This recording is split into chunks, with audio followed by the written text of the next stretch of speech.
Morning, Buffalo. Morning, Record Driver. What's going on? Oh, well, not much. On my way out here tomorrow. Joe.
Doggone coffee's gone.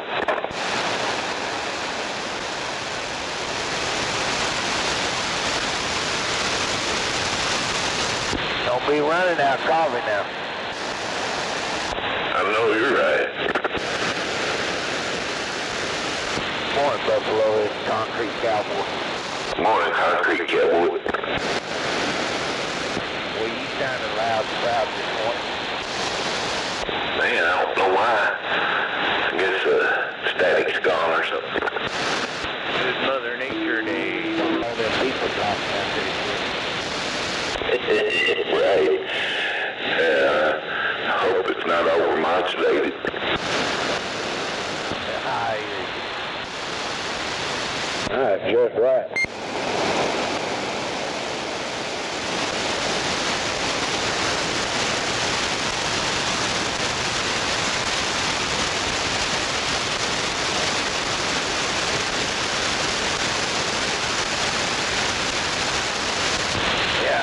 Scorpio in there yesterday, and man, I bet I pissed them truck drivers off. Well, they got the same panties to get glad. That's right.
hope you have yourself a wonderful day there, Buffalo. Joe, I hope your ride is okay today.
Now where is Scorpio?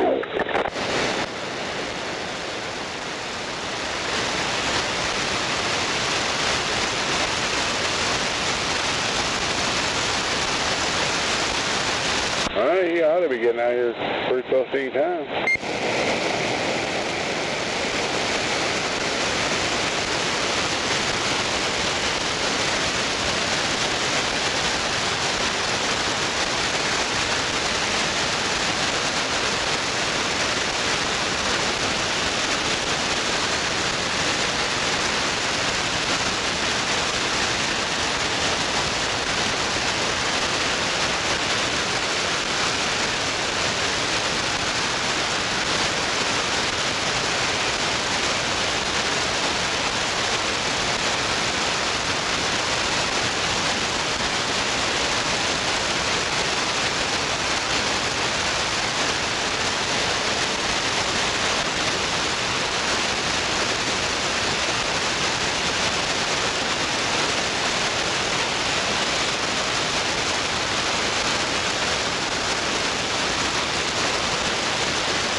having a wonderful day. So far, so good.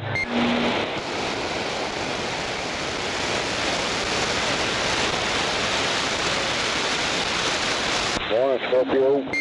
Good morning, Record Driver Sean in Buffalo. How you guys doing? I'm doing good. Concrete Cowboy was out there too. Roger. Well, good morning out there, Concrete Cowboy. Good morning. How are you doing this morning?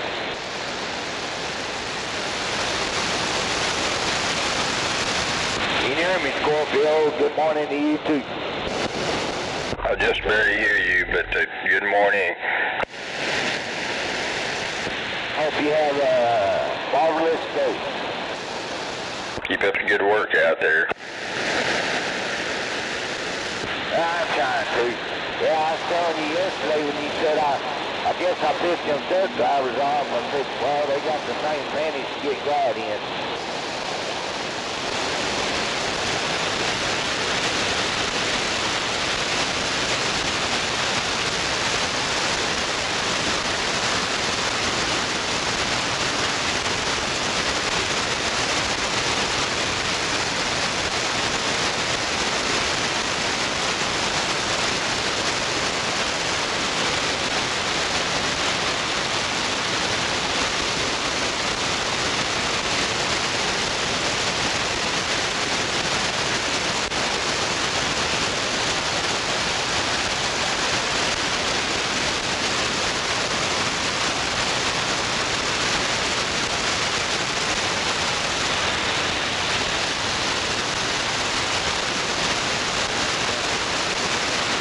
Good morning to the band. Nova over here in the corner. Top of the day to everybody. Good morning, Nova. Good morning, good morning.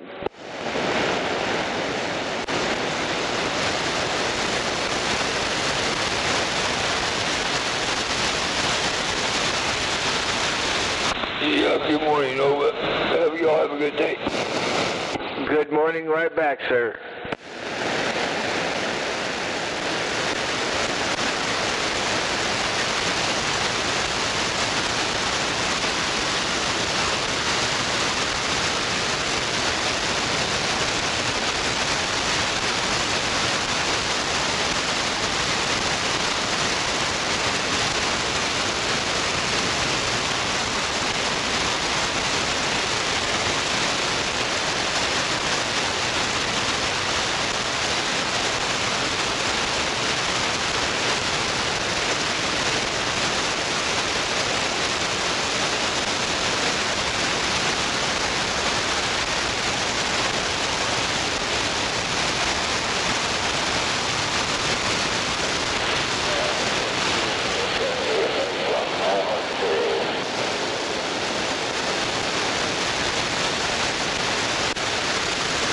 Just a heads up, if you're wanting to get your oil changed or any kind of minor automotive repair, I would not take it to the Walmart Auto Center. I mean, I used to trust him at least for oil changes at that center, but not now. Yeah, I wouldn't take it either. They blew a motor up in my car. Having said that, I mean, there are other Walmart auto centers that are probably all right for an oil change. I think the one in Norman, the main Walmart down there, that one's okay. They fucked my transmission up. They burnt my battery up. Damn it. They stripped out the oil plug in my oil pan. Roger. Well, I hope they didn't do that to mine yesterday. They put the wrong fucking filter on there, and then the kid drove it out there and left an oil slick, and at least they didn't try to restart it. They pushed it back in, and you know, but they were explaining we just had one filter left. All right, but you know, I paid them close to $40, and on the paper it says Fram filter. That's an orange filter, isn't it? And I looked under there, and it looked to me like I can kind of put things together. I think they put my old oil filter back on there because they didn't have anything else. It's kind of white in color. Looks like it got some dirt on it from being on there a while. So I'm going back over there today just and see what we can get done. I'm not happy. Roger for and not being happy. Hey, you have to stay wide down there, man. I'll catch you later on this evening. That one little bastard better stay away from my vehicle. He was kind of gunning the motor yesterday.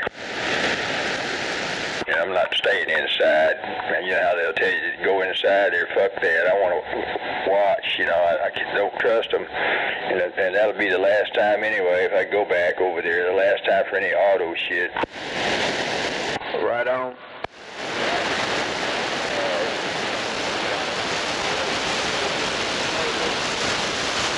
They used to be okay, but something's gone downhill.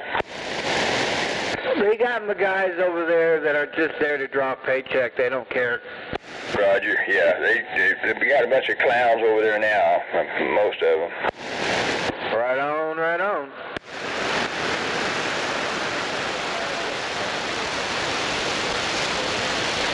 Yeah, they only do up at those certain vehicles now. Roger.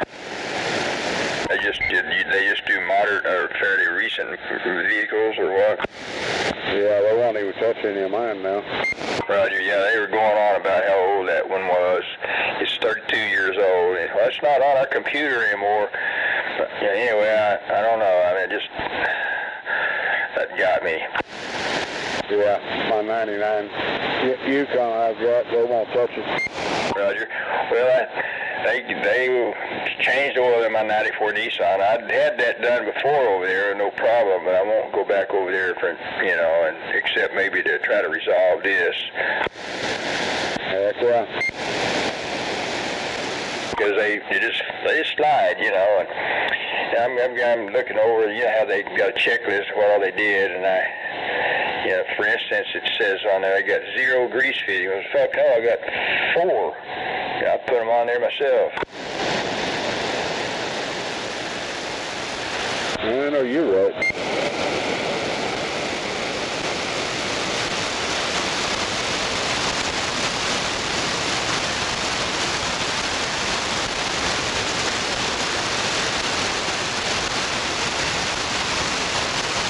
But like I say, I think that, for instance, that Walmart Auto Center in Norman's is okay, but I don't know. But just like on the Walmarts I was talking about, most of them I guess are okay. I mean, if you like, I'd stop by there for coffee nowadays.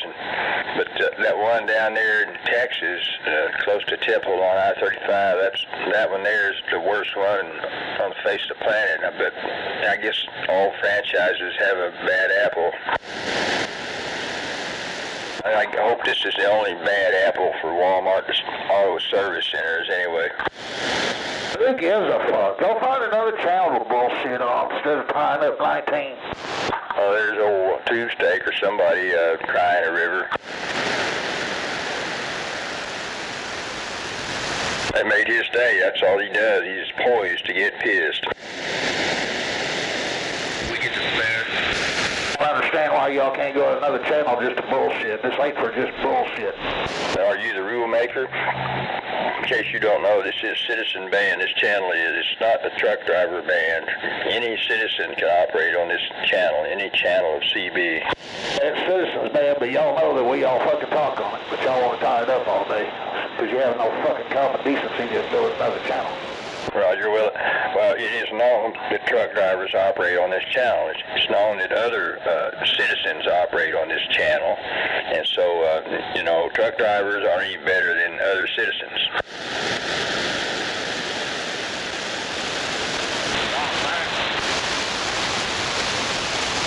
You can find another channel just as easy if you feel like it.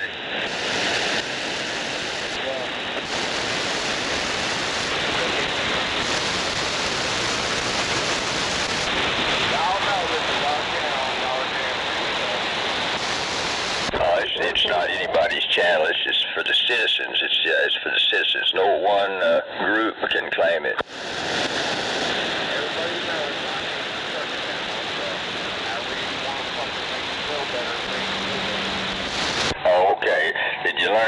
watching Smokey and the Bandit or Convoy or something? No, just to prove it back for many, many, many years that this is a channel that we use. If y'all disrespectful motherfuckers think that y'all can just sit in here and tie it up all day long. Well, it's a citizen band channel, and it doesn't matter how long some other group has been on this channel. Anybody can use it. It's no exclusive channel. What do you think it is anyway? Hotline of the Criminal or something? Yeah, but y'all know it is. Y'all know this is used, but you choose to fucking tie it up. So that just makes you a disrespectful fucking douchebag. No, it makes you disrespectful. You're the one, hurling all the profanities out there.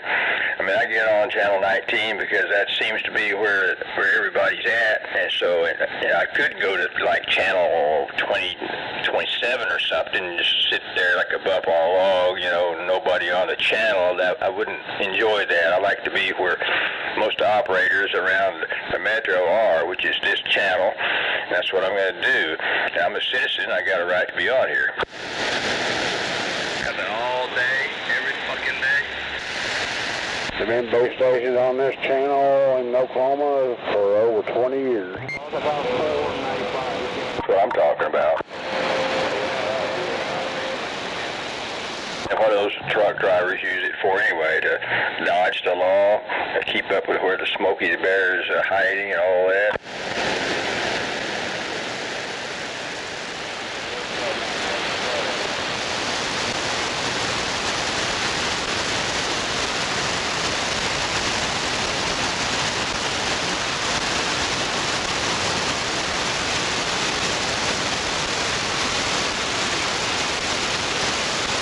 Anybody with real money would have done with a 2-meter or fucking some other HF fucking rig on a ham radio. Roger, well now, I don't know if that determines it, but it doesn't matter what somebody's financial status is. If they want to be on CB and they're a citizen, that's okay with me.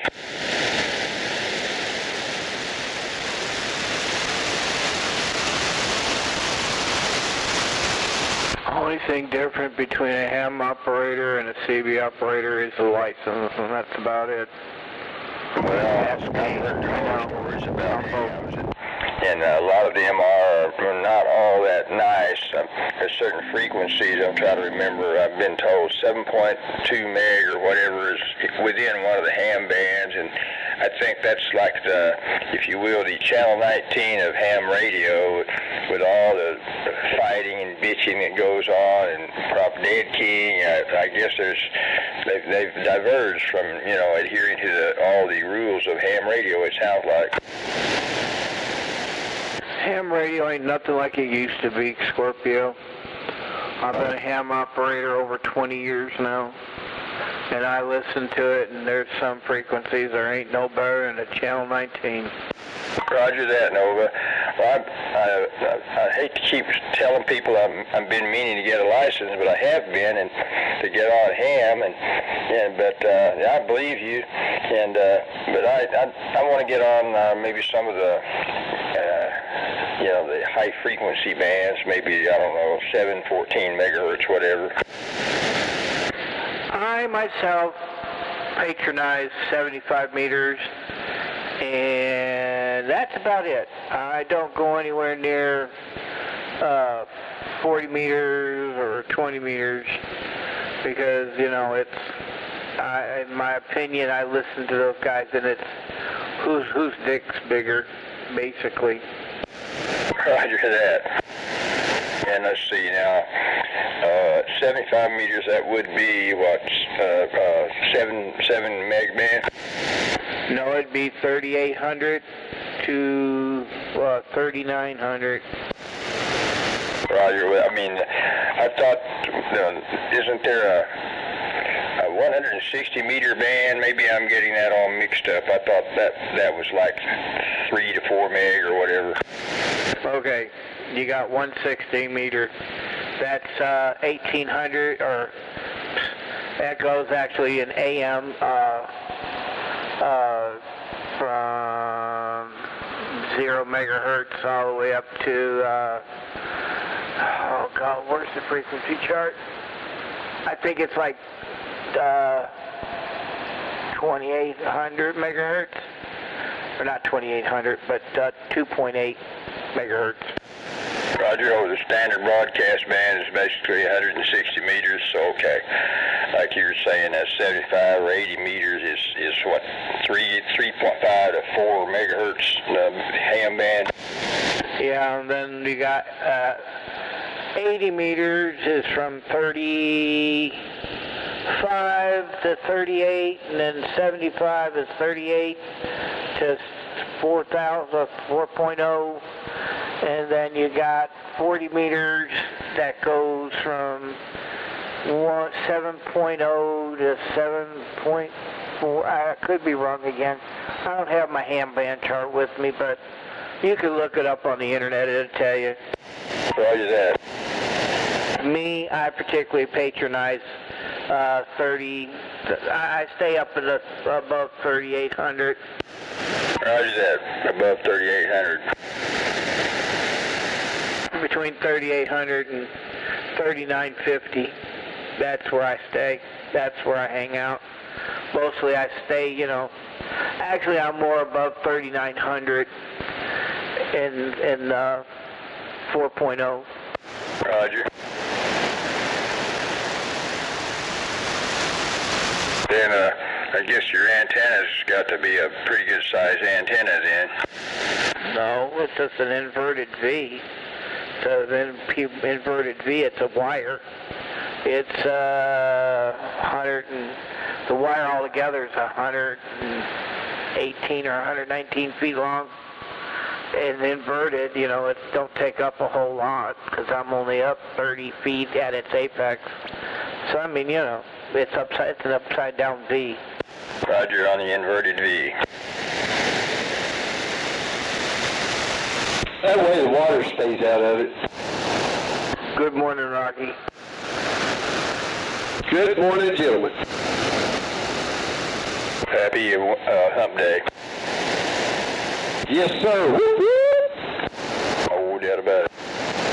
And the nice thing about where I talk at, I run 100 watts all day long, and I can talk wherever I want to. Roger that. Oh, yes. The DX is more reliable, isn't it? No, it's not AM. It's upper. It's lower sideband actually, where I talk at. Roger. But you can get out real well on that, okay? Oh yeah, I talk all over the place. I talk all over the United States. I don't need all kinds of big power. I mean, I don't choose to run big power. I mean, I can run legal limit if I wanted to, but I don't choose to. Your radio's power capability. Yeah, you can run. They say legal limit on HF is 1,500 watts, but there's guys that are running way more than 1,500 watts. I know that for a fact. Roger. Yeah, I've heard there's guys, like you say, running maybe 50K or something, 50 kW out there on AM or something. Hell, that goes on this frequency. Ain't that the truth? They down on channel 6, they're running about 10,000 watts. Roger on 10 kW. I heard something running more than that up down there. No doubt about it. Old Prime Minister, probably a lot more. I'm running 50,000 right now. Okay. 50,000 watts. Watts or twats?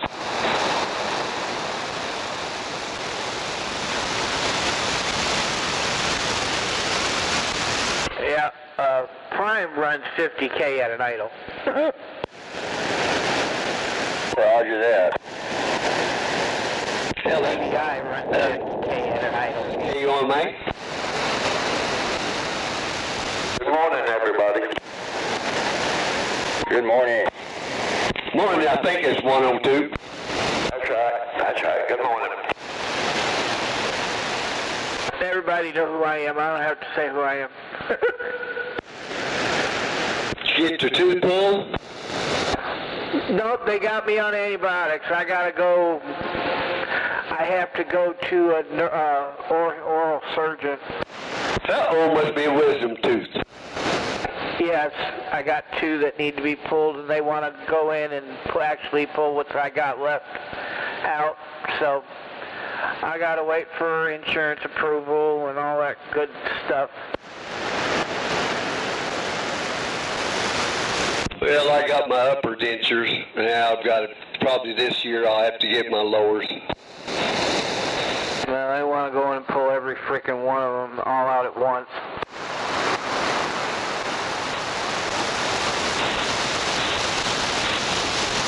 So not looking forward to that.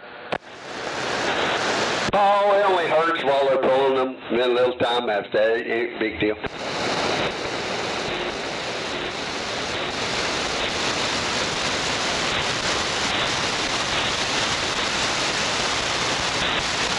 Where'd you go, Buffalo?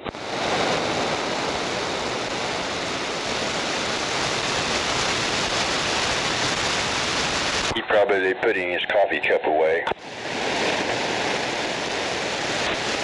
What? Good morning. Hey, you woke him up. Morning, Buffy. Good morning. Morning, Buffy. Nova waving. Morning. Say hi to 102. Good morning. Now this coffee's good this morning, boy.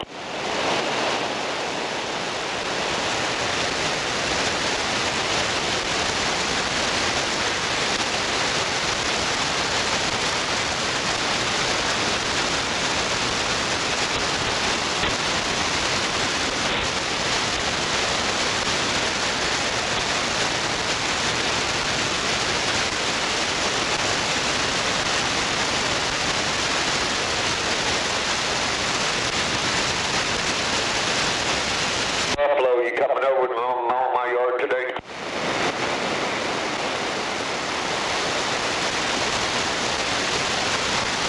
He's busy doing something over there.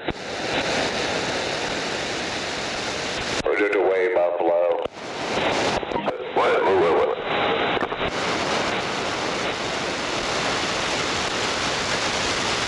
What are you working on, Buffy? The weather. Was watching the weather.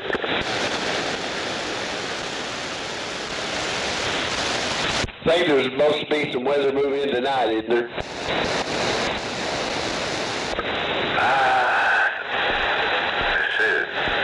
It's going to get hot up the northwest, like Denver and all of them there, 90 degrees. Yeah, we don't got like a 20% chance of anything for the next couple days, and then 40% Sunday into Monday.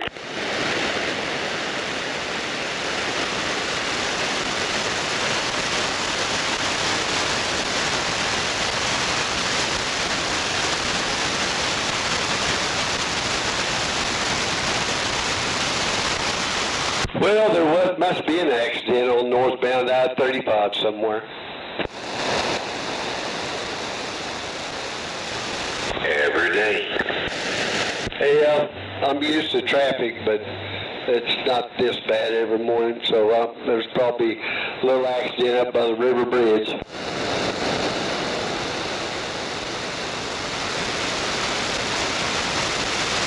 Somebody had their face in a phone.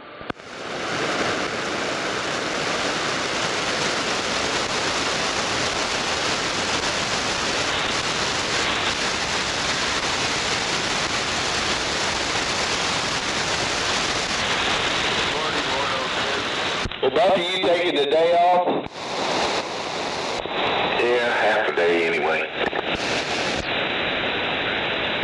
Well, 102 said you was coming over to mow his yard.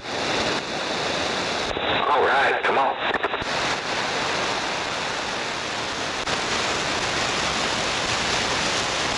I'm telling how many people as we speak are out there on the highway on the way over to mow somebody's yard.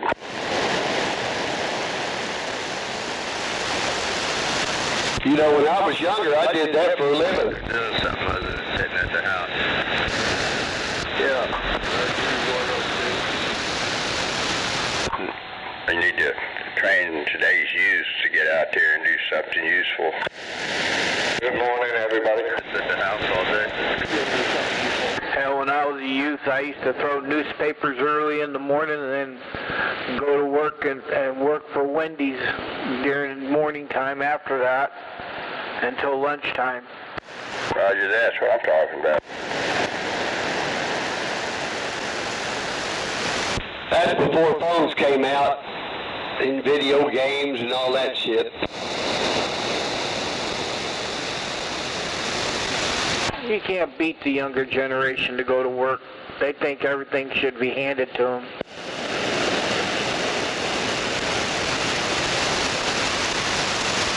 That's what my son don't live in my house no more, because he told me I ain't gonna work like you did and can beat myself to death. I'm gonna find me just a cushy job. Good luck. But he still hasn't found a job yet, and he ain't still living. He's not living here either. Well, you remember TT, his son, something Rat, I forget now what he called himself. Anyway, I've heard he's homeless over by Cowtown. Something like that.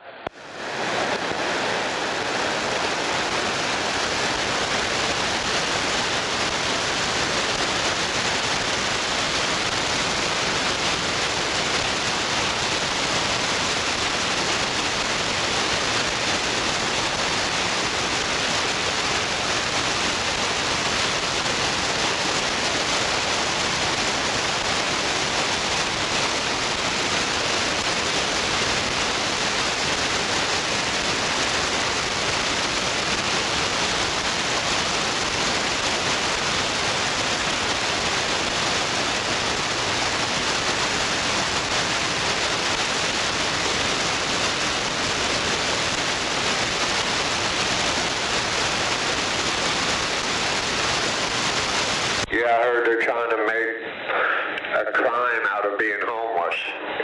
You're a criminal if you're homeless now. Roger.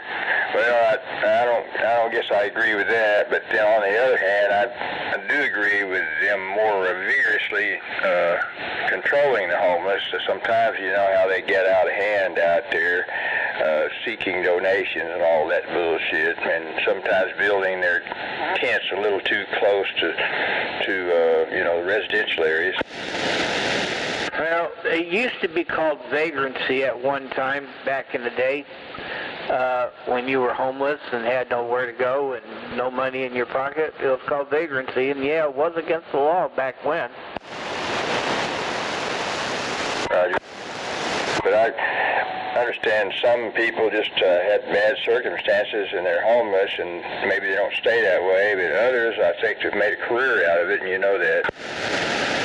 Oh yeah, they made a career out of it, all right. Yep, living off the system. Oh, I can't work. Oh, I got a mental problem. I'll be honest with you, I had a mental problem, and I still worked every day. I worked every day for 20 years, right up until I had my accident and where I couldn't work anymore.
I guess our commander-in-chief's in China.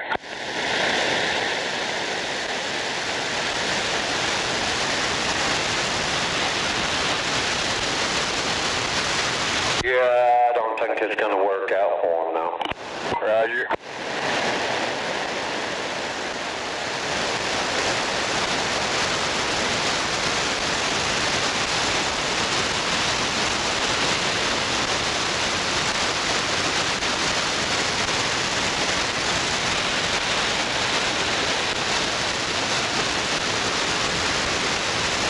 Yes, everybody knows Alligator Alcatraz is about to shut down.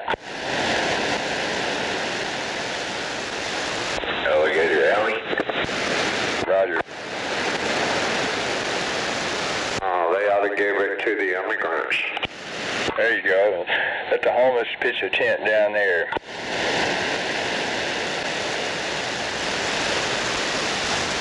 Or move into the barracks.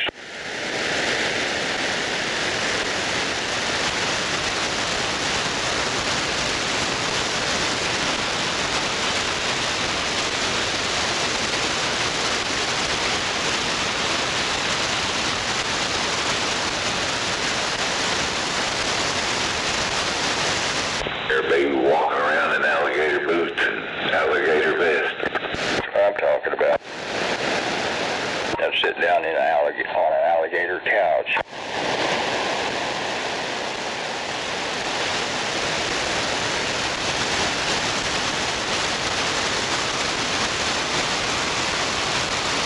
I can hear some Democrat bitching about that.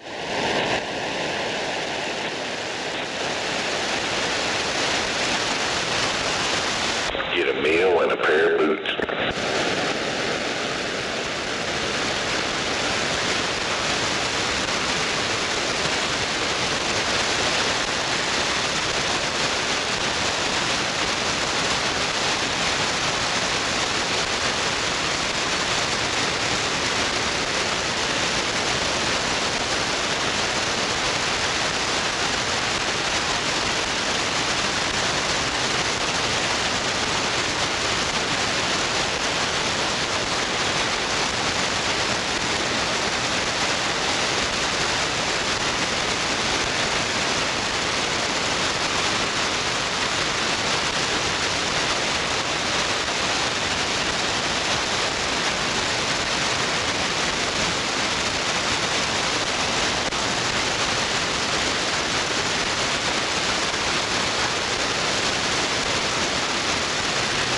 Say send them all to Iran.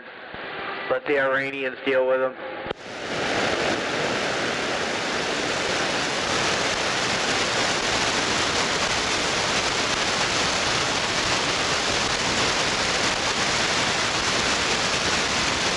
Deport them all to Iran. There you go.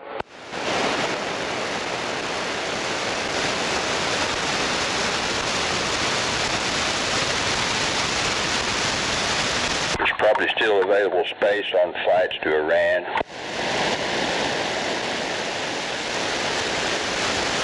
Yeah, we send all them over there to Iran. They'll be giving up. They'll be begging for them to quit, so they'd give up.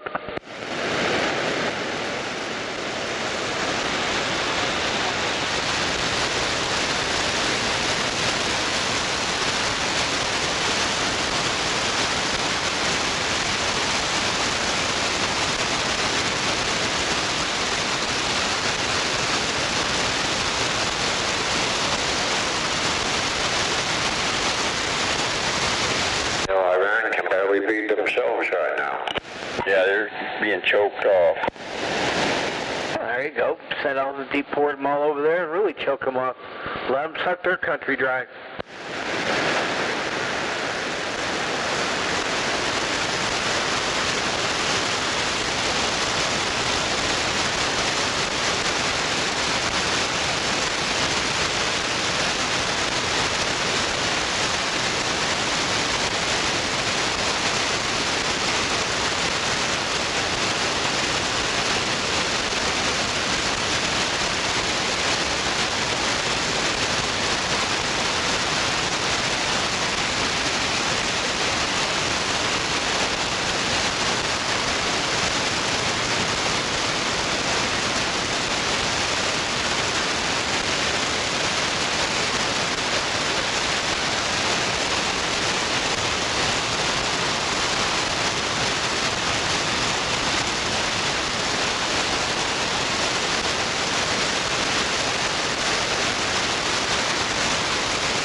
I guess they're working overtime at Tinker Air Force Base, restoring B-52s and even a B-1, I think, that had been out in the boneyard, and they brought it back to restore it.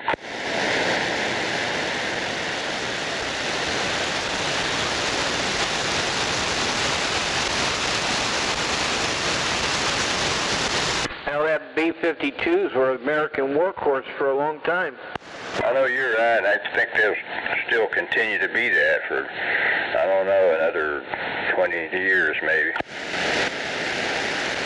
And you know, I guess you heard they're replacing the engine. They're putting those big old Rolls-Royce engines on the B-52s. No, didn't know anything about it. Roger, yeah.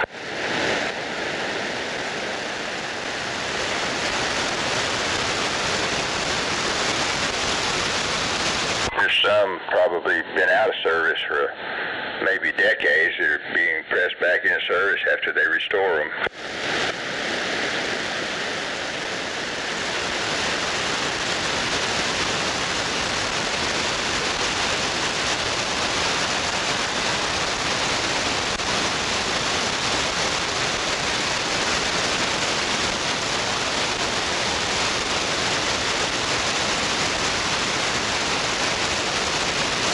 But I'm glad the U.S., if I understand right, has wisely not sold the A-10 Warthog to anybody else.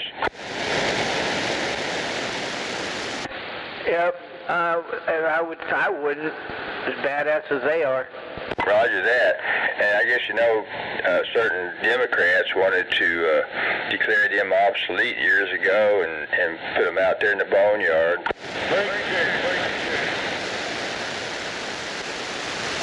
Didn't know anything about that one.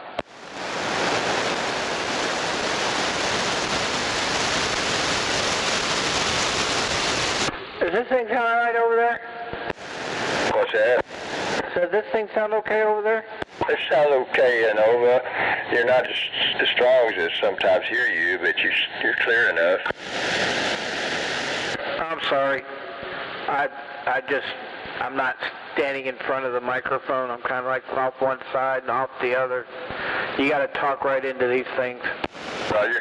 Well, in spite of that, you got the pretty good forward swing. Roger for.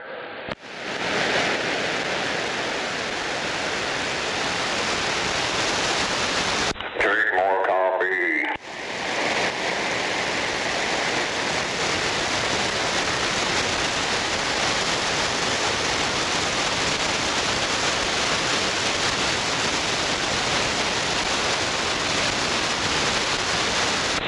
No doubt. More coffee. Morning, 244. Yeah, good morning.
I guess that mad truck driver ran out of venom.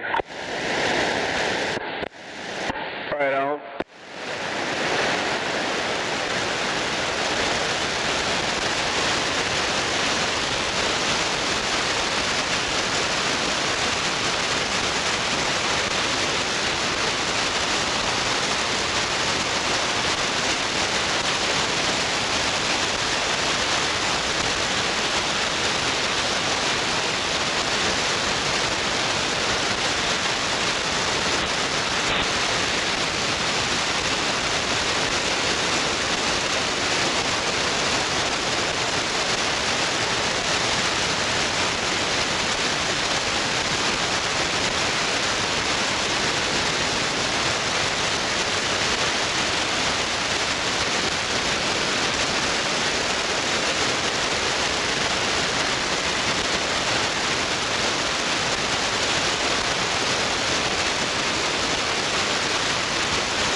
going to get pretty toasty.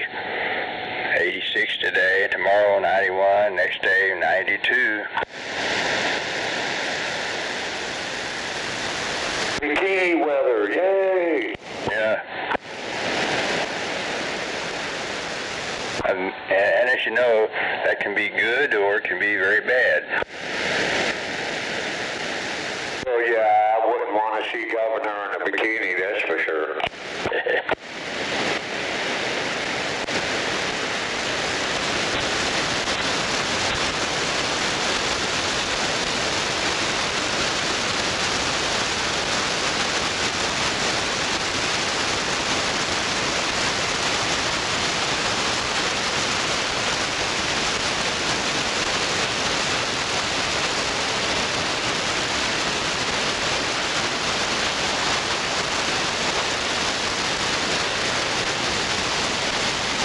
What are you going to do today, Scorpio?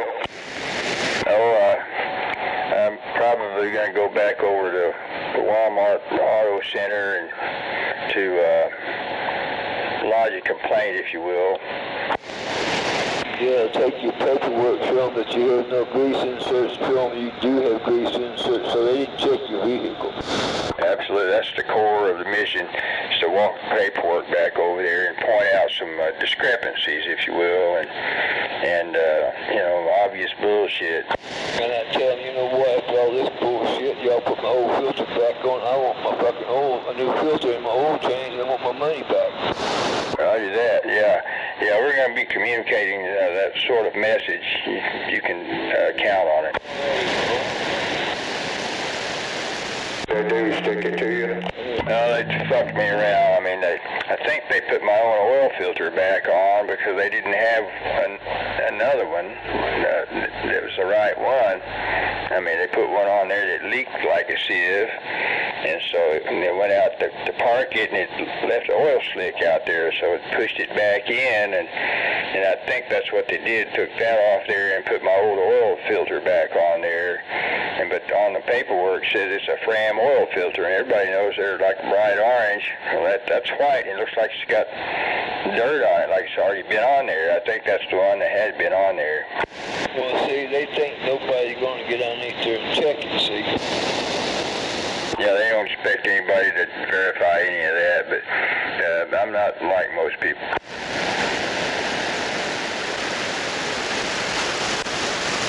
Hell. I've known them put the oil plug back in it and not put oil in it. I can barely hear you, gunslinger. I'm sorry. I said I've known Walmart not to put the oil in it, drain it, and not put oil in it. Roger. Yeah, I won't be going back to this more Super Walmart Auto Center anymore for service, other than just getting this cleared up. I'd rather go through the pain and agony on my body and just fucking do it myself. Even though I know I'm going to get on that concrete and cry when I do my oil, I'd rather do it myself. Roger. Well, I've done it myself. I mean, I'd like to have some, you know, equipment to work with, and I hate to do it in my driveway, so anyway. But I could. That's what I did mine all the time. I said my driveway, I just took a little bit of fucking dirt, throw it underneath my car by my oil pan, put my oil pan underneath there, what oil I dropped on the ground, dropped on that dirt, I just built it right up, no oil stain, no go. Roger. Yeah, I grew up doing it myself and all that, but anyway. Well, I grew up with 9 people, well actually 6 brothers, so I learned how to do my own oil trade and all that at a young age, and we always did our own. Roger that. Yeah, I can do that. I've performed some automotive repairs. I'm not trying to say I've done a whole lot, but I've done some. Yeah, I repaired motors, gave them to another spark plug up. I did it all, I guess. Automatic transmissions, standard transmissions. Roger. Generators. But yeah, it makes your blood boil when anybody tries to rip you off. Ain't no shit. they say, oh, they want to rip women off. Well, there's a lot of men out there that don't know shit either, and they rip them off. Roger. Yeah, you know that one quick lube place, Valvoline, whatever they call it, over on Western. I guess there's a franchise. I was over there. I used to go over there some, and I think that guy was telling me, well, we can't check your transmission level, but I had to educate him. Well, just all you do is go in there and remove the fuel plug, stick your finger down in there to see if you can get any of that gear oil on it to see if it just has enough oil in there. That's what I told him. Anyway, that shut him up, and they did that, but they tried to tell me they couldn't do it. They were trying to take shortcuts. I said, Roger. I think they tried to tell me some kind of bullshit about it being a sealed system or some crap. That's more or less what they are. They ain't got a stick on it. They just got a plug on it. You got to pull the plug, so you got to make it kind of a self-sustained. Come on. Roger, yeah. I'm sure you're well aware there's the drain plug, but on the side there's a fuel plug, and it's easy enough to do. Yeah, if you know how to do it. But a lot of women ain't going to do that. But they're lazy.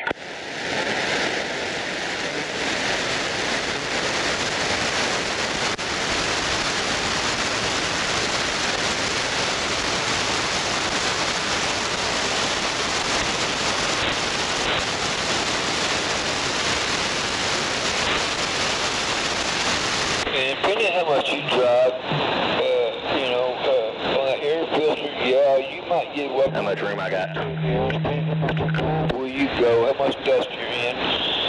Yeah, you can change your air filter on your vehicle probably about once, maybe once every 2 years, maybe. Roger.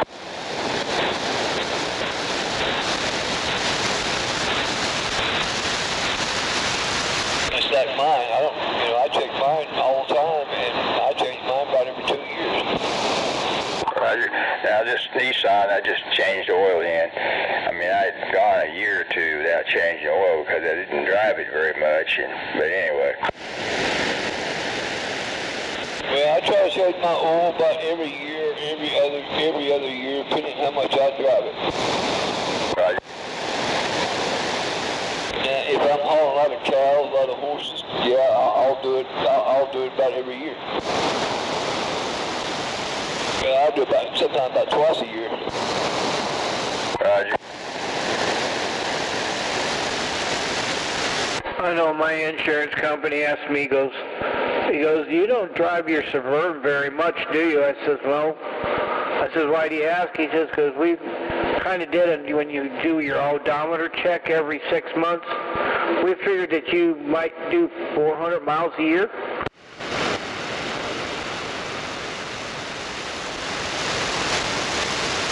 So I barely drive my Suburban anymore.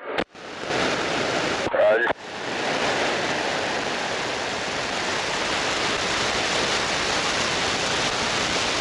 Unfortunately, I got to replace the hydro boost on the brake system. Roger that. Well, all my driving quit when I had to come out of Louisiana and go to Texas, Utah, Arkansas. That's where all my mileage shut down. Come on.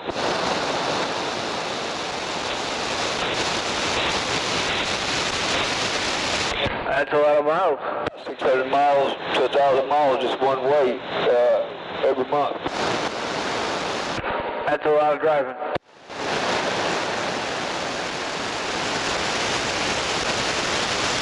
I drive 24, 48 hours straight just to get there and do the same thing coming back. You must be a hot shot.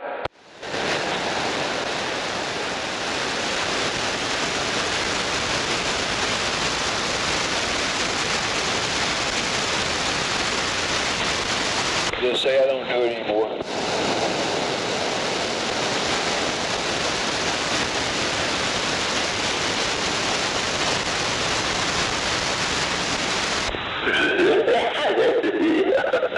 Yeah, little boy, I used to run for, he used to call me and say, I got a hot load, you take it? And I said, sure. I know you just got in from a hot load, you take it over? I said, sure. I'd go again.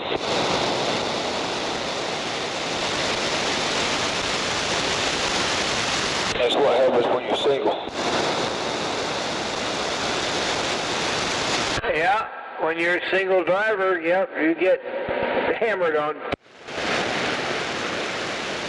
Especially when you're not married. Oh yeah, being not married helps too.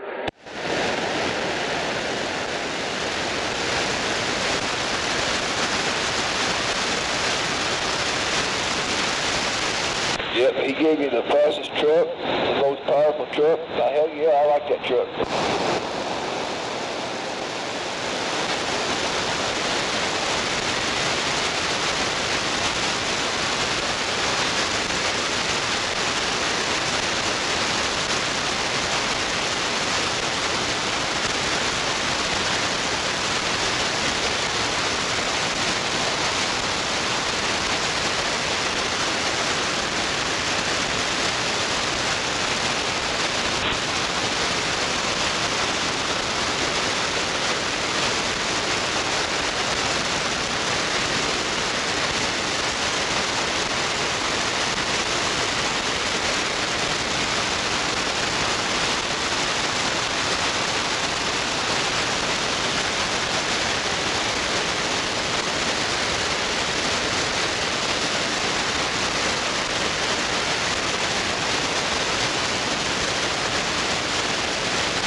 Yeah, I don't know if that's somebody doing that, but wow.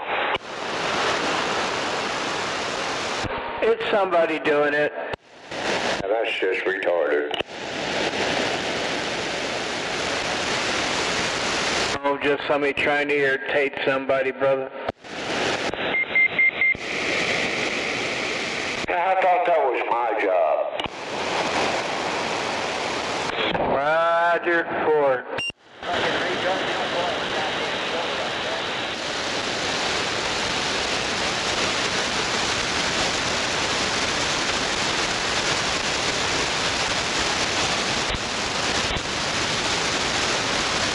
There was somebody out here the other day doing that for like hours at a time.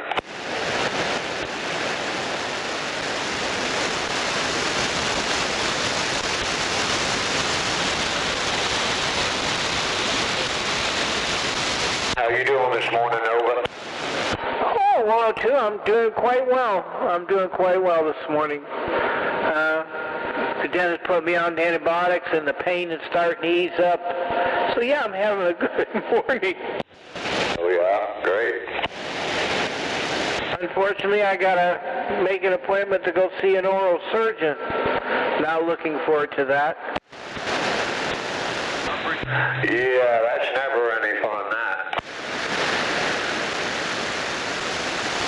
I gotta see if my insurance will pay for it first, though.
back there in the Ford? Okay. Can you hear me?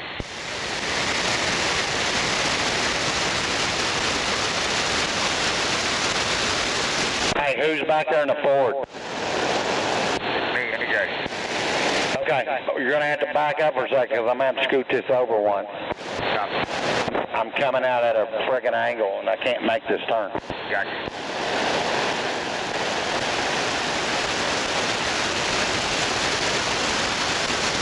Come on back.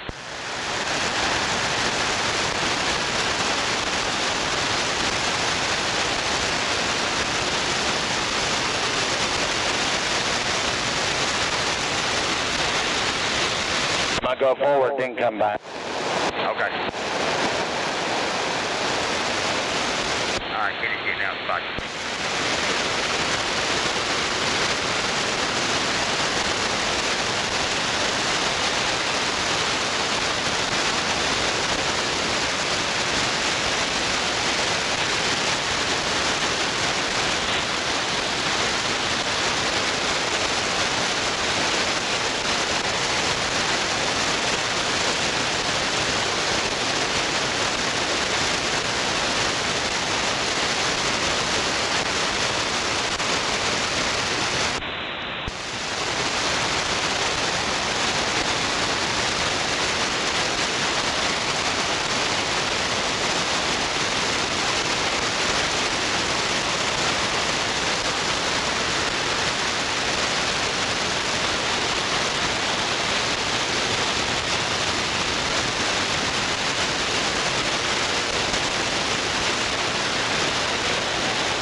Where that down to Buffalo? You got buffalo on the hill. Come on. What are you doing over there? I'm just sitting here melting and keep from rotting. Look good, look good.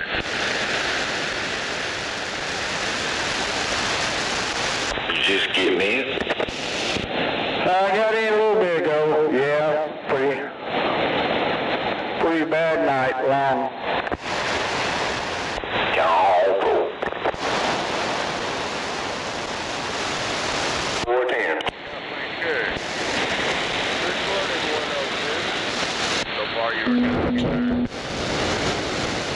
Good morning, good morning. You are good on the curve. 59 to Sunny Lane, or what? Yes, sir. Then we'll run down to Douglas and cut across. Simple up. Sounds like Charlie Delta out there.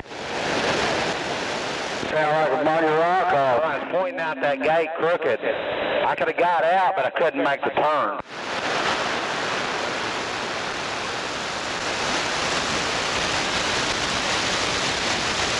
That's like a wild two-way out there. Buffalo, is that your buddy Popsicle out there?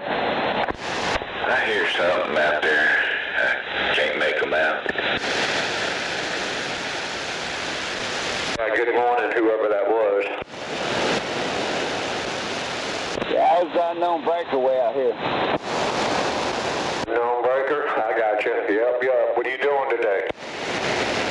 I'm trying to find a field gauge that will check my pressure, my fuel regulator that I put in. It's got to be at a certain pressure, PSI, and I can't find out who's got the proper tool to check that. Hey, boy.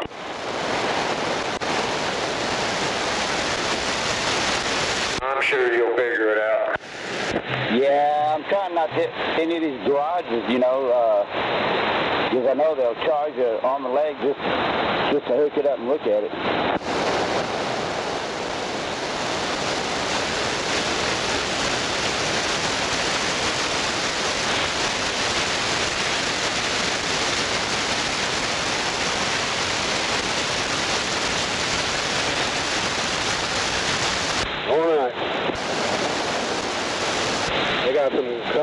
actually, you can't go right. They got the lane closed down right here. What do you want to do? Go next one or what? Yeah, I think we can make those turns.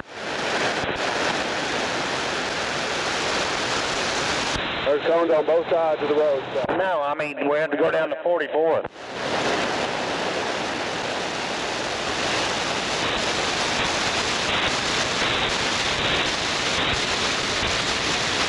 You're making me hungry and thirsty.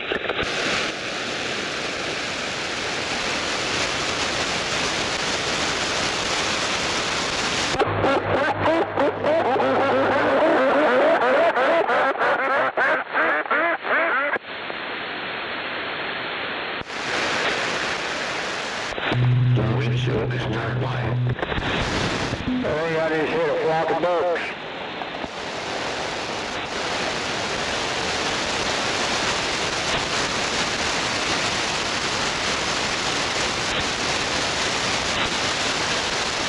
You back there, AJ? Yes, sir. The skip's trying to come in. We'll go down 44th to Eastern back over to 59. Copy, that sounds good. 44th East. I'll be waiting on you at 44th.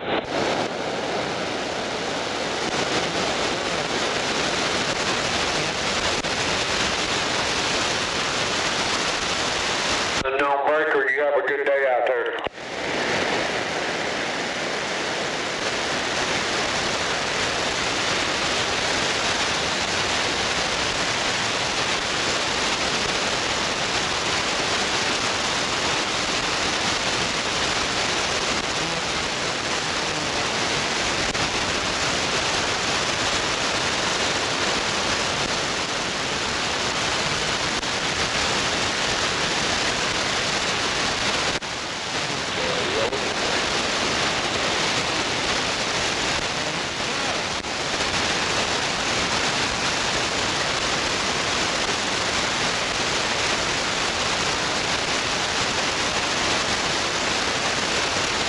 Hello, Calpay.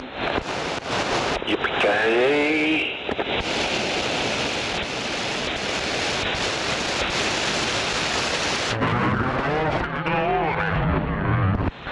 Buffalo. California's good. Been bad for like 6 days. Damn. Yeah, hollered, I guess. I thought you might have went on vacation. Well, I was on vacation, but I got shingles real bad on the left side. Oh, damn. I thought you might have got the virus or something. I learned all new kinds of words. Howdy. Waving hands? Yes, sir.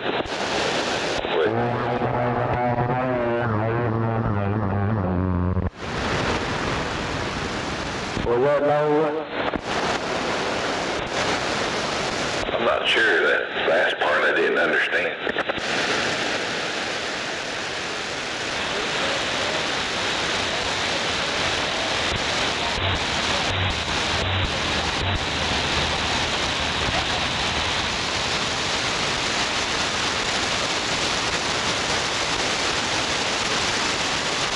Wave your hand, dog.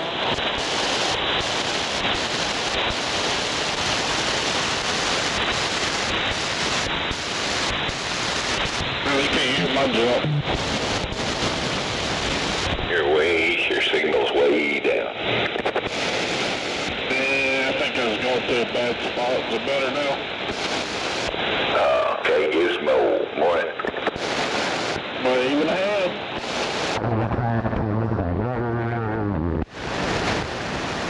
I can't tell what the fuck they're saying. I couldn't either.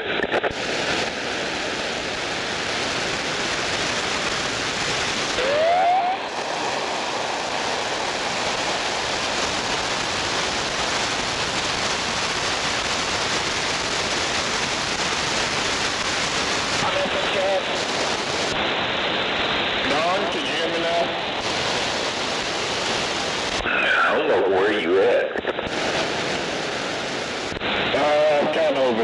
road. Where am I?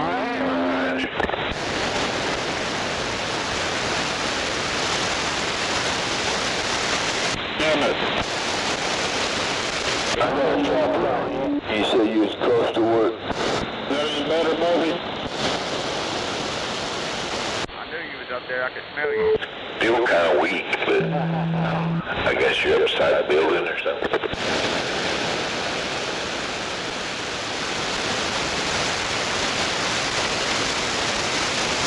I don't know. He is pretty weak.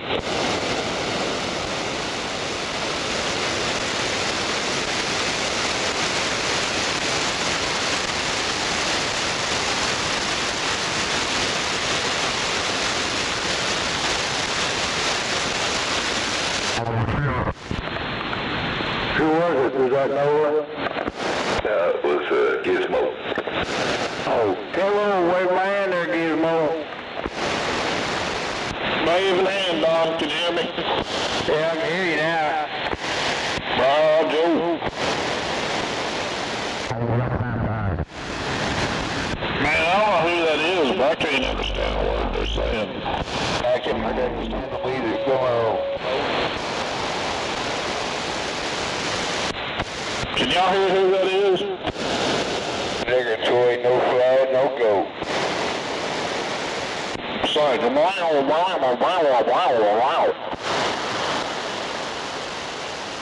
off frequency or something. I don't know what the hell it is. Right pocket. Hey, Gizmo, Wimpy, pull it out. Shit, got a striker. Bro, Joe Wimpy waving a hand. We'll go back right here, then back down to 59. Good boy.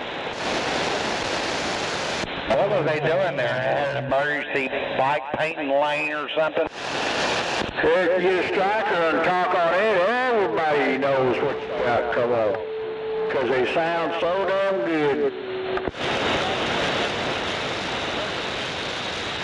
They just don't get out part. They're Not set up right. I'm just picking on you. Turn the main clear.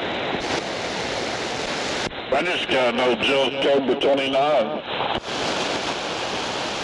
I just got it ready where it works. The cornerstone of CB technology. Yeah, I just got a CB and big works. That's all I'm talking about.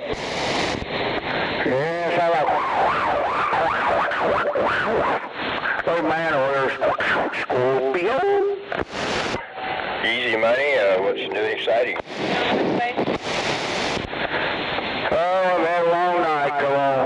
Been off last week, all due to shingles and got my whole left side. Roger, I heard you talking about being off work with that. I hated that you were suffering. I guess you're all right now. I had all kinds of new foreign Chinese words come out. I'm not quite sure they were even Chinese. I might have thrown in a mix of myself, come on. Roger, Dodger. It's good to hear you on there, no doubt. I hope today, I'm hoping is a good day for you. Yeah, I went to work Tuesday. It was pretty tough last night, trying to get in and out of that truck. Well, that nerve damage on my left side there in my leg. Part of my leg feels like it's paralyzed because I try to move it, I just can't move it. Roger that. Well, you know what they say, that which does not destroy you only makes you stronger. Yeah, it just makes you stronger and find different ways to work it out. Good night, everybody, going to bed. Somebody out. Roger that. Good to hear you out there, Easy Money. And we'll catch you on the flip side. Catch you later, Don. Pretty quick. Ma'am, I got a copy. You got a copy? Hello, too. You didn't get a copy. You're all right. 102. 20th of the trailer, my 20th. Well, you know, that's up the pronoun. Hey, Kobe, you got it on? Did you make the turnabout here, or you need to make the whole turn? Roger. Copy that.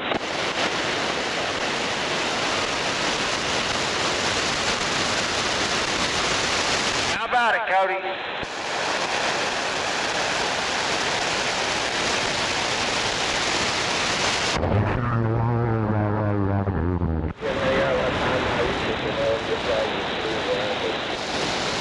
Go ahead and get that right lane there, Tanner, and we'll keep them off until we get up there at the stoplight. All right, I just told these people that we're turning.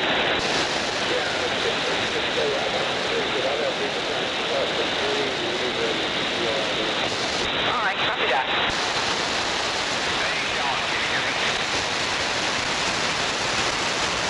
How about it? Can you hear me, Cody?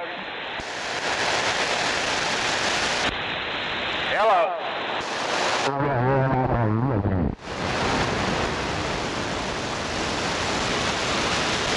102, I think you're on sideband. Nope, not me, man. I'm sitting here enjoying my coffee. Roger, somebody's on sideband. 102, drink more coffee. That's right. Yeah, they kind of sound like 102. There's somebody out there on sideband sound like. How about it, Cody? Right one, I'll try to hold these three here. There you go.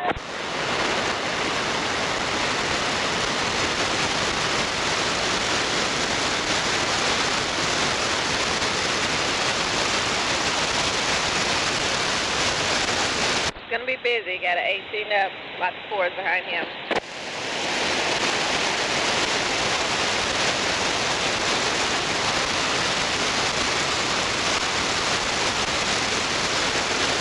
They picked up that other woman for shooting up at the Arcadia Lake. Roger, oh yeah, I heard they have a second suspect now. Yeah.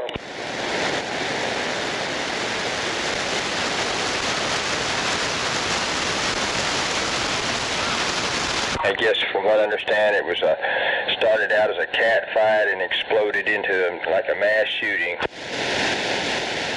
Well, one bitch was sleeping with the other bitch's old man, and it got out of hand. Sorry the way I put that, but you know, it's not too far from the truth, I'm sure. How about it, Cody? And the one. No doubt. And I guess they had one fatality, and there may still be one in the hospital, but otherwise I think everybody else is out of the hospital.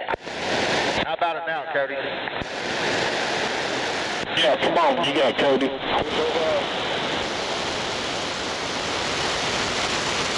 Cody! Cody! You ain't got no ears. No shooting. You got a score for herself, boy. They're just beating the hell out of that story. Well, I'm thinking you. Brake checking up here. 35.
makes you wonder what's really going on, huh?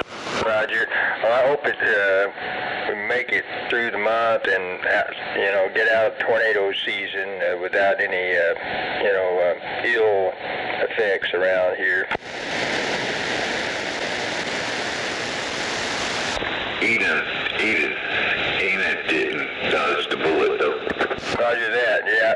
Yeah, when did they get hit? Last month or something, but there's, I guess, F4 tornado, it did some serious damage up there for sure. I don't think anybody got killed, though. I could be wrong. Good on your turn. How you handle this, Scorpio? 102. Welcome back, Gizmo. Joe. It's good to hear you out there, Gizmo. Hope you're having a great hump day. Well, I don't know. Been pretty rough last few days or so. Roger. Well, we know you got the right stuff to make it through that, and no doubt about it. Right there, we got the first lane. Joe. I got one more lane, Tanner, when you get a chance. Traffic coming around. Coming over.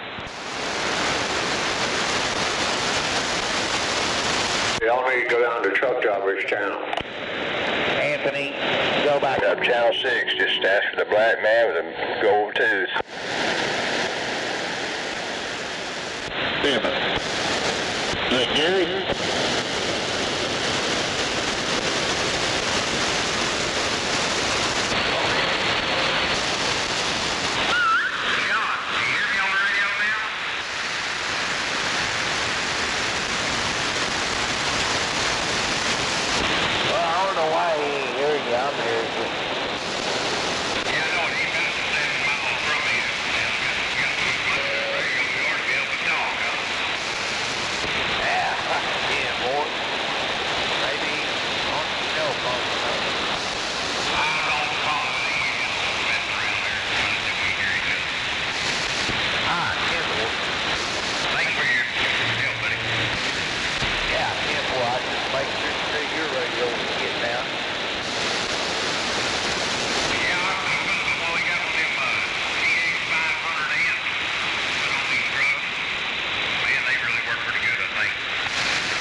Must be nice outside. My chihuahua's going nuts.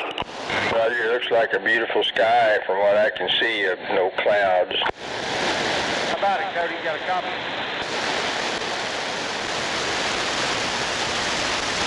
Here I go. I'm going on a hunt.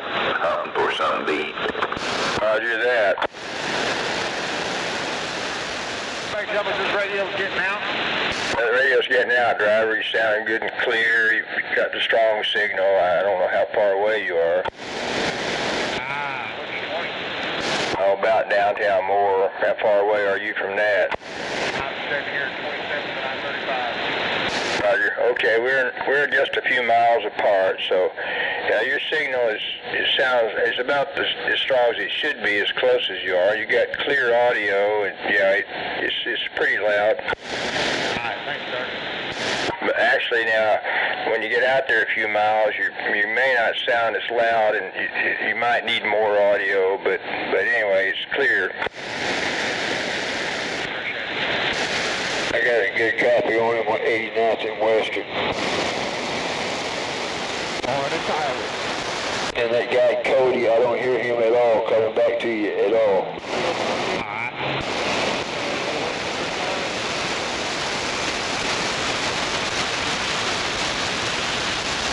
Yeah, good morning, 3939. You're out there sandbagging.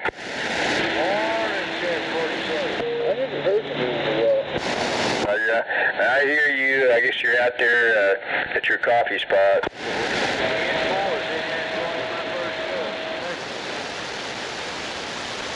He just got his first cut. Yeah, I don't hear Murphy anymore. It's the best cup. Hell yeah. Hell yeah.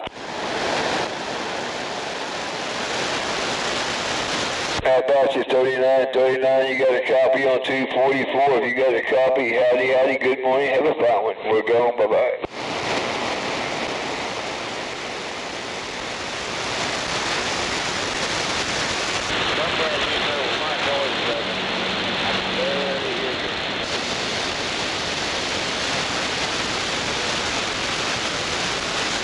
I can just barely pull him out now.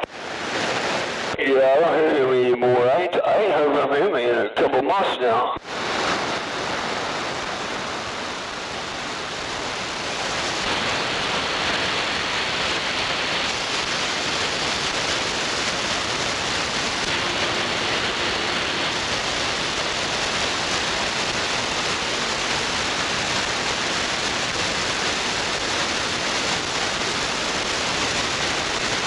I guess my radio is getting old and tired like me. Just don't get that much anymore.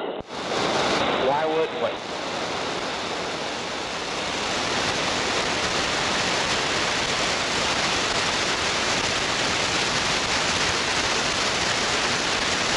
$86 today.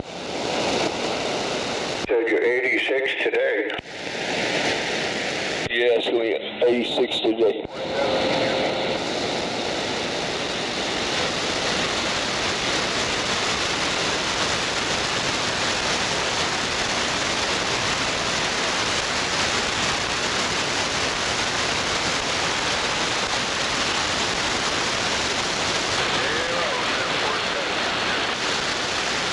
Come on back for 747.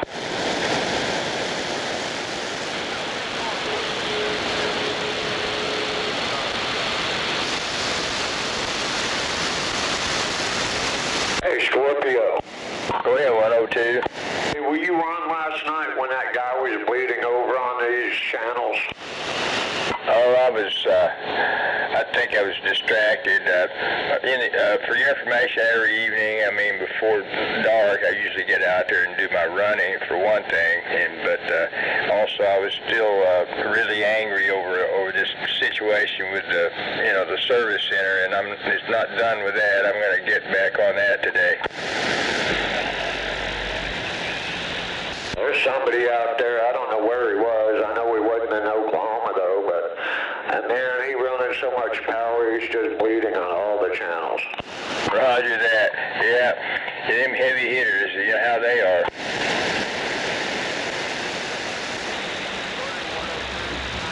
Hey, good morning, who's that?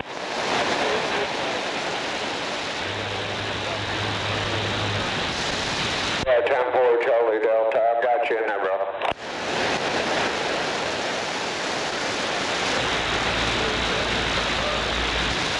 Yeah, you still kind of sound low. I ain't got a good copy on you, but you're in there.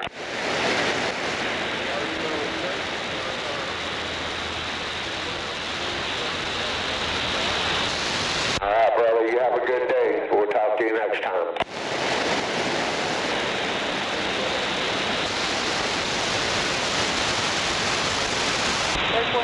Radio check. Working radio checker. Yep, definitely working. Welcome.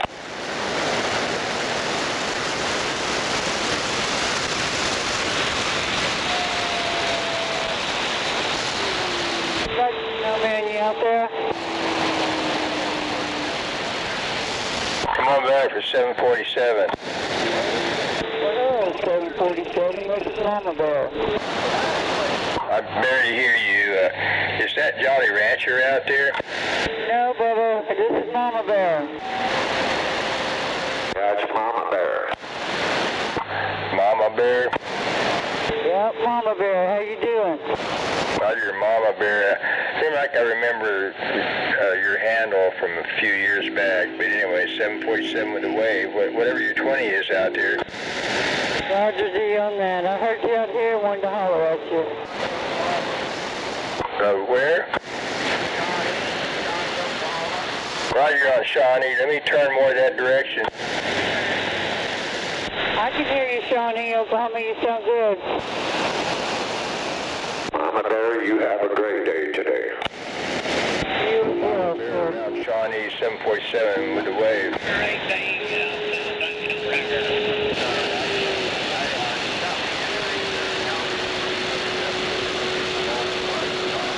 Roger, you are stronger now. You're putting more like it's 3 or 4 on me. You got pretty clear audio. It's loud enough.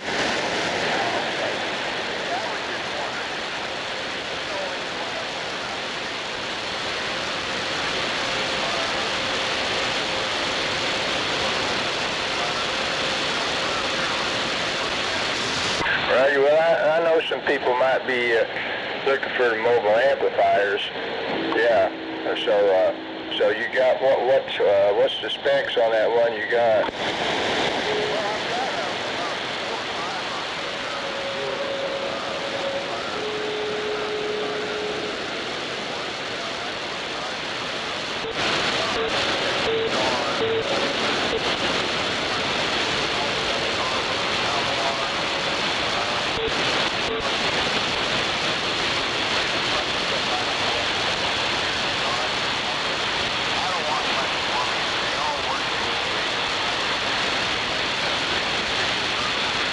What size is that?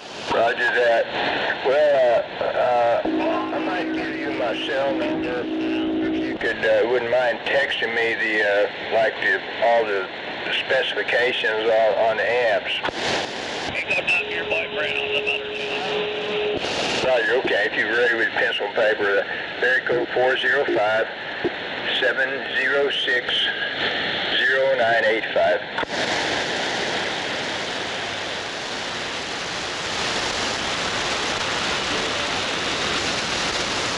I guess you got that.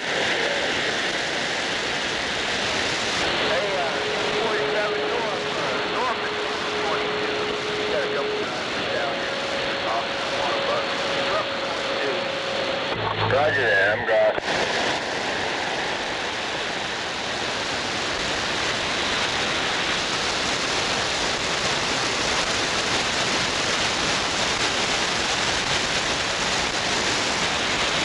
Can you block that other side off?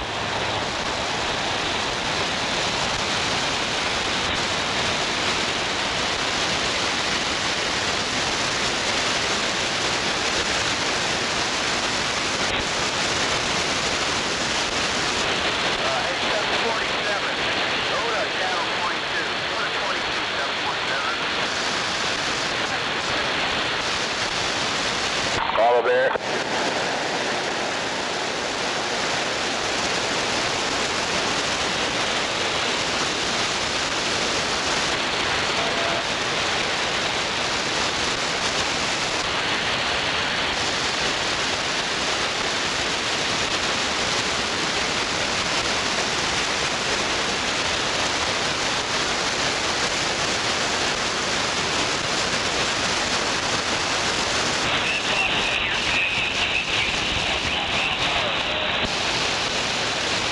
What's bad is these dumbasses from the States got us routed this way.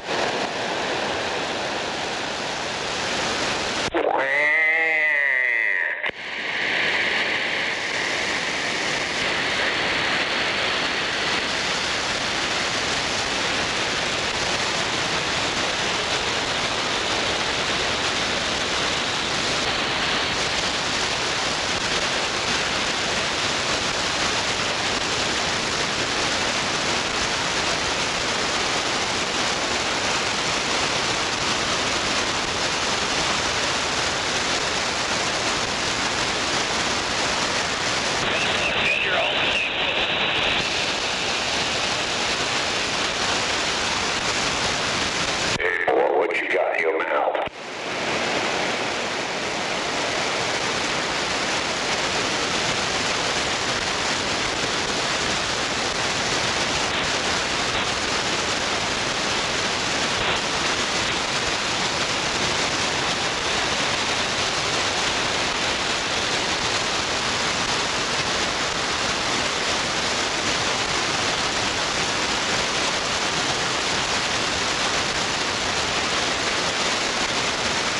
Yes, sir. Be a big on cue on the corner there.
in paradise.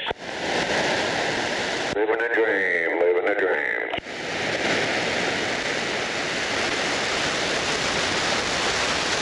I just want to go back to bed, sleep the day away. Sitting inside my room with a view. Right now I got one hell of a view.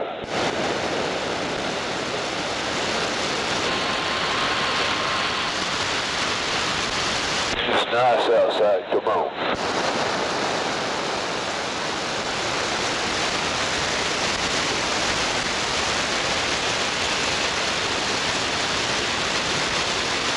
Damn sure a nice day to be outside, I tell you.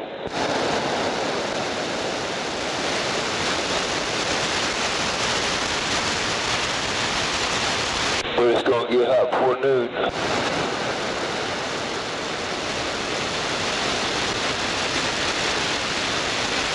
Yeah, 86 for high today. Yeah, it's pretty nice right now, but it's gonna get hot. It'll be in the 90s tomorrow.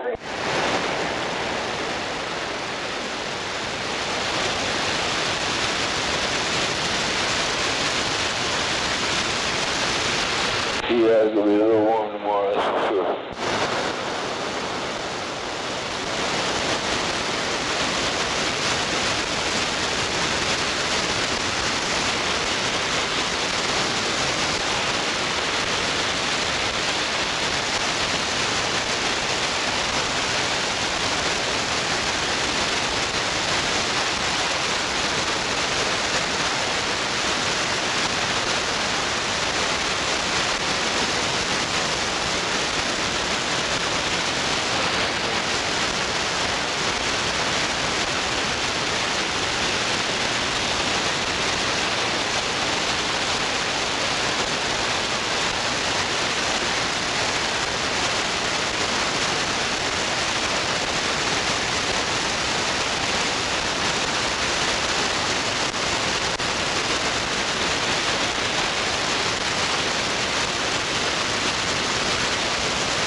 I guess I'll break out my drums today. Give me something to do.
Clear one more right if you want it. Go back right up here to the slide over there.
It's all or nothing on channel 19.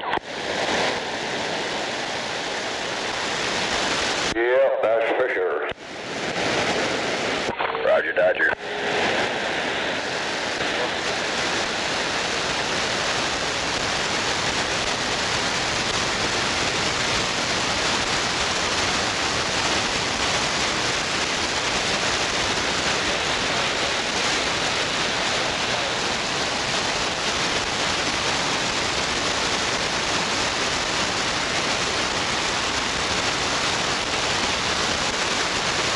Damn drivers that get off their phone, we might get somewhere. Roger. Yep. Yeah, it would be good if law enforcement would enforce that law. I think there is a law that makes it illegal to operate your cell phone driving down the road.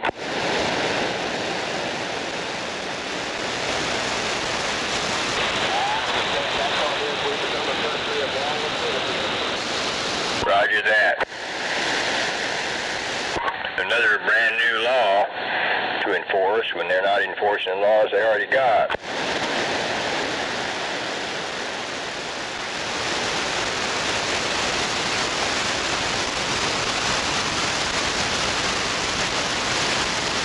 But the pendulum of common sense will surely start swinging back in the right direction.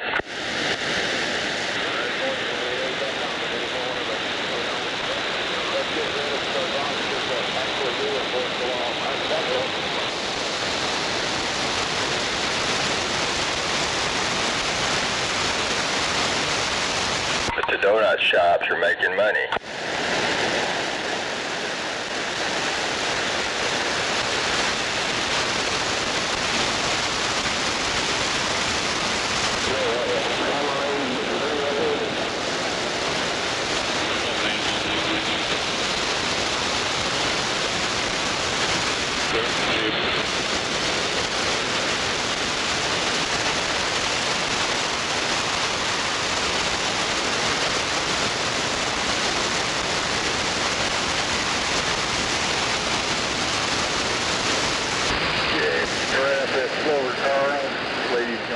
Back here. You're clear. Lane 1 and 2.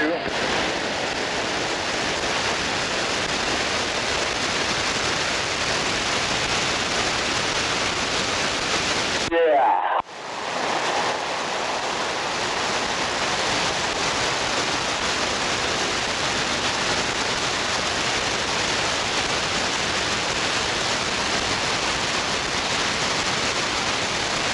Got a record coming up the same way over here.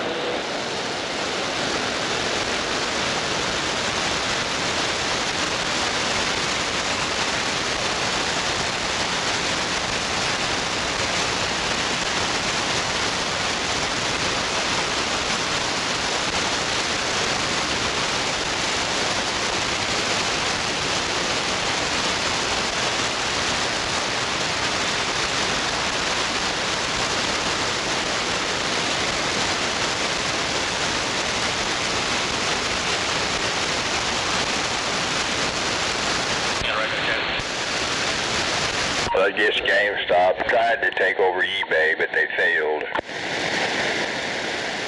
Yep. There's up one more.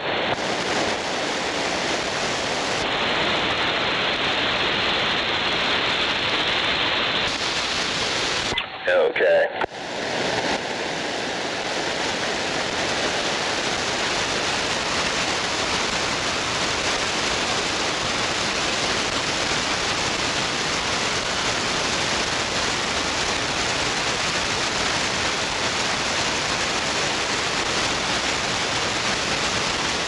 Come on, overside.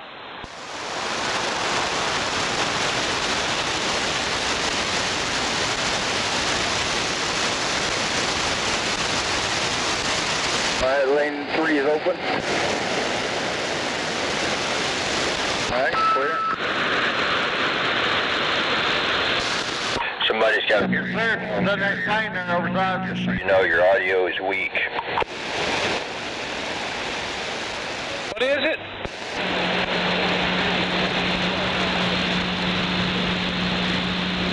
Yeah. And there you go again.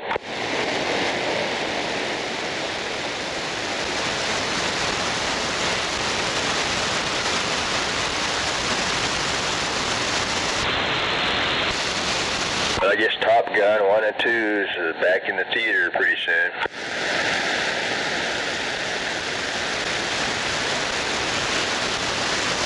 I have part 1. I just got to get part 2 now.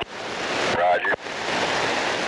Well, I think they're both pretty badass. I guess, you know, Top Gun 3 is in production, or it's in development or something like that.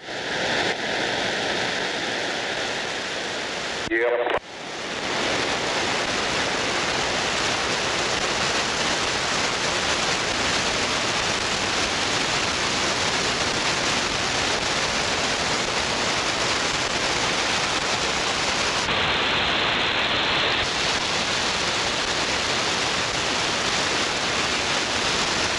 Have you seen Miley Cyrus lately? I'm sorry, could you repeat that? You seen a picture of Miley Cyrus? Not lately. What the hell happened to her? Well, I haven't been following her too closely, but I think I understand she's probably been, staying drunk and otherwise stoned on various substances, and probably not eating a healthy diet, I'm guessing, but I don't know. I'm sorry, but she went and got ugly. Roger that. Well, all that hard living, you know, as they say, she's been burning her candle at both ends, Roger.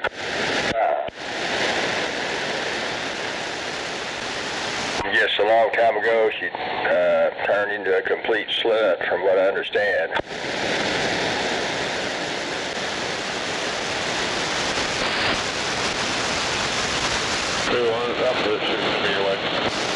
I think she tried to outdo Madonna, and it blew up in her face, literally. Roger.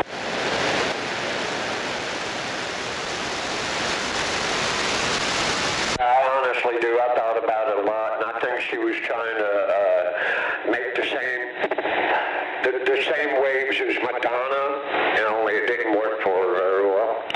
Roger that on Madonna. And I guess Madonna has a daughter, I guess, not surprisingly, I think trying to follow in her footsteps, and I guess we'll see what develops. Roger.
Cyrus looks too much like her dad, but Lisa Marie Presley was the same way. She looked a lot like Elvis.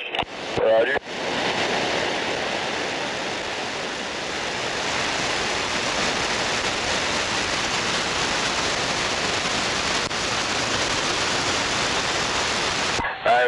Just made me wonder if I don't know if Elvis's heirs, if they sold off Graceland or held on to it.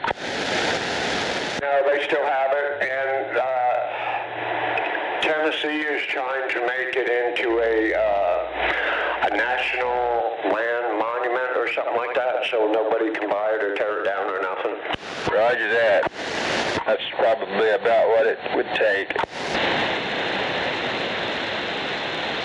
Yeah, okay, we got that big dead key out there. Yeah, I don't see them selling Graceland ever, as a matter of fact, probably. Roger, yeah, that they should not.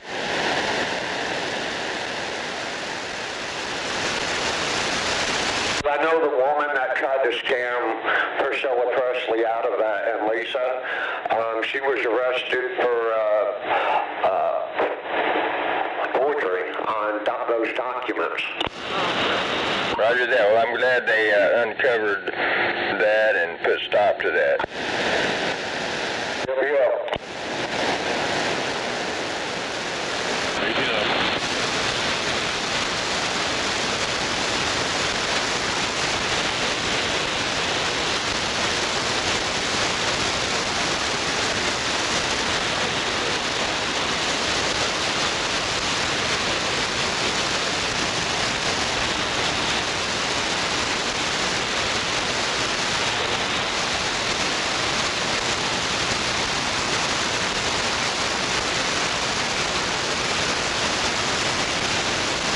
I guess I finally got my pike pass, where I got two of them for my two vehicles. But anyway, I mean, I got somebody, actually got a human being on the phone deep inside the bowels of the Turnpike Authority, and more than once I think they tried to hand me off to a computer, but I would not let them do that, and finally got it all done.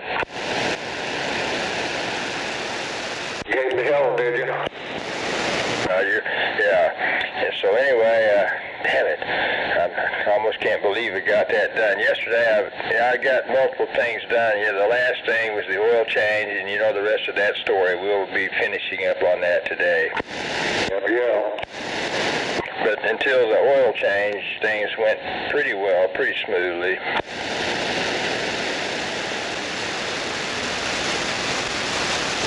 What do they charge for oil change these days? Well, on the four-cylinder Nissan, it was $37 and change altogether, which that's getting kind of high for just, you know, it's a 5W30 Pins oil, I guess good oil, but I'm supposed to have, of course, a brand new oil filter, and like I say, I don't think they put a new one on there because of all the bullshit that transpired. They're just trying to stop the leak, I guess, and I think they put my old filter back on there. So anyway, yeah, they haven't heard the last of me. We'll get this resolved, or at last resort, I guess I have to make contact again with the Better Business Bureau to give them some data, you know what I'm saying? Yep, yeah. Man, I remember when you could get an oil change for $17 with the filter. I know you're right, no doubt. And yeah, it used to be pretty good over there at the Walmart Auto Service Center, but in recent times it's declined.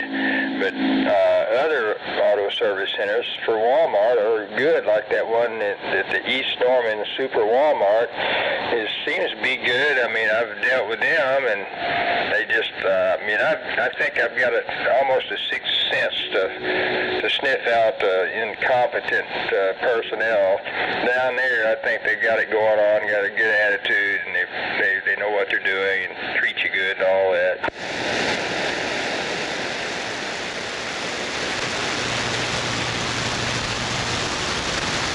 So if I do have to, you know, make contact with the Better Business Bureau, I'll be specific about my complaint and who it is deep inside the bowels of the Walmart, which I know is quite a huge operation.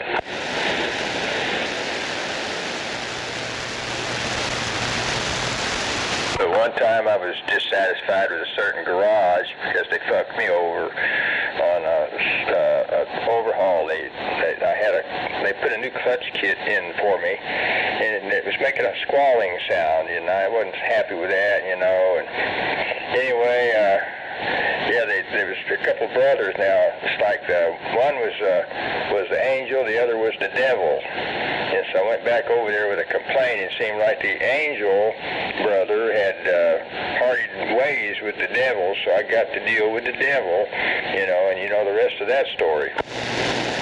Yep. And so he fucked me over some more on that shit, and I did make contact with the Better Business Bureau to, you know, to get him up to speed on the situation. And I don't know if that had anything to do with it, but later on, that particular establishment went out of business.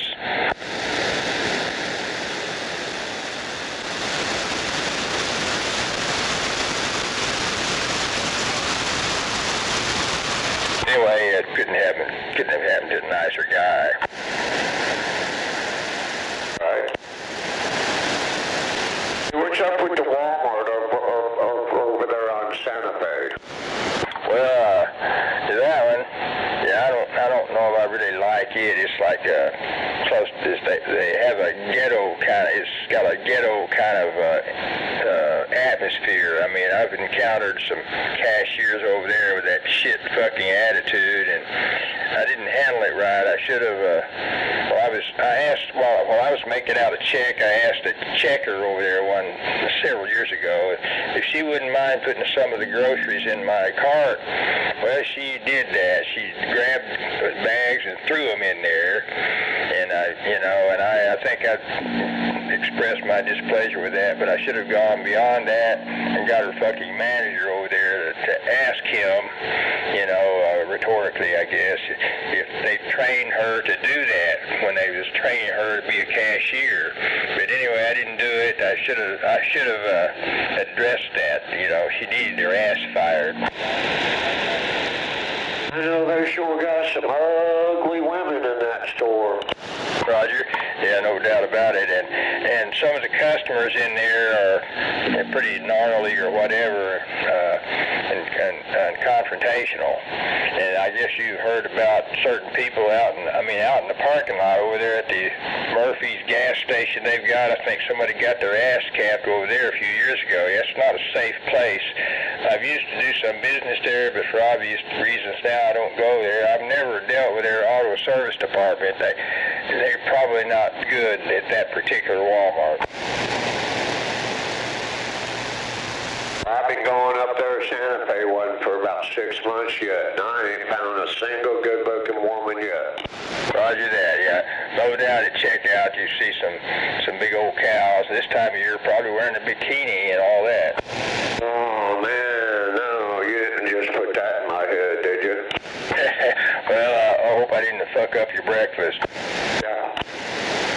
But anyway, I've probably got a bunch of electric scooters that are all being used by fat cows and some people who look perfectly healthy now, but they got to run around on the scooters.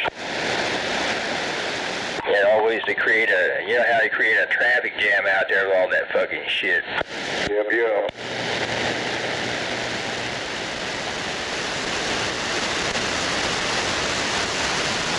Yeah, that's not, I don't give that particular Walmart a very high rating, so I don't usually do business there. But anyway, I have bought groceries at this one for years, and I may still buy some groceries over here where the auto service center is and more that I have a beef with right now, but I don't know, we'll just have to play it by ear. I mean, I would admit most of the checkers over here at this one and more, they seem pretty good and mostly treat me all right. You know how it is, there's always bad apples, but anyway. This one wouldn't be that bad if they at least had some eye candy to look at while you're shopping. There you go, no doubt. I mean, the better the eye candy, the more you shop, right? Roger. And, you know, that up front, the customer service and returns and all that, I mean, I expect that to be open whenever the store is open, but that's not always the case.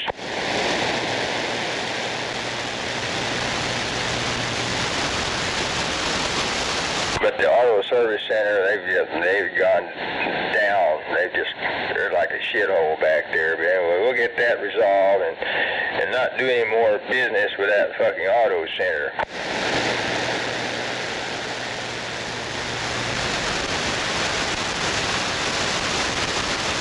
The one thing, it's like all the faces I saw over there, I think were new faces, and I'm not surprised. They probably have a heck of a turnover.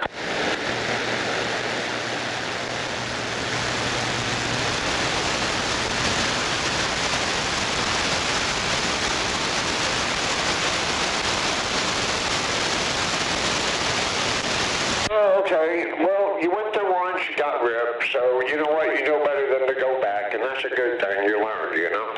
Roger that, yeah, we'll just try to resolve what happened, but we're not going to go back there for another fucking oil change, that's for sure. Now, if you went back again and it happened again, it's actually your fault then. Well, sort of, yeah, that's what they say, yeah. Yeah, shame on me if I do it twice, whatever. Yeah. But still, I mean, yeah, I blame them for a lot of shit, but anyway. I still prefer shopping at the Walmart Supercenter over Target, but anyway, that might change. And then, of course, you know about Winco. Sometimes I go over there.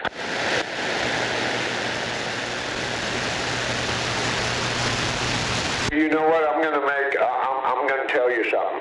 You know that Oklahoma County Sheriff? Roger. I bet you within the next 2 months you're going to hear it on the news that he's resigning or they're trying to push him out. Roger that, no doubt about it. looking at Barry Switzer's daughter and Barry Switzer on TV right now. Yep. You're watching the same thing I am. Roger that. I have not ever talked to Barry, but I've encountered him in person a time or two. I used to live in Norman a number of years, and I think we both love the Los Dos Amigos Mexican restaurant. Terrible.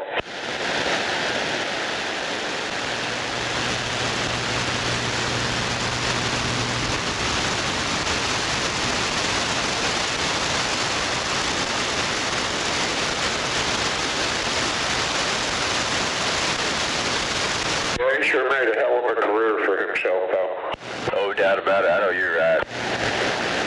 And then with all that money, he's I think pretty wisely managed it. You know, how he's got the Barry Switzer storage places around, and he has other holdings. I think he had some Barry's chicken restaurants. I'm not sure if they were all successful, but you know how business is, a bit of a dice roll.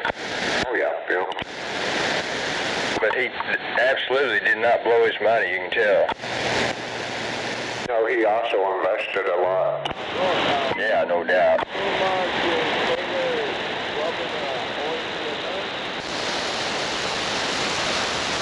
Yeah, I remember one time, I don't know if you've ever heard of the Town Tavern, but it used to be like a institution down there in Norman, you know, Campus Corner, right there on the corner of Asp and Boyd, right across the street from OU. And I would go in there regularly, you know, and enjoy maybe a hamburger back in the day when I used to regularly eat hamburgers and enjoy coffee or whatever, and sit there, and they had plate glass windows, sit there and enjoy all the scenery, all the, like the constant movie, if you will, going on outside. And then on the walls they had all the football scores going way back to the 40s, I guess.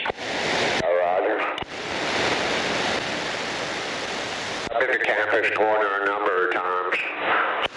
Roger that. Yeah, the Campus Corner nowadays, I guess it's not as magic to me as it used to be, but still operating. Yeah, I don't know if have you ever heard of Fontanelli's Tavern? I think I might have heard of it. I don't know if I've ever been there, though.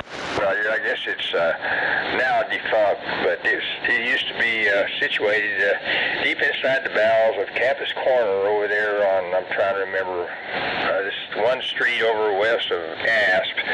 So whatever, I forget the name of the street, but it was over there, and I used to, back in the 70s, I used to be like one of the supporters, let's just say, of that establishment.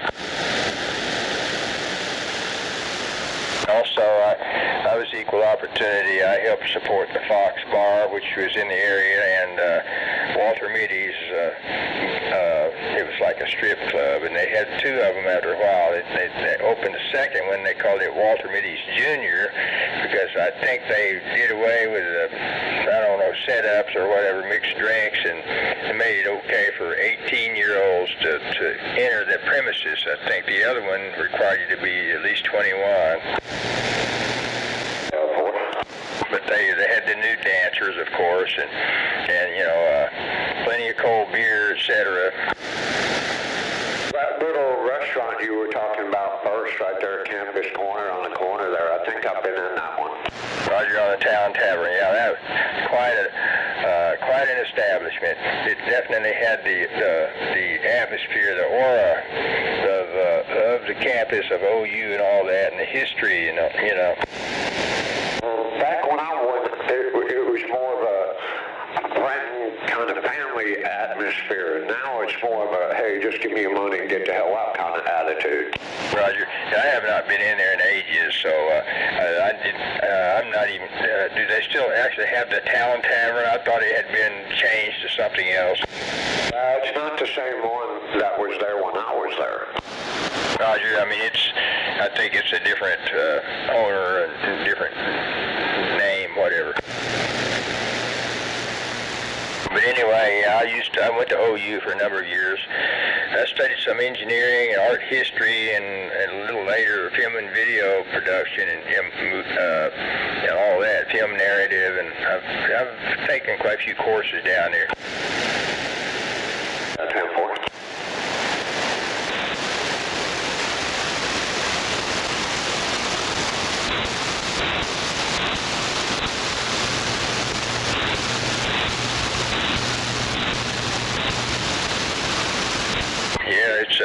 It's kind of a magic area, and then there's the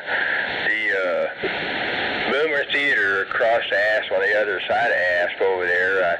I've of course watched some various movies there over the years. And now, I mean, it's still there. I don't think they regularly show any movies, but sometimes they might.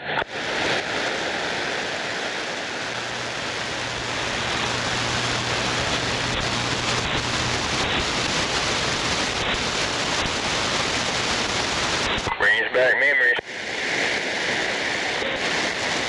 Oh yeah. And I used to get out there, that's back in the 70s when I started doing my running every day and weightlifting back in those days for years. I bought a book entitled Education of a Bodybuilder that was written by, guess who? Arnold.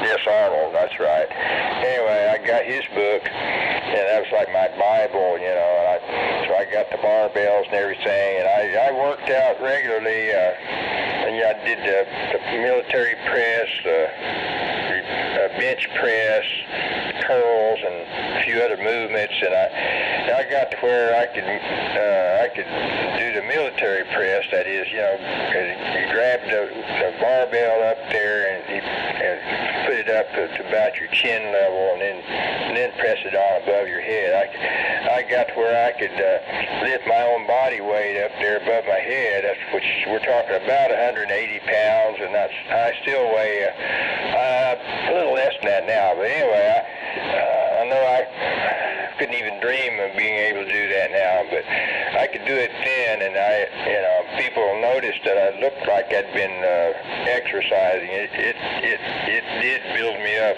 quite a bit back in those days.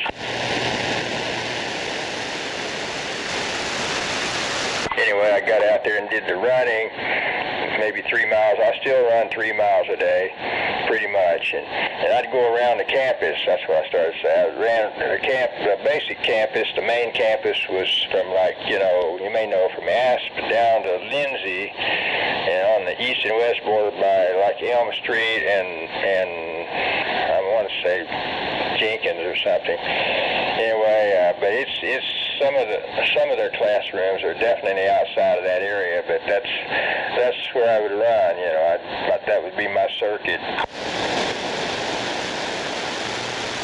And a lot of people, of course, did that.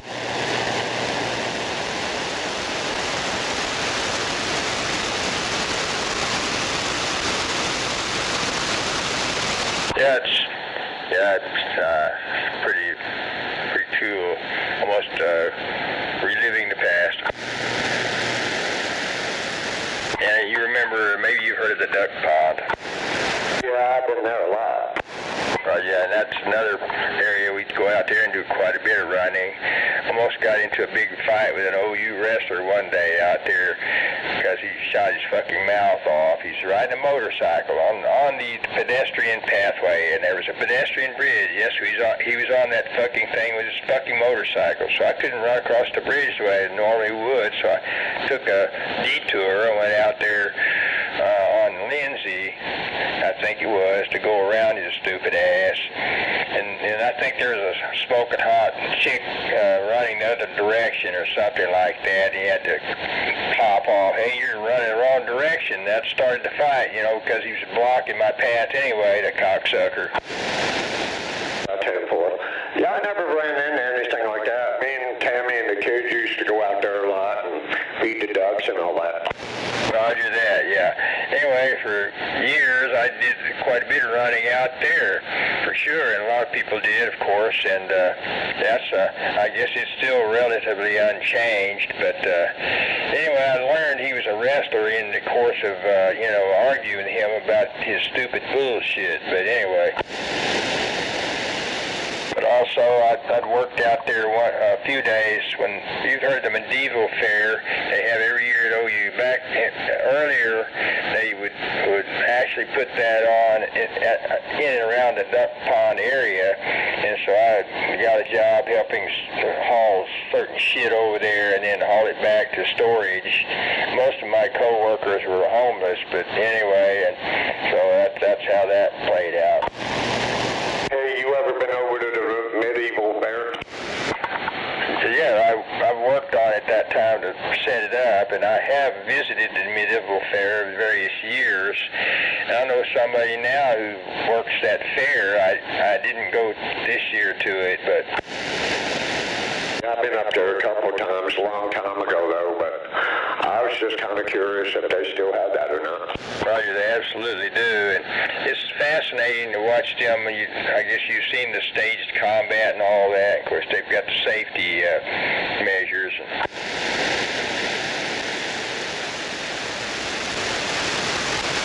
Yeah, I know a woman who I think she takes part in that. I think she's one of the human chess pieces on that big chessboard they set up, you know.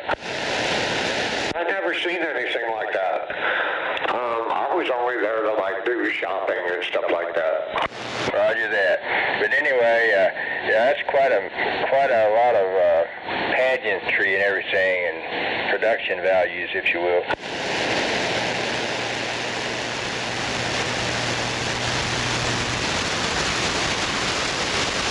They might have had that stuff there when I was there those times, but I just missed it. But yeah, I was basically there just looking at the little shops. You know, leather. I like leather outfits and so forth. Roger. Yeah, speaking of leather, I've got actually a leather jacket that got a bit fucked up in a tornado, and I'm going to have to find me a leather shop and have them repair it for me.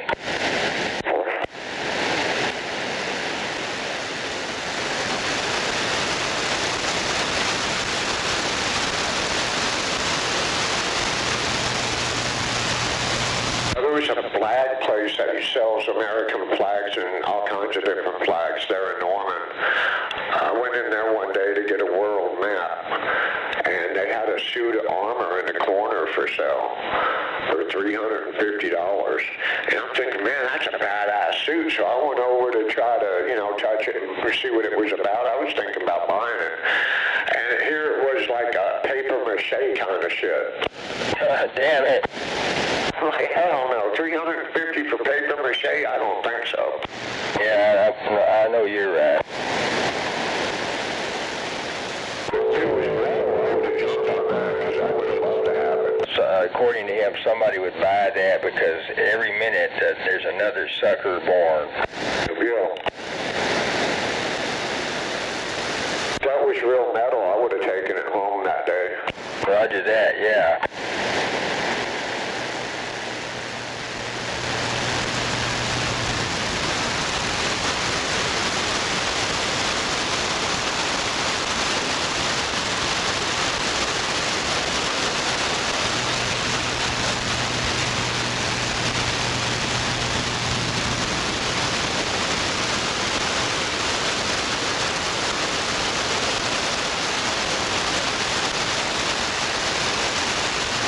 Yeah, I gotta get my dog a leather jacket and some shades, you know. That's what I'm talking about.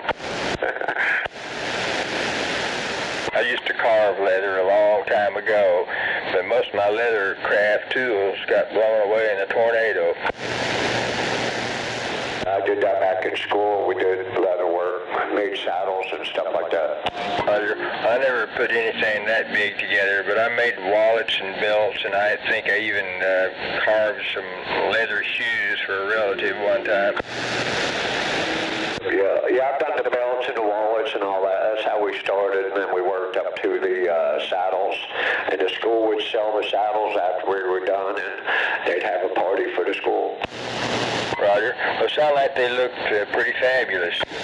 Yeah, they were nice saddles. I mean, there was a lot of us working on, one saddle at a time. I do one part, someone else will do another, And West 240.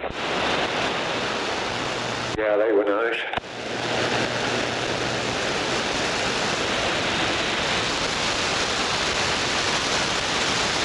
Yeah, art was my favorite class. Roger that. Next to lunch.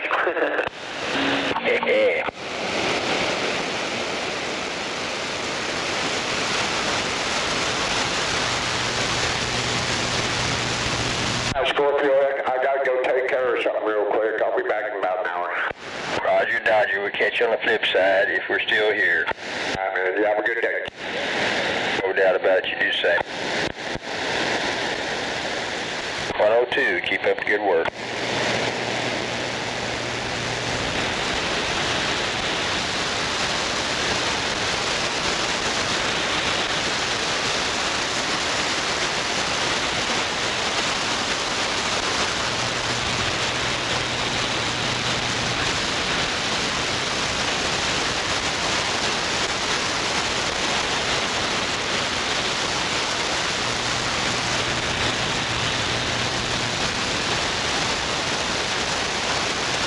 I would stay in too.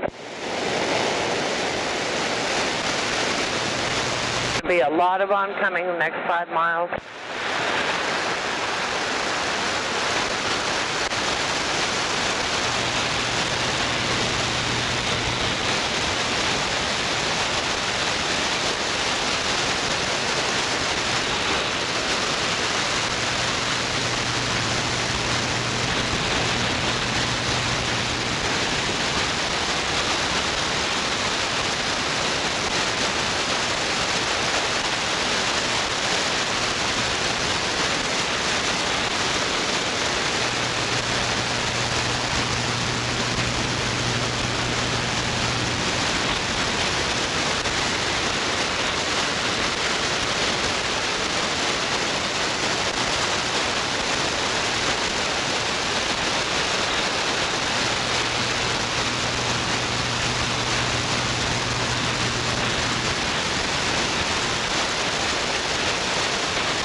A motorcycle coming up on the right.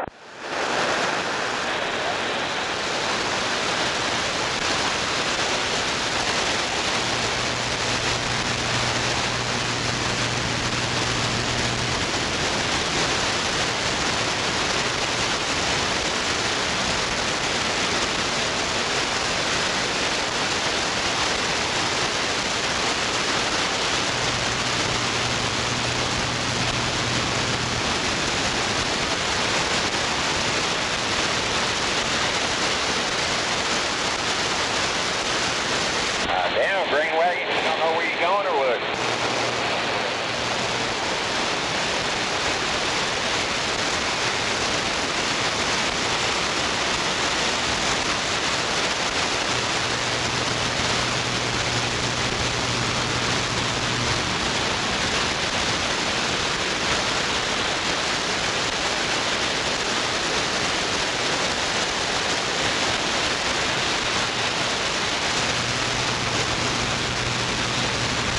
Two and a half miles to our exit.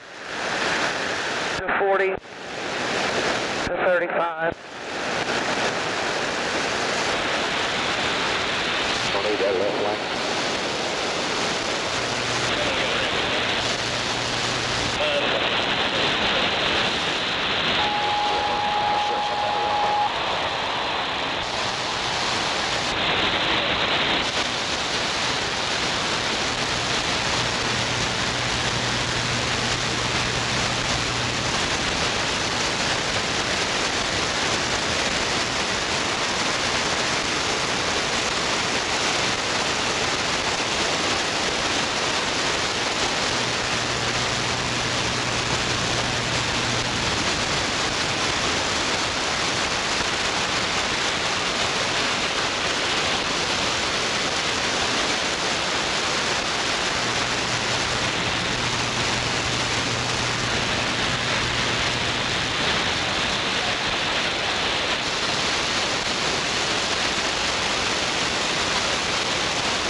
We clear right.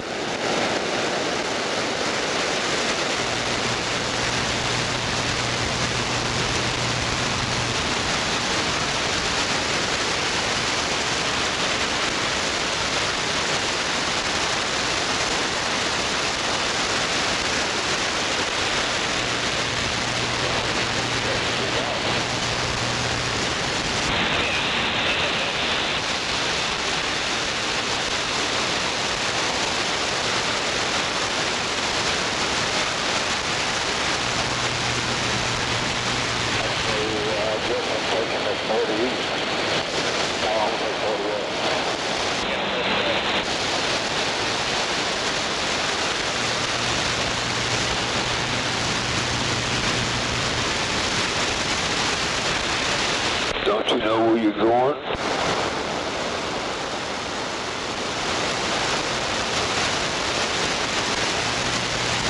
You're clear left. Right there.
Remember, there are 3 skinny bridges on this stretch. 35 at 23rd Street, 50th, 23rd, 36th, and 50th. I know you're not wide, but worry more about people trying to come around you and being on the bridge with you. Long ride.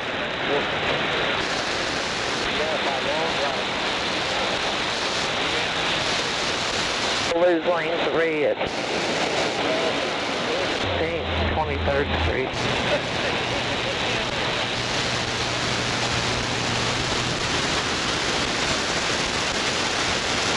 Sort of. 19 coming in hot.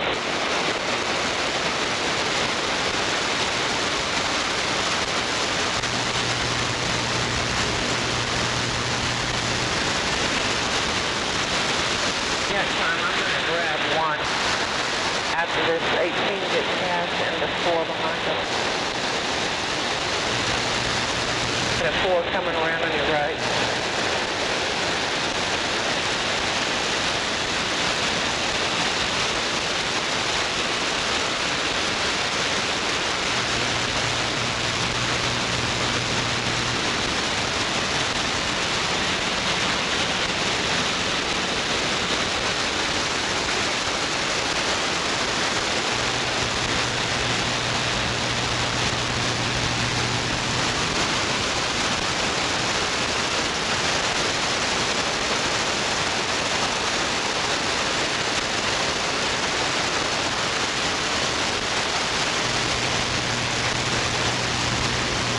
Good, back to the light.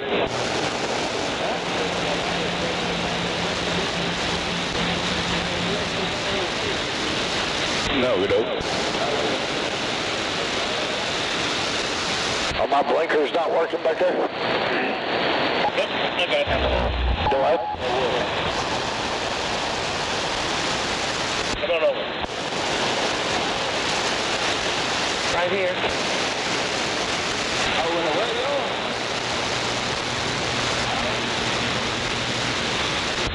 Sorry about that. I wasn't paying attention to collectors. I was paying attention to all the traffic.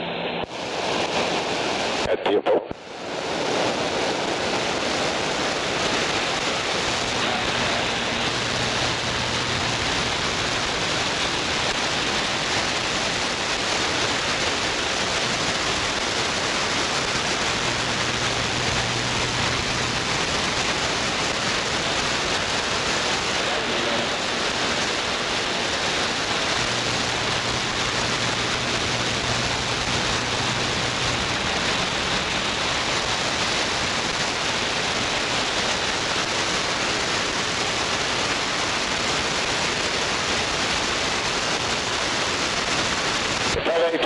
Tries to pass me on the left, shut him down. I don't want him trying to squeeze me between the box truck and him. 10-4.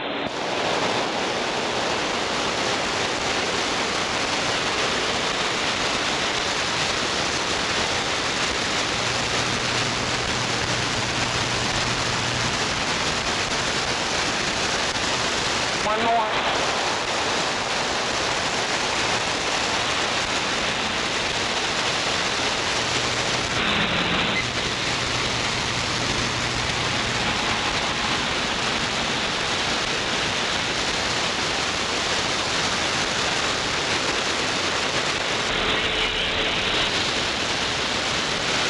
Come out of there. Way back here when we got the car.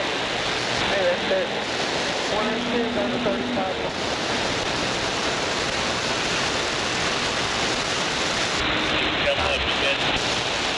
Yeah, I just don't want to push me into that shit.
How about at 716, you out there around the bend? How about at 716 around the bend? Bring it. Yeah, brother. Yeah, brother.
I'm sorry, that was just stupid.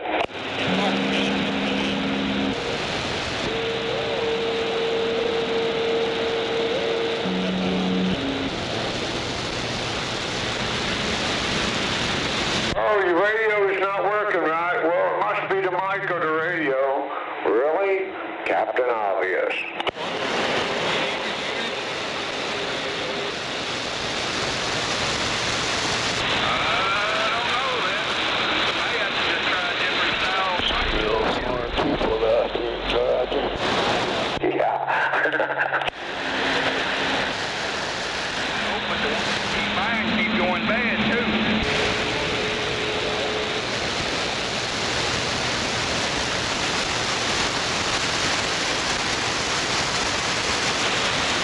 I'd probably say about 98% of the time it's the mic, ain't the radio.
the day.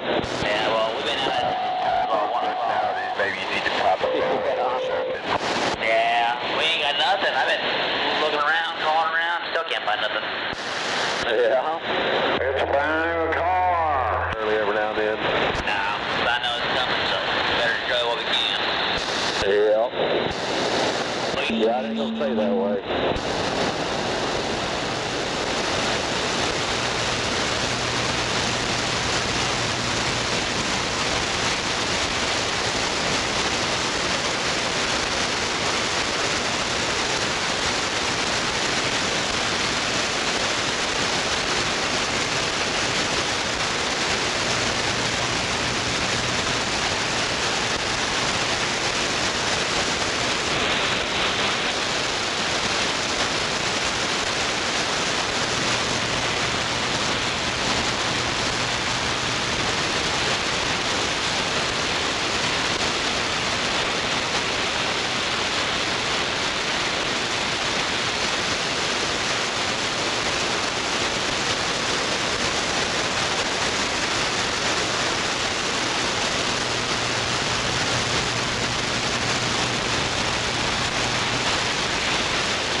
center lane, shall we, buddy?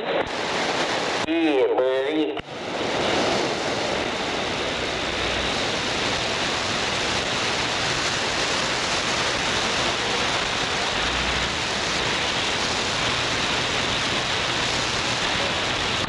Anything for you, Toots.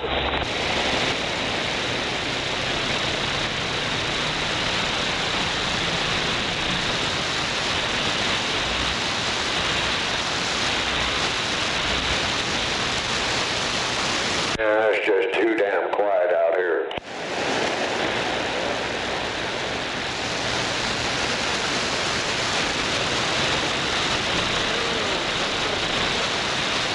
Hello, bike.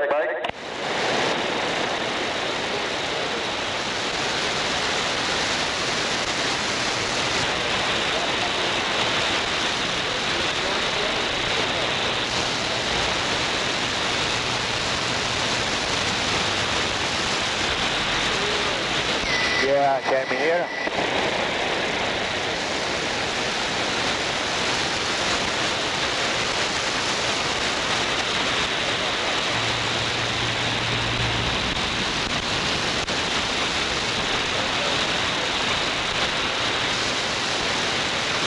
Go ahead for 747, I barely hear you.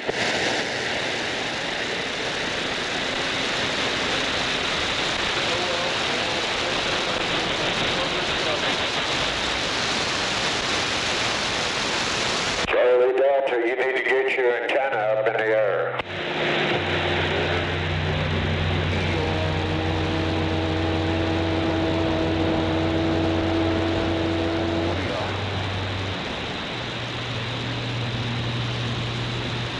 Good morning, Charlie Delta. Yeah, like 102 says, you need to raise that antenna up a little higher.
Well, I don't know something. I sure this might be the most wild trucker in the world. Now, once this week goes, I'm going to back my regular shenanigans and bullshit.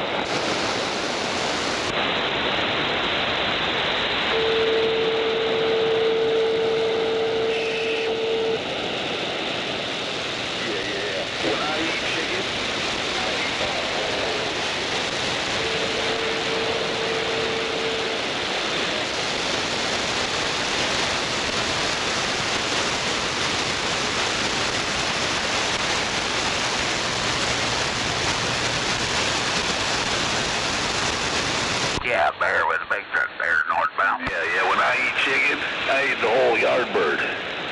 Everything, the bones and everything.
fried chicken on.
Under my speed limit.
That's what I do.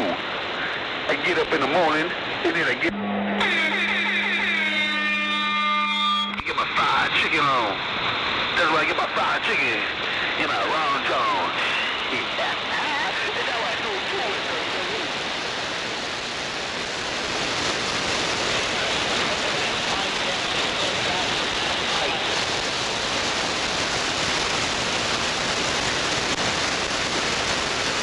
Yeah.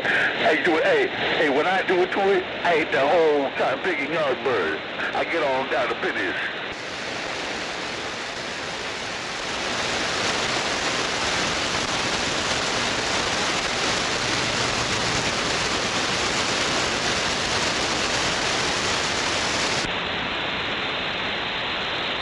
Yeah. Hey, I gotta fly them all. And I get on down to business. I do it to it. What the hell did he just say?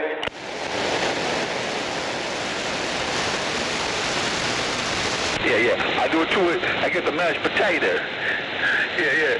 I didn't just get a burger of fried chicken. I get the mashed potato. Yeah.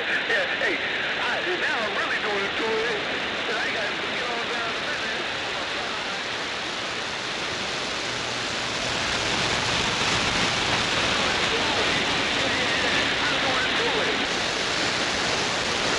Why don't you take your ass back down to Channel 6 where you belong, boy?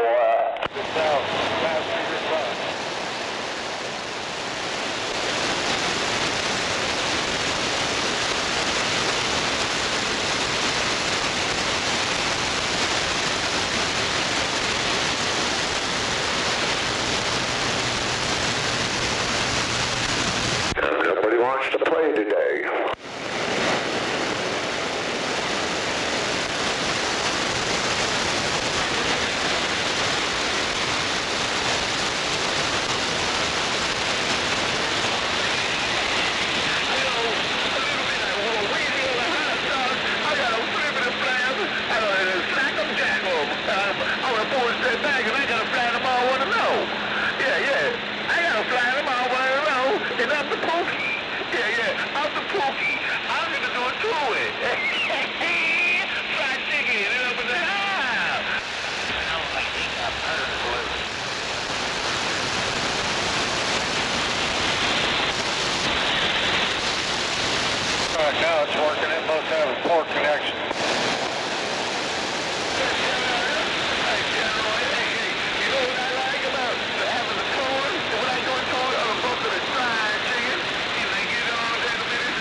That'll see all that April bite that you're going to put through.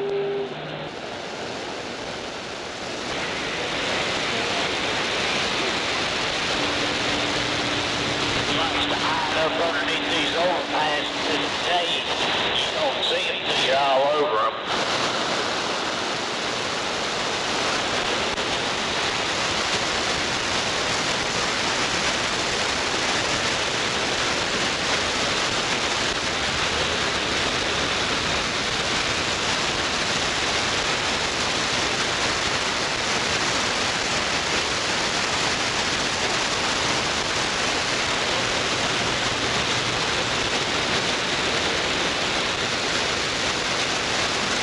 Clear back right.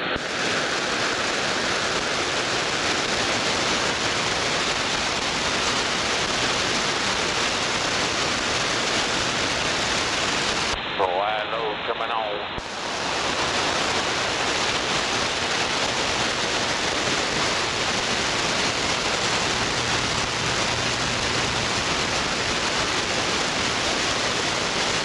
Clear right.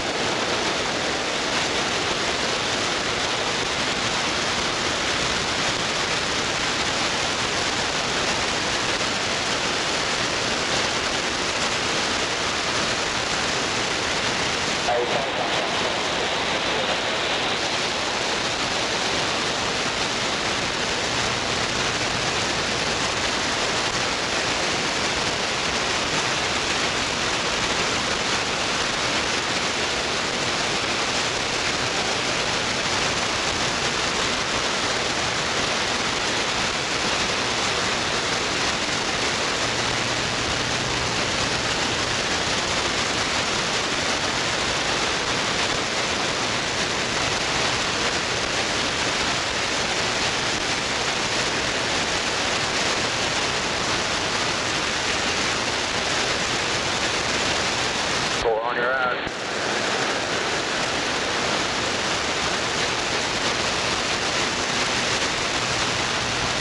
Contact.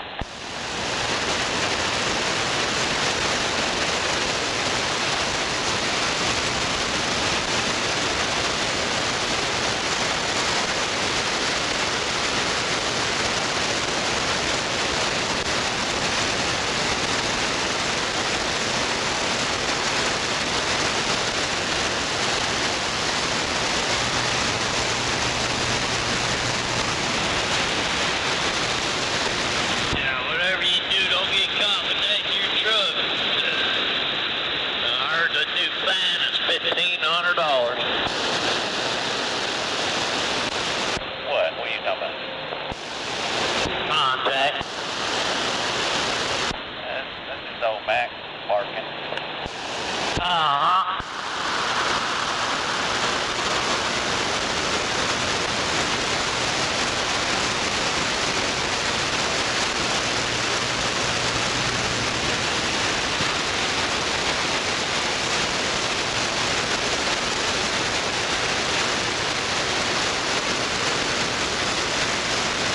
Got me pretty heavy on this load. I'm 79.1.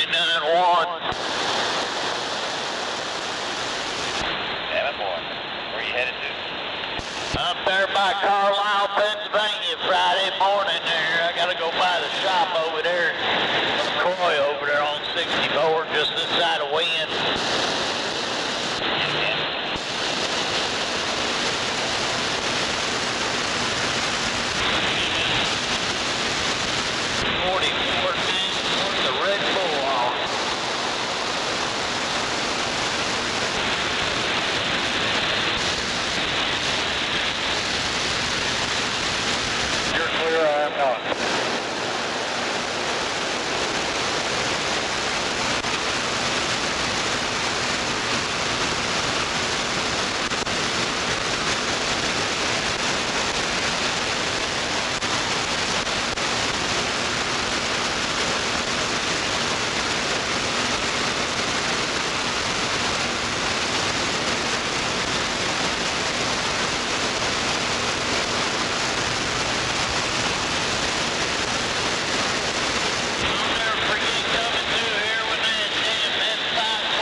can you make the curve?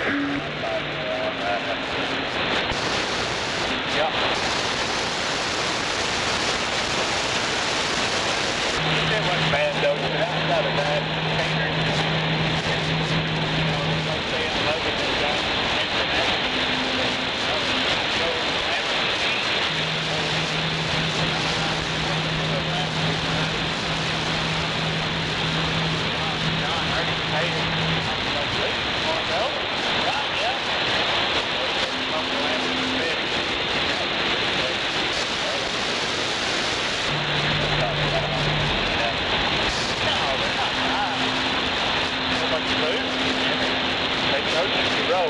They're big roads, so you feel obligated to keep breaking limits around all the fried okra and everything else, and keep dumping it on the place.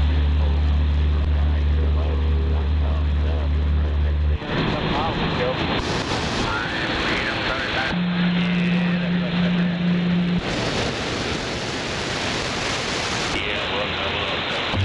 He's sitting on his shoulder speaking with his back in the head, huh? Yeah, no doubt. Look good back through down there, cow truck, scales open, rolling everybody through, get down there, side of town there, on the other side of the state there, close to the line there, about 15, 20 mile marker on down there, handful of them. They just sat down there on the line, they ain't set up or nothing. Yeah, I appreciate it.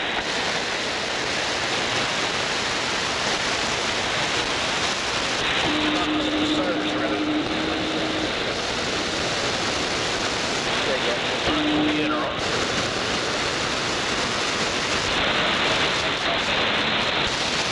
Probably.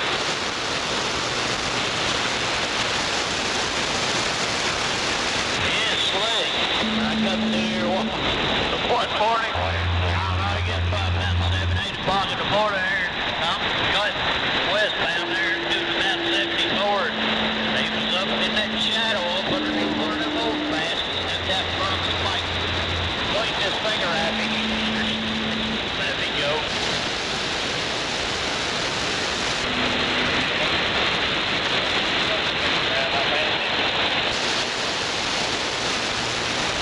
Yeah, we already got off. You know any of them mechanics over there in your shop? Yeah, up to 140. They do what? You know any of them mechanics over there in your shop? Yeah.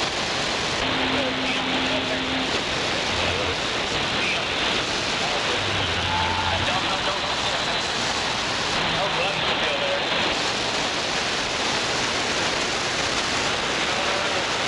You got Joe, Dusty, Dusty, Tanner, Toby,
the hose again. It does this whenever it's full.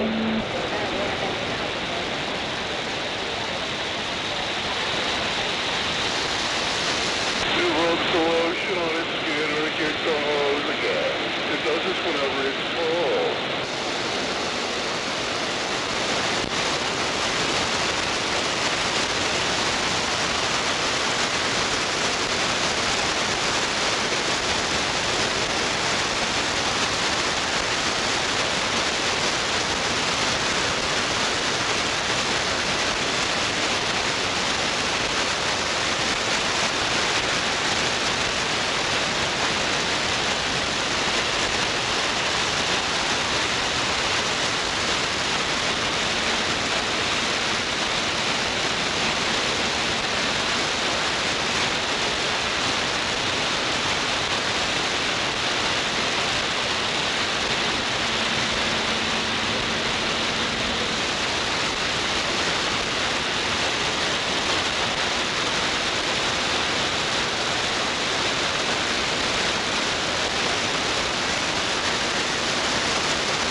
smoke.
Hell yeah, Buffalo.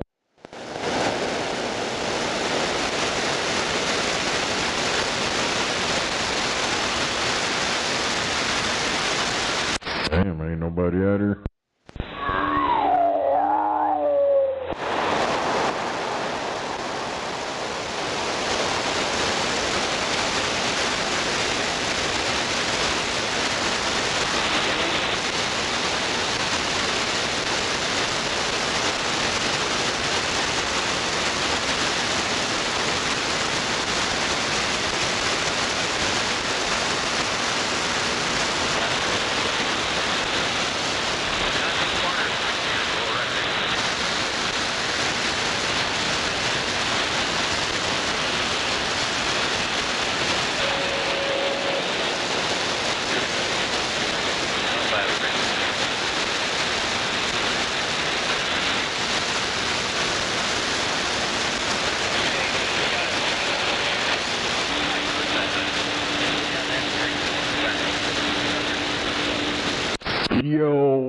Yo.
I know one thing, the lawyer's coming.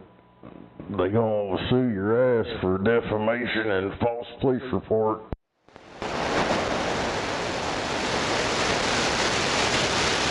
So get ready.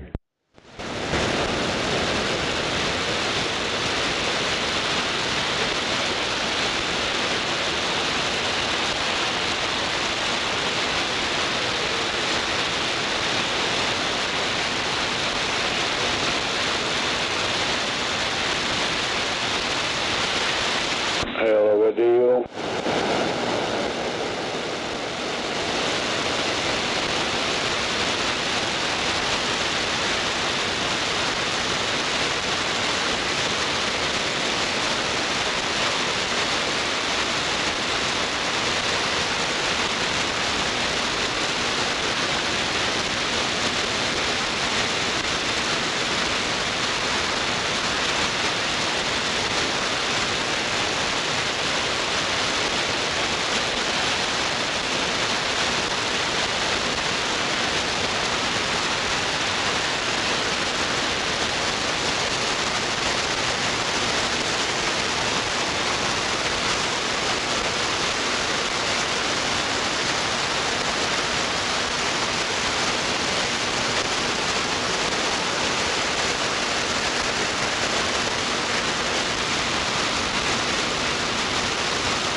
afternoon to the frequency. Me and my little radio's back quiet.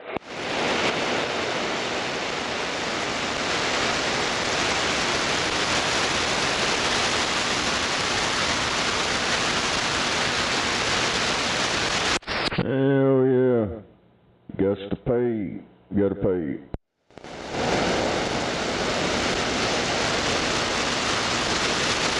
No, hell, what do you got going through now, Snake? What'd they do to you?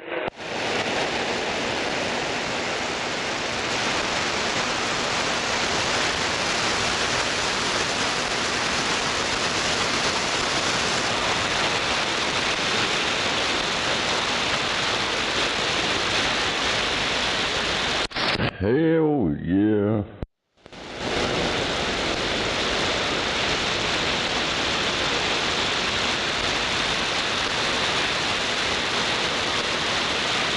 Them Nimrods over there, they're gonna wind up having to pay.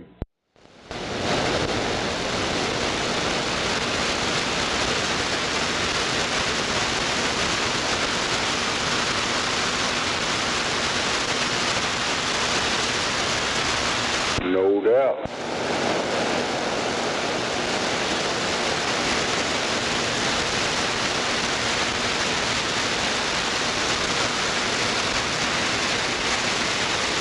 Yeah, don't spend all your money when you get it, because you're going to need it for a lawyer.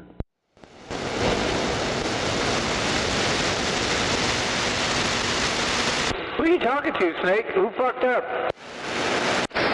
What? No, cowgirl Matthew over there, he put her up to filing a false-ass police report claiming I stole a car and all this shit.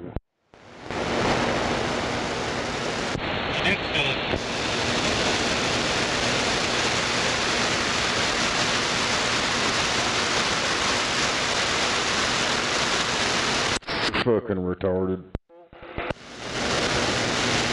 Y'all key together?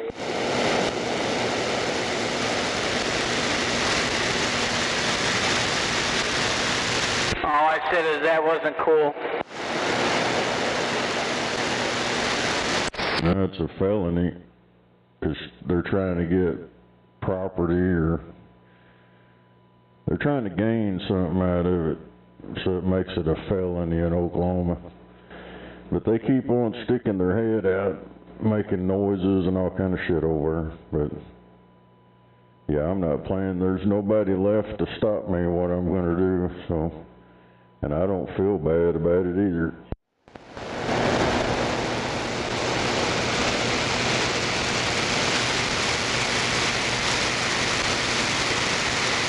What, somebody over at the property over there at your mom's place?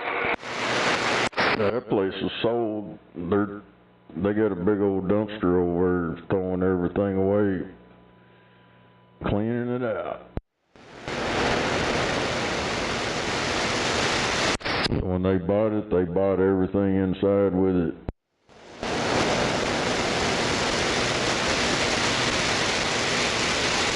Wow. Hello, Leonard.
Who's that out there? Who's that?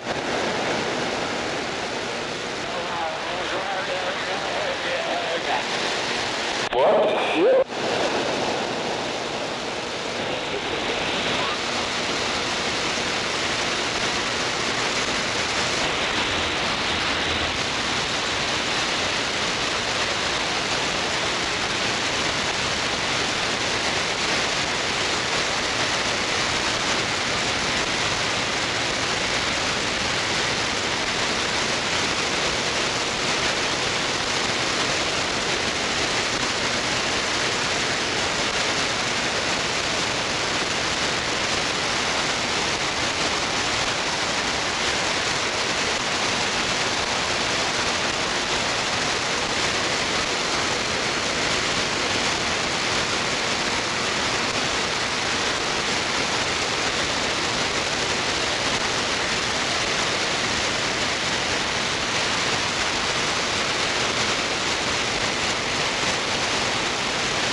Damn it, man. What a quiet day it is. Yeah, thank God that drunk ain't out here. Oh, I know it's been pretty quiet over here without that noise. Roger. What was that, Snake? I said it's been quiet over here without that noise. Oh, you got your neighbor straightened out? Not yet. Waiting on them ferrite deals to come in, and I'm gonna try a different size, see if it takes it out. 'Cause it does it on this one here too. It tears that shit up. Hey, Roger. Yeah, they don't make condoms that small. Gotta use your... Yeah, put four loops in it, and it completely disappeared. Hell yeah, there you go.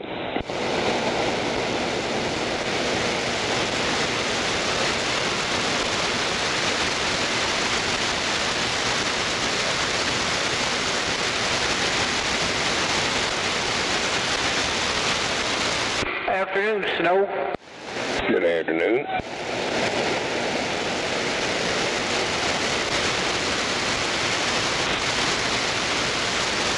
Oh, my belly full. Went and ate lunch. Now I feel like about ready for a nap.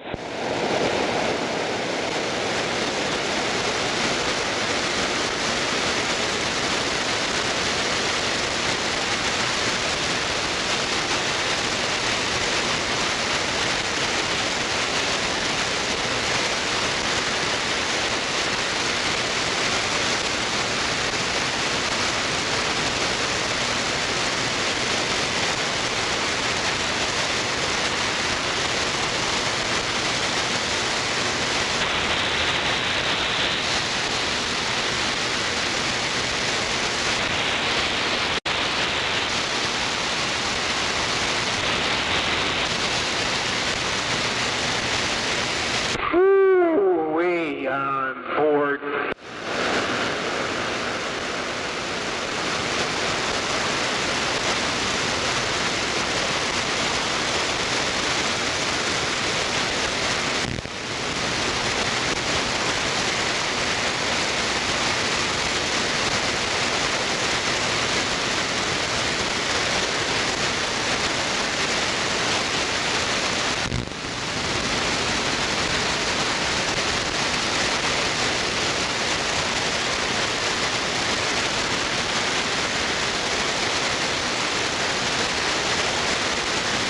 Alrighty then, I gotta go back to work. No doubt about it. No doubt. We'll catch you later. No doubt about it. Talk to you later.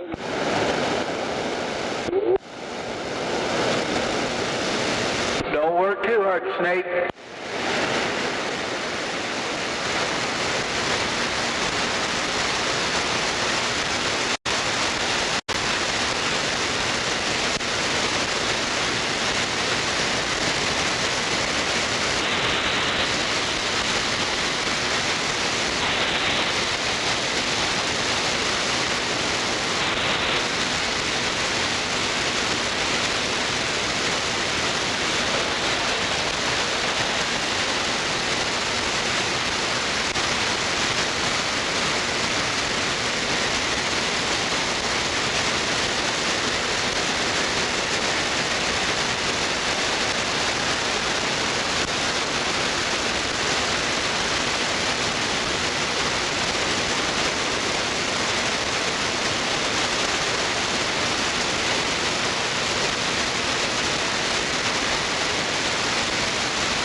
No doubt about it. Hell yeah, on the doubt about it.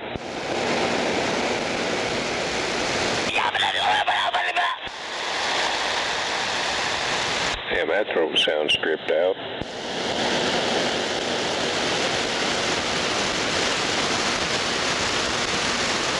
I know you're right. Sound like they tightened his bolt a little too tight and stripped the threads out of it.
eastbound. What this way station up here doing? Oh, good dog, appreciate it. Looking good back We're on the north side of it. Didn't see nothing. oh, good dog, looking good back to the 200. North.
be as quiet as still morning.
Nah, come on, belly dumper. I gotta get that paper when I spill out.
Yeah, go ahead.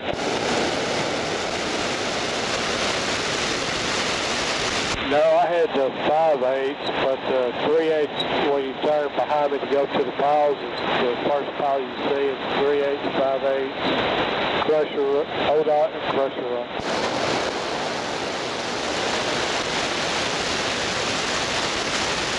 Yeah, when you turn and go, the loader's back there, he can tell you too, but you'll be facing the 3/8 when you get back there.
That tow truck around those lights on.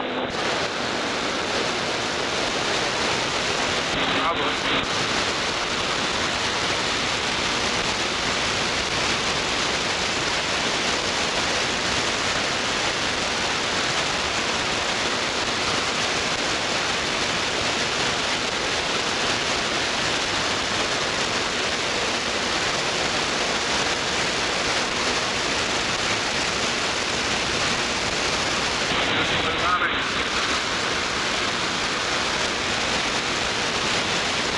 Telling him he's flashing his lights at the guy.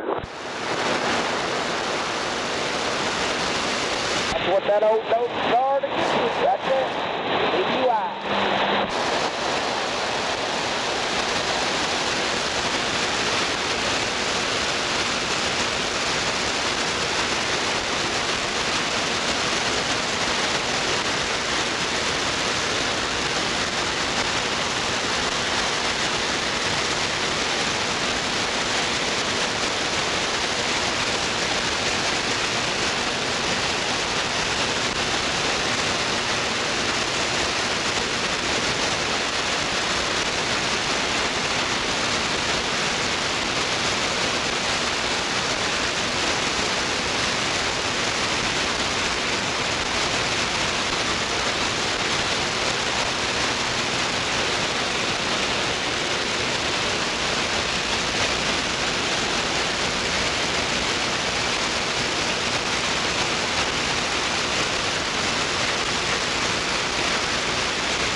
Has Danny heard if Saturday is confirmed for sure? I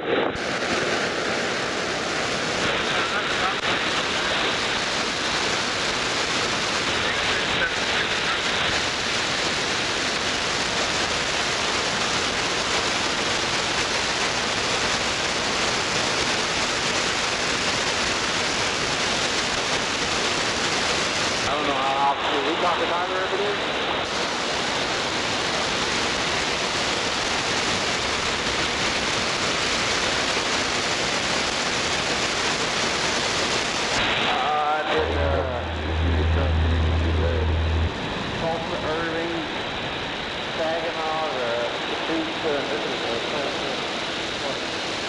I think it's confirmed that they called it in.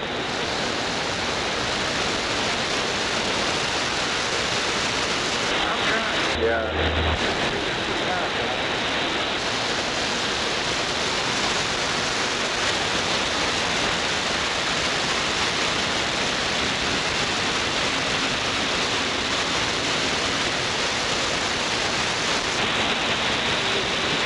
I think even without Saturday, I'd have a really good week.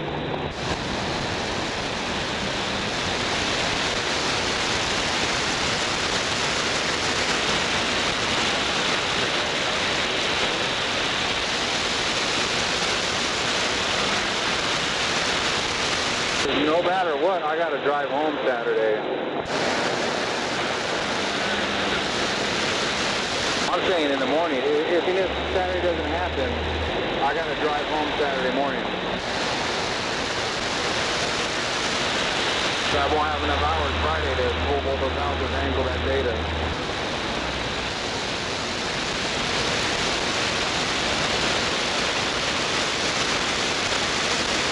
Friday's 14, no matter what for me.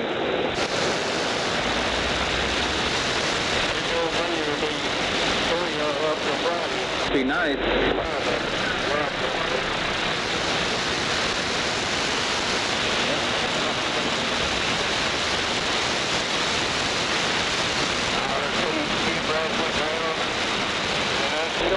You don't want something else though. You already said you can't do it. Red flags up here on the shoulder the whole time.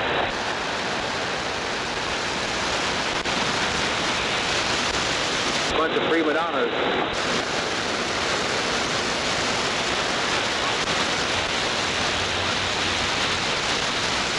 Yeah.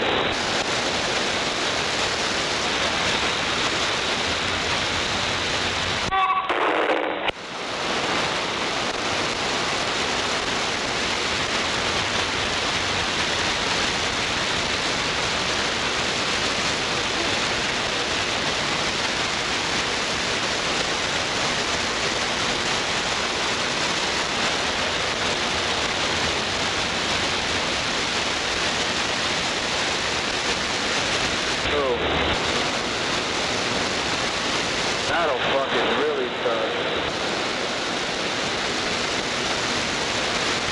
I don't want to pump shit already.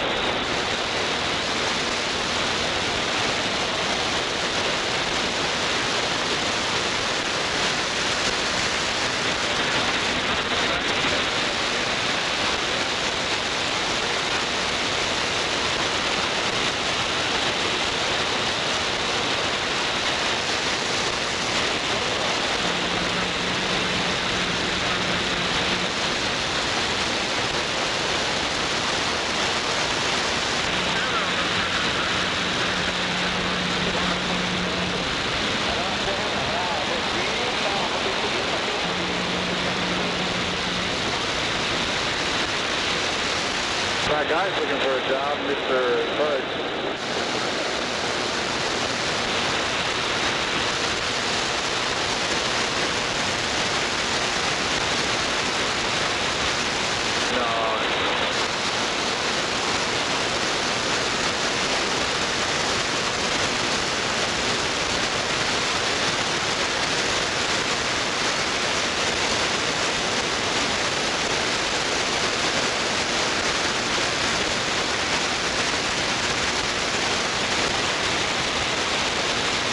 Tomorrow's going to be like 13 hours too, 14 hours on.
got a copy?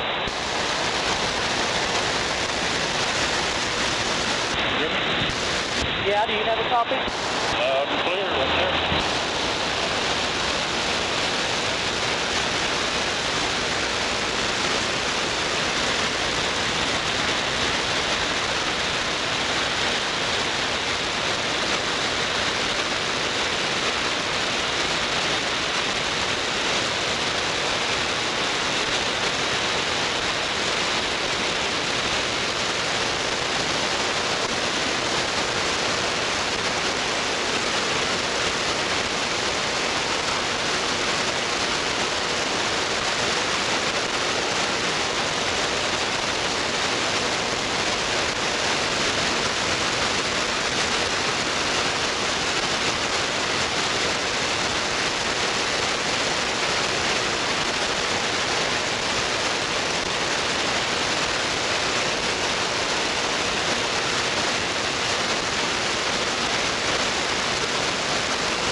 Got a copy on this radio.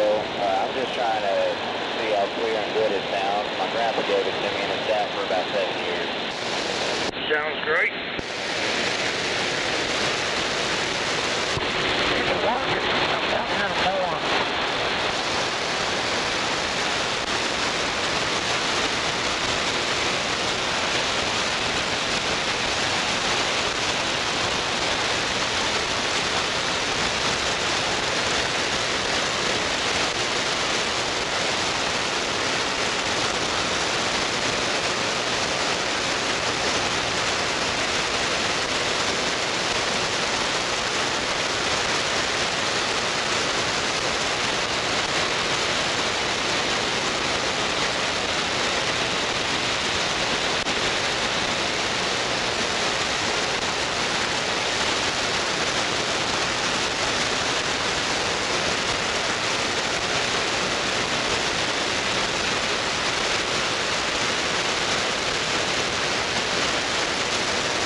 got here is a failure to communicate.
Still got a copy, Steve? Awesome! Woo! Thank you.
put the pressure on the right side, so south.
This is our exit, isn't it?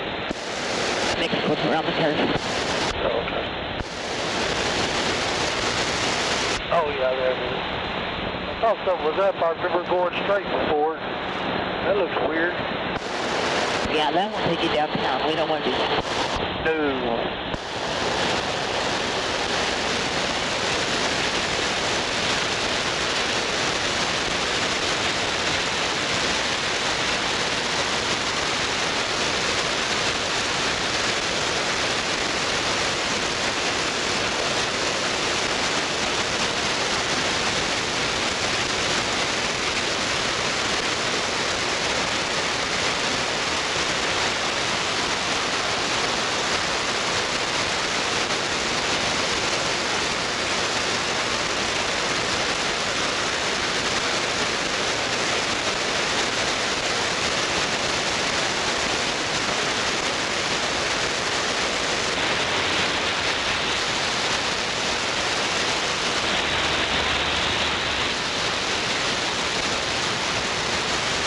Come over one and get that 18 on the left.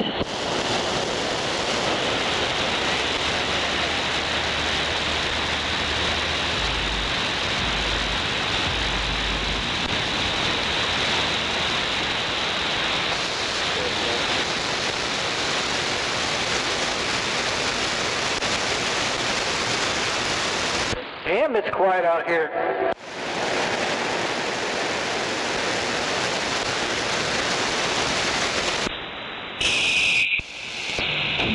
What would you like to hear?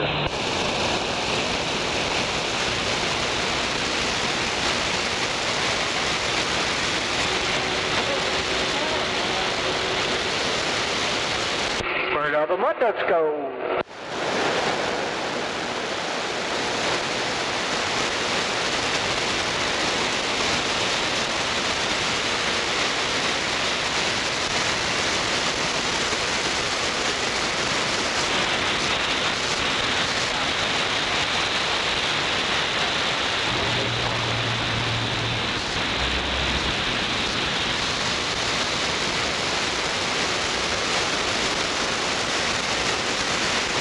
Damn it, it's quiet out here.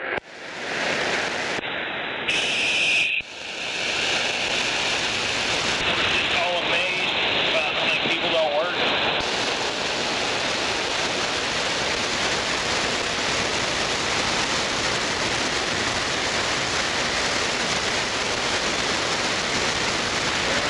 Tell you what, for gas prices being as fucked up as they are, the highway sure is busy.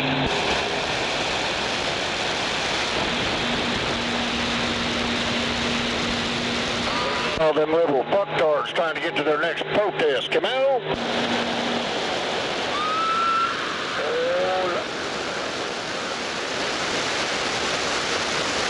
I'm learning I'm staying home more and more and more by the day because of gas prices.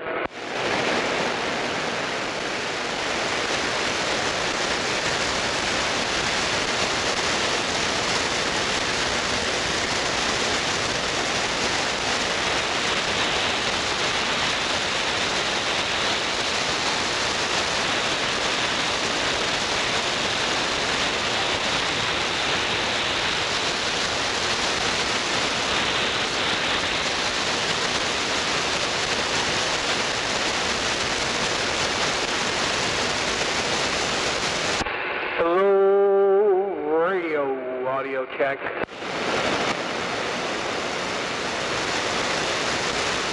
Your radio working.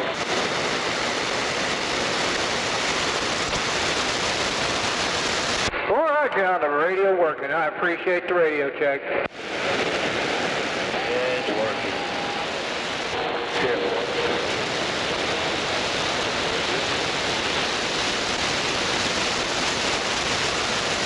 It's working, radio check.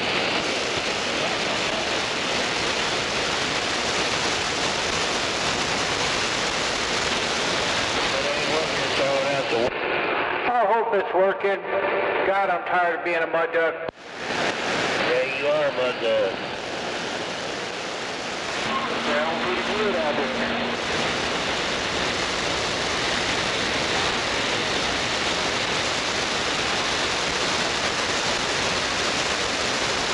I'm still fine-tuning it, trying to get that equalizer fixed right. Yeah, I had the same problem with my radio.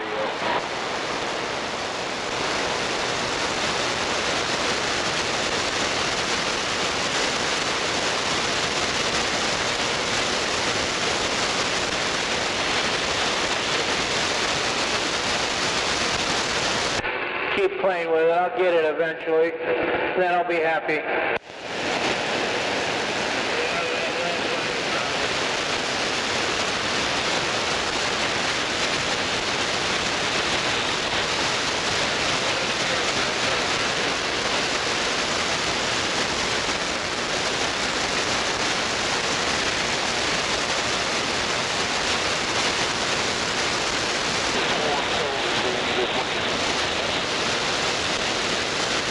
Hello, radio audio check.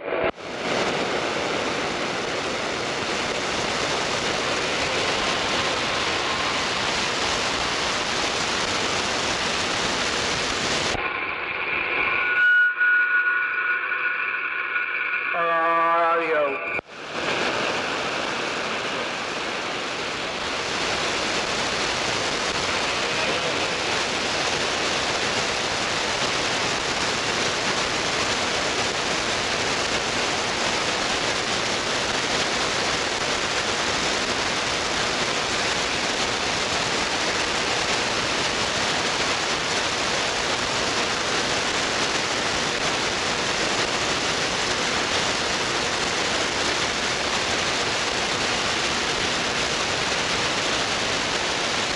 Hello, radio audio check, 1, 2.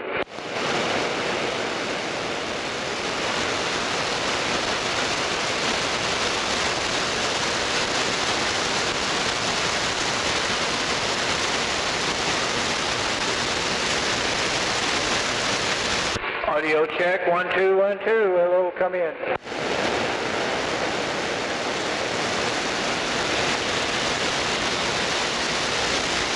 There's a 4 on the shoulder, boots on the ground down by the walk across bridge. Okay.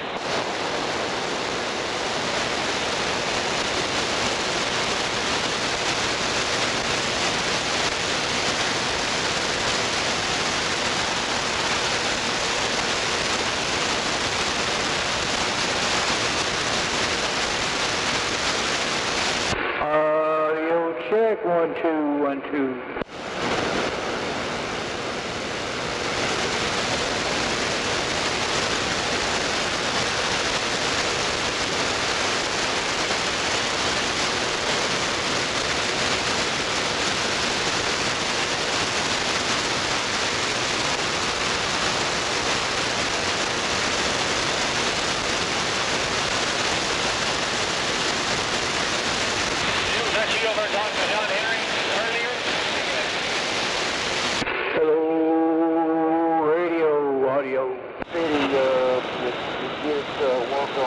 There's got some other kind of problem with it. That beat you. I wondered about that.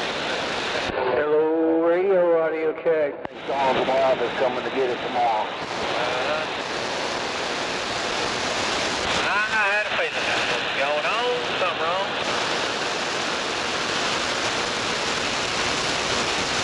Hello, radio. Just one thing after another, isn't it?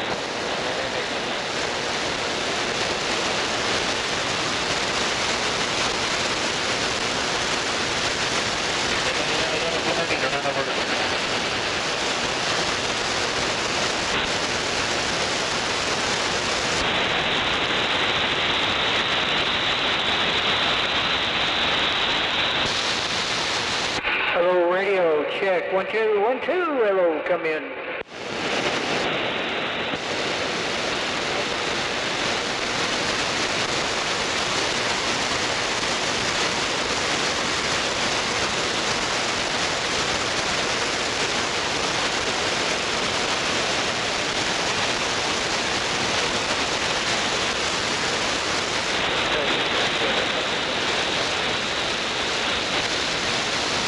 Hello, radio. 1, 2, 3, 4. Hello.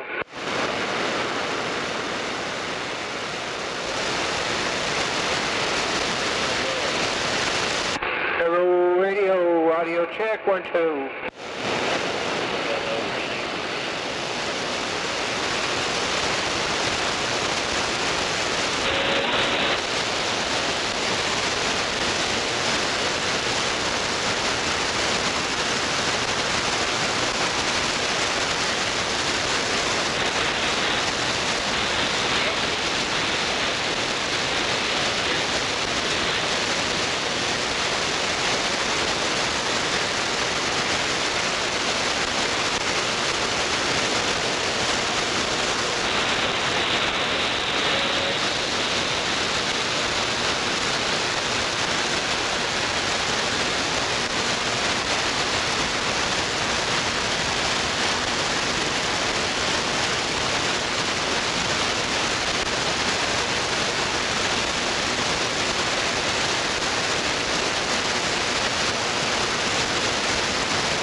Audio check, 1, 2, Willow, come in.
Hey, Scorper, you out here by the radio? Hello, come in. Hello, hello, hello.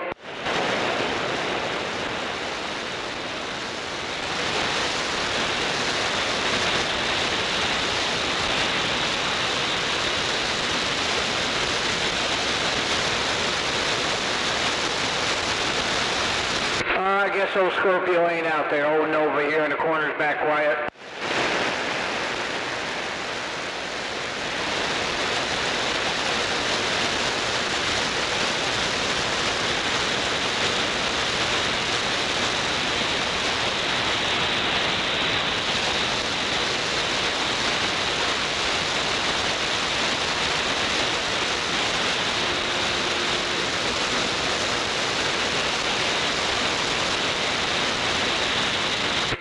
Hello. Hello.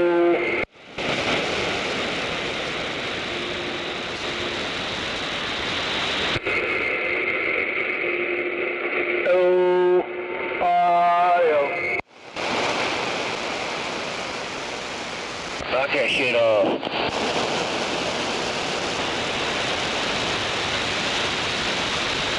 Oh, I'm sorry. I'm just trying to get this thing to work. I'm just checking the audio. Sorry, I'm just trying to get this. Got some background noise.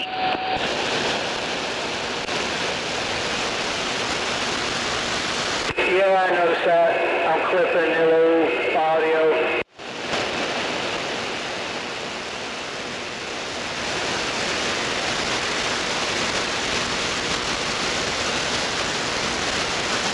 That should be a whole lot better right there. It's loud.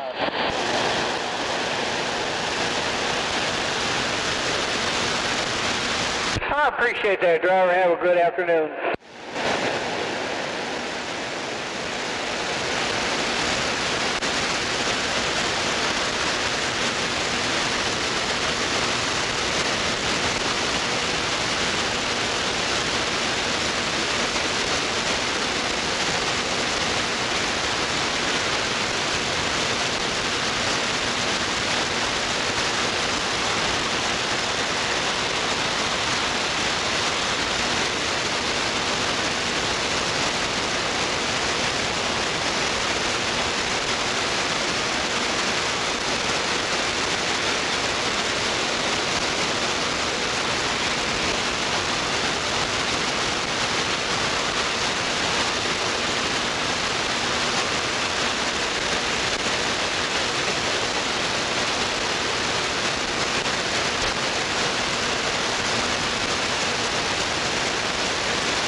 appreciate this.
Come on there, Woody. I got you, buddy. Come on over.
A doodle doo doo doo.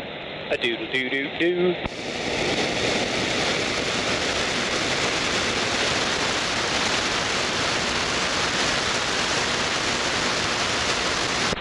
Audio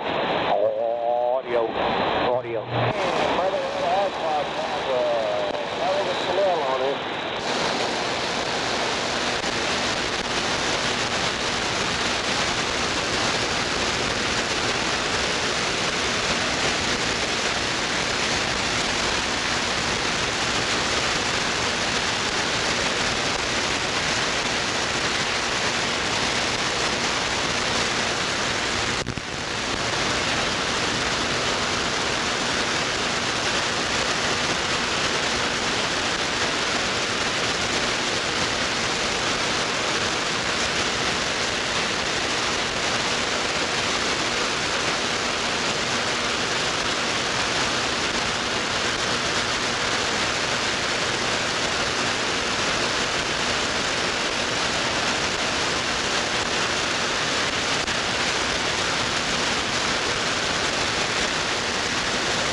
Since we got a gap, I'll go ahead and take the left.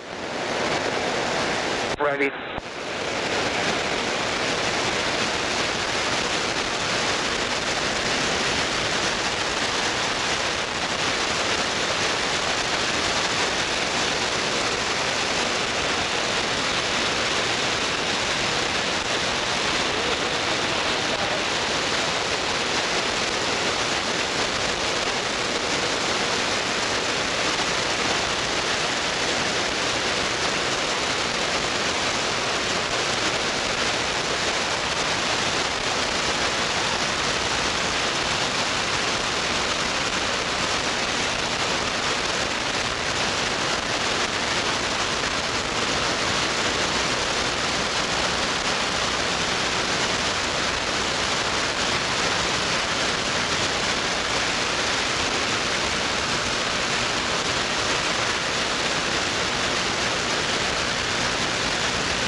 on the right.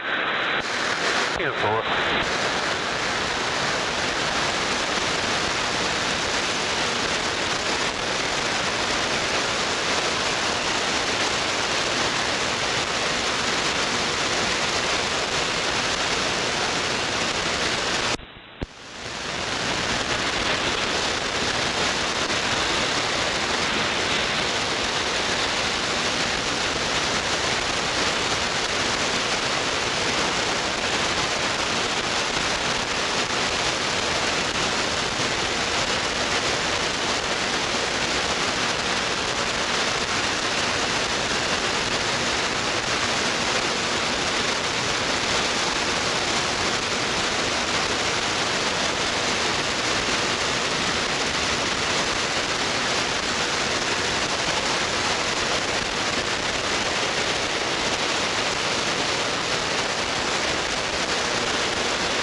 Hell yeah, brega.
you over.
Where's all the mud ducks at? Come on.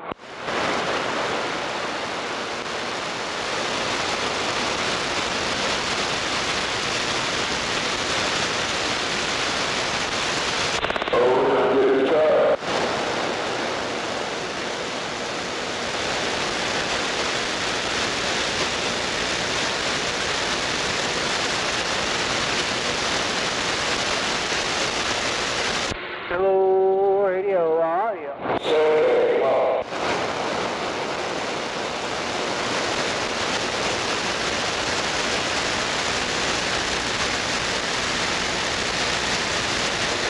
Someday I'm going to grow up and have a big radio.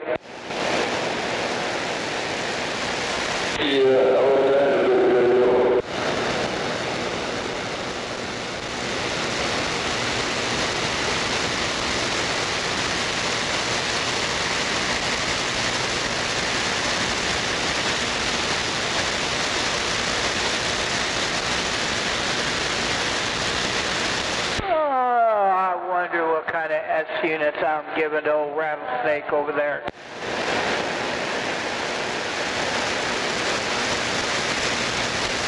Not bad, not bad, not bad. About 10, that'll work.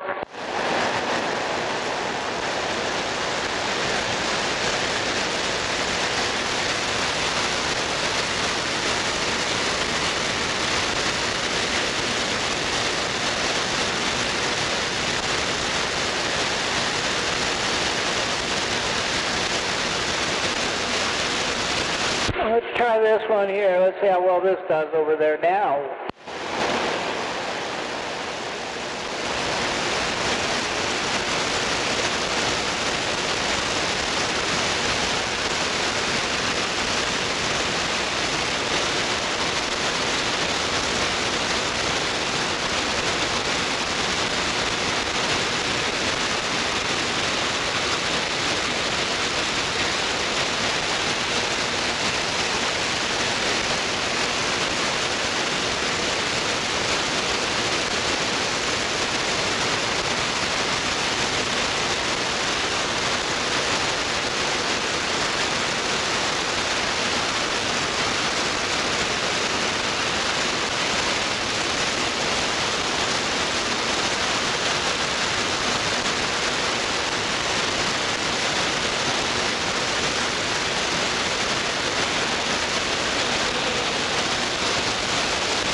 Gotta get out of gear.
Come on out of there, right, Bucky. Come on. You won't do it.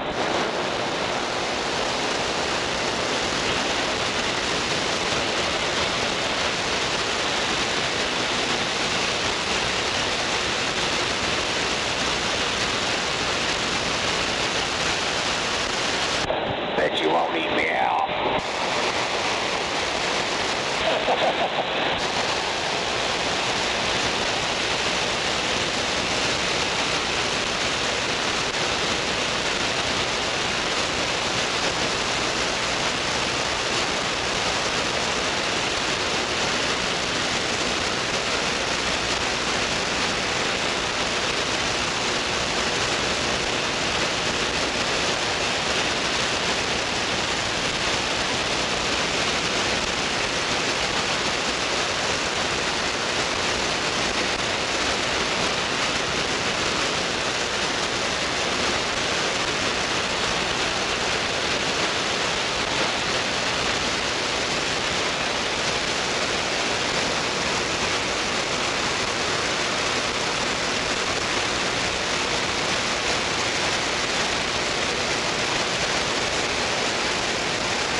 got down that way. That was very nice. I'm just seeing if you're listening.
Makes no damn sense, does it?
faster and all that. It's pretty great.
Oh yeah, that's what it shows.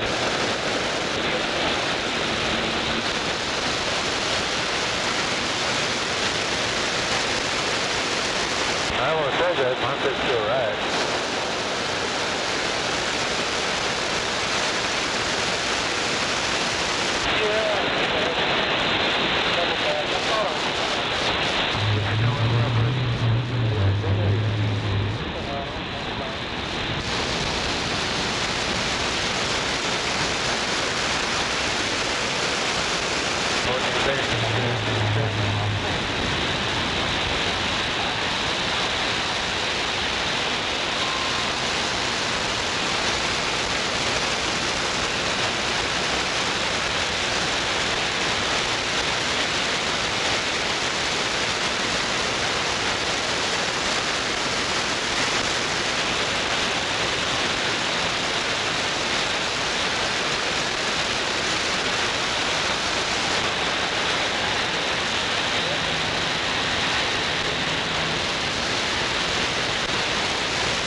my pleasure. Now lubricate with the SPF 45 from the good to sunshine to you. Worldwide and bodacious. Back quiet.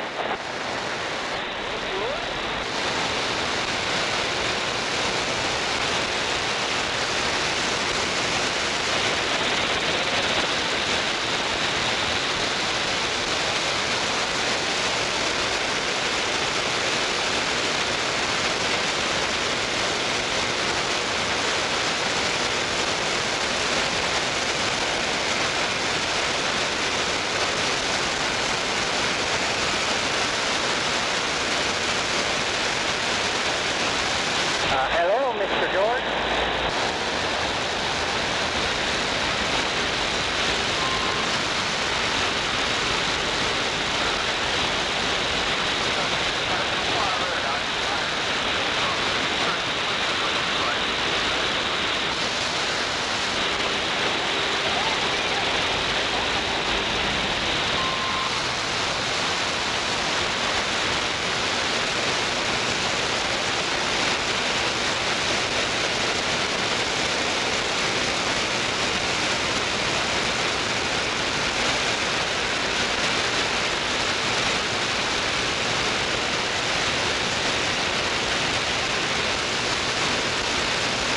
Hello, Mr. George.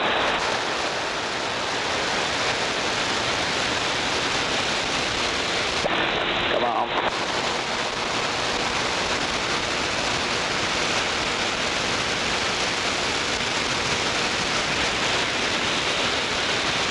Who got 735 parking lot blues?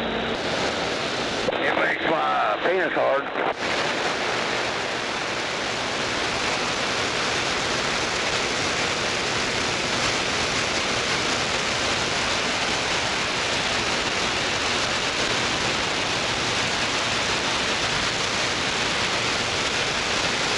Eddie, you're not to park there. We're at 35. We're trying to step over to 3 as quick as possible so I can just hang out in 3. I know, that ELD says you're out of time, you're out of time.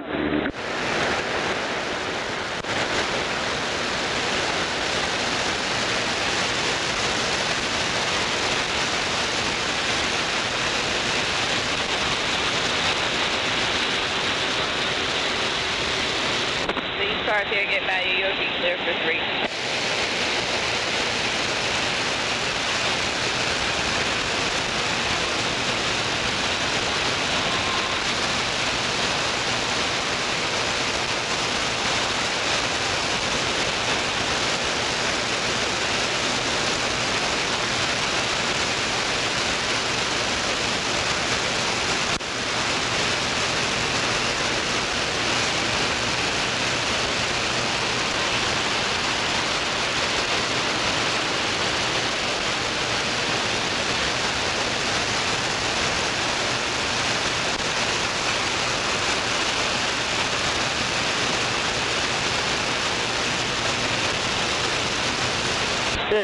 Testing. Just seeing if anybody can hear me on this little play school radio I got in my truck. How's it sounding out there? I got 3x2 and I can't hardly understand. Sounds all right, driver. Thank you.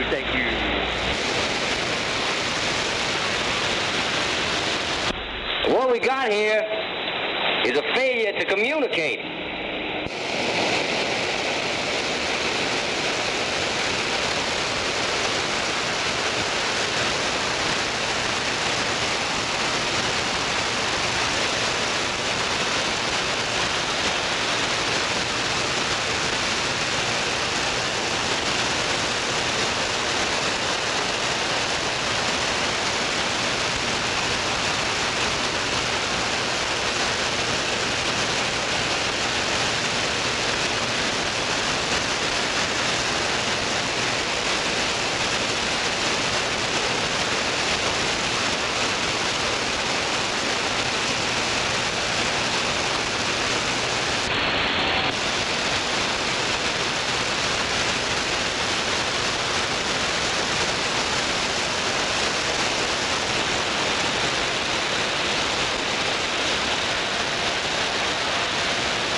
got some red and blues up here on the shoulder. See if you can't grab those two. Copy that. Alright, after this little white Honda, you'll be clear for 2. I'm just going to split them. Because I won't be able to ever get back over if not.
grab 4 now? Come on back. You want to grab 4 now?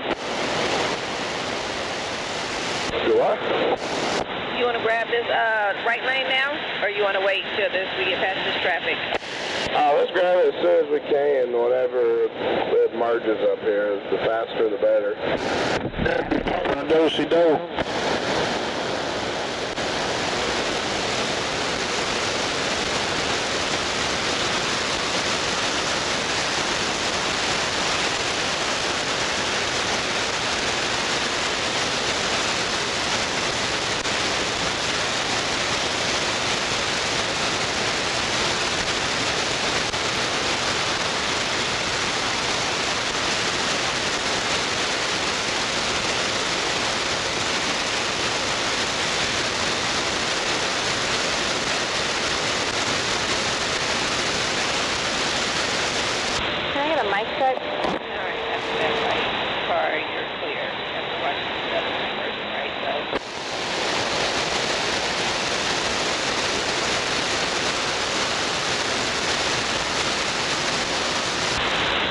Got a mic check?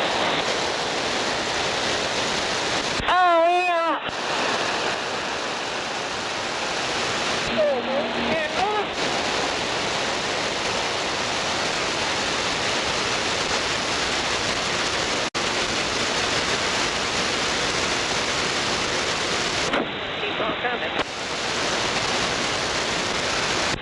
she said.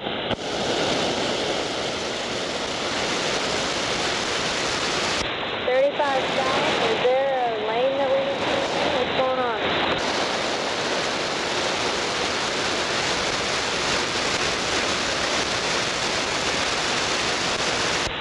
Because you're in traffic, Black.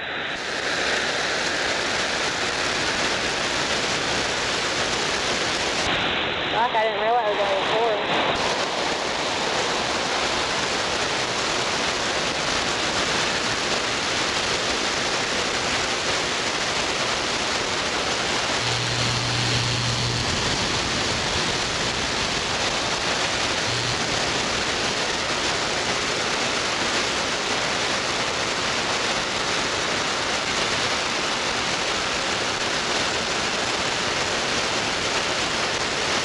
Middle lane's moving a little bit faster than the right, but it's just 5 o'clock traffic.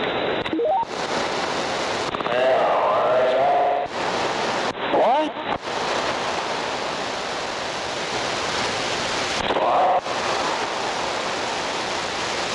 Man, you got way too much reload.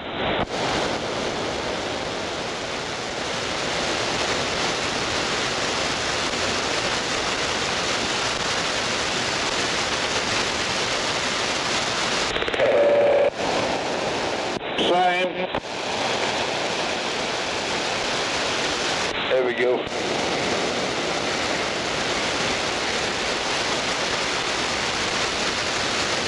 We got it fixed now. Good on your turn. I'll fix. You do it. Do what? I said I got it fixed now. You got talk back? It's turned off.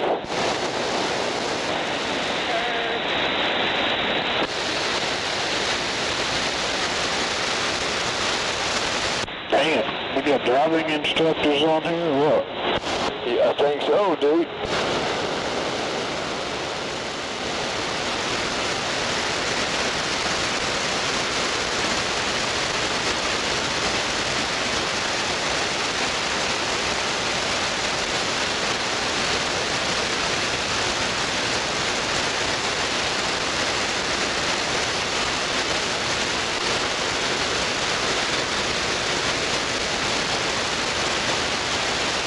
Yeah, should be alright right there.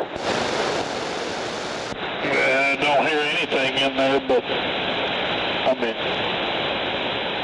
yeah, I mean, it's better now, but you don't have anything in it. That's alright.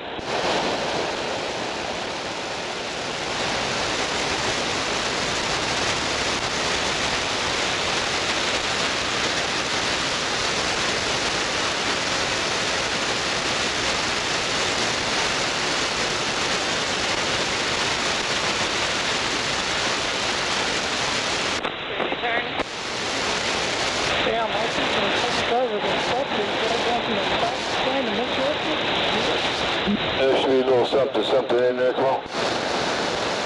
Yeah.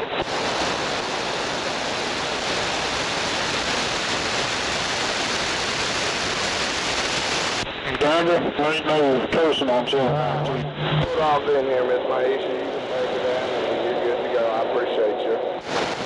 You're very welcome. Have a good one. What's your truck number, Corbin?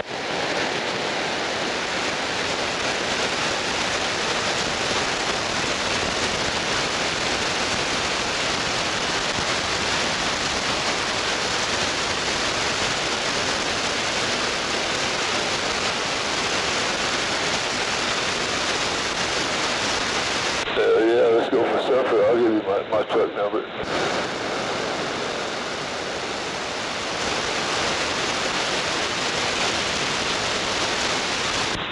My truck number's 5.6.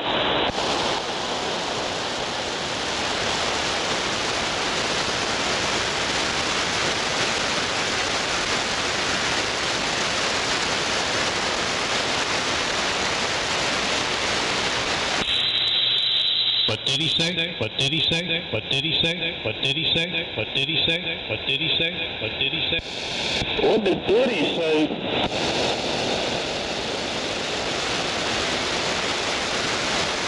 Damn, what did he say?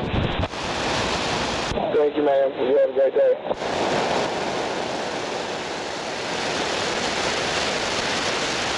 Then he said he wanted 13 at his next freak-off. Come on.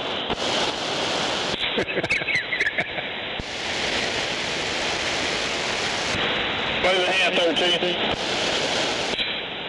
Waving a hand right back at you. How you doing? About as good as I can get, I guess. No, you're right. There we go. Had to get that thing set back the way it was.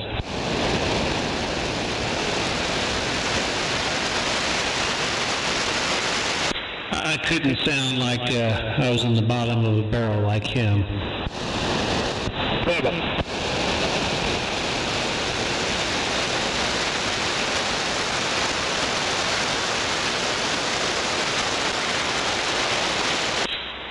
So I hope all is well with everyone.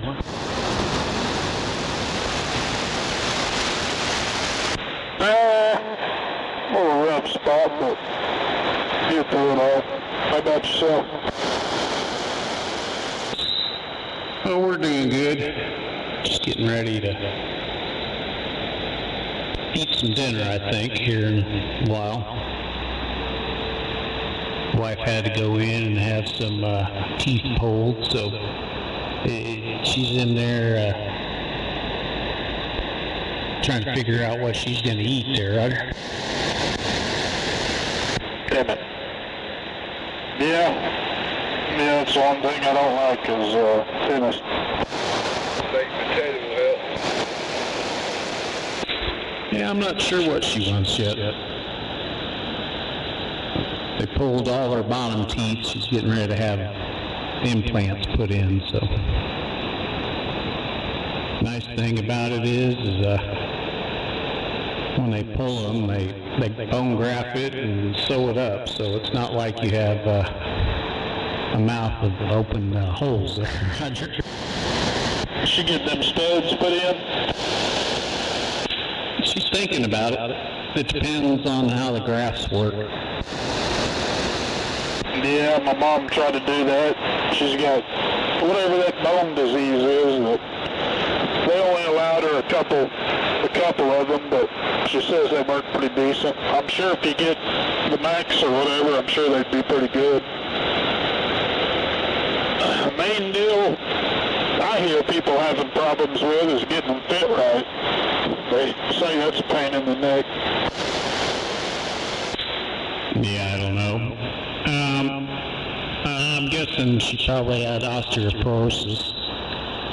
But, yeah, with the wife, they said she has, what is it called? It's like her jaw is an hourglass, so it's thick at the top and narrow at the bottom. So they're hoping that with these grafts it'll be enough. Yeah, hopefully it goes good. And that's something to, not have teeth that didn't feel right or something like that.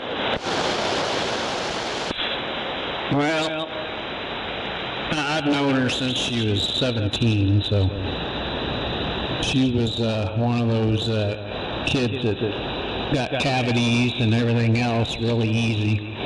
Not that she didn't take care of her teeth, it's just that's the way it was with her teeth. So I'm the opposite. I can abuse the hell out of my teeth, and I still have all my teeth. Yeah, I think they get it from the inside out.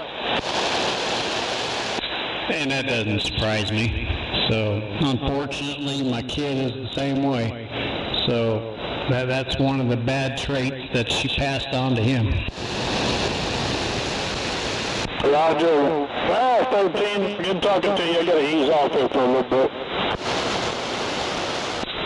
10-4. Well, you have a good evening if I don't hear you again. I'm just sitting here listening to static and heard 244 in the bottom of the barrel. So anyway, I'll get back out of the way. You know who out west. I'll see you.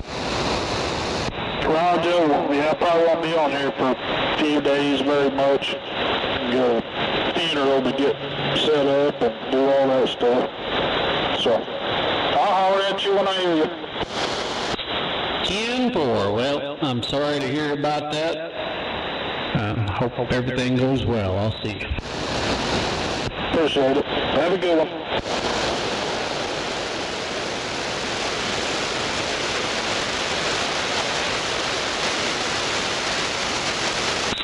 Well, I got Mother Nature out there in Tennessee. Good evening to you. 1378 out here in Oklahoma City with the wave.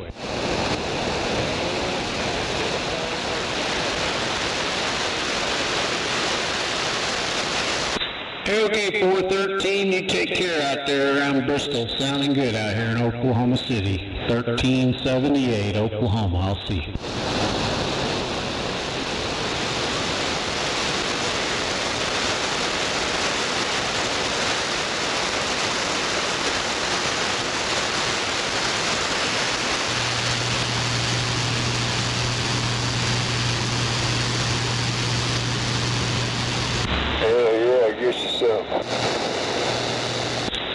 Well, I'm trying. Good afternoon to you, 244. Yeah, good afternoon.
Damn rubberneckers.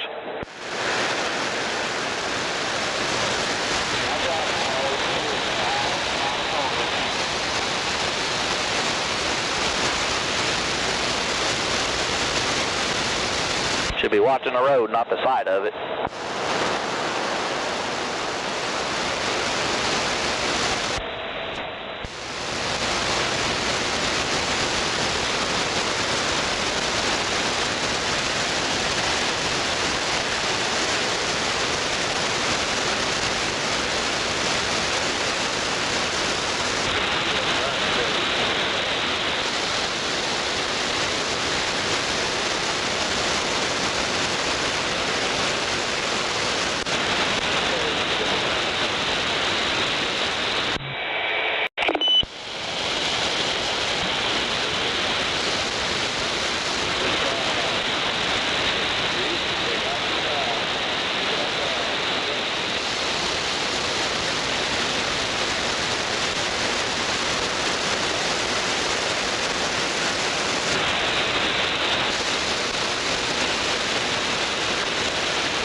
is the navigator, question a flyby. This is the navigator, question a flyby.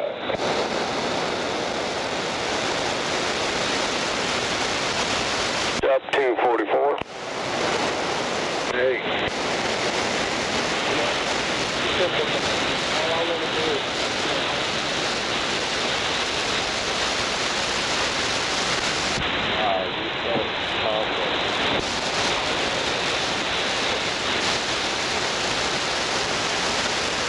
This is Foxtrot Delta 244, question a flyby. because everybody knows that, you know, it's the fastest Honda Civic in the world. Okay, yeah, you know, just keep your mouth closed and that's it.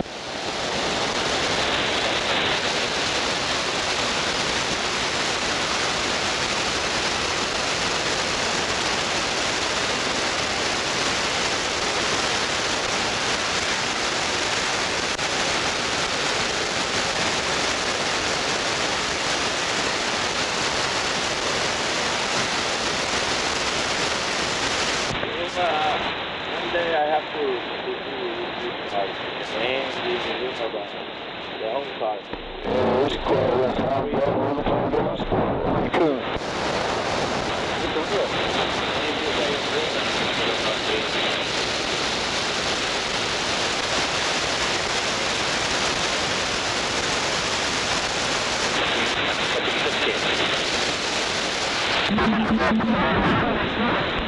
Oh my God, dude, this guy goes down real fast. Well, you know, while we were talking about it, I was thinking about how I wanted it to be, and then reality, I was like, oh, well,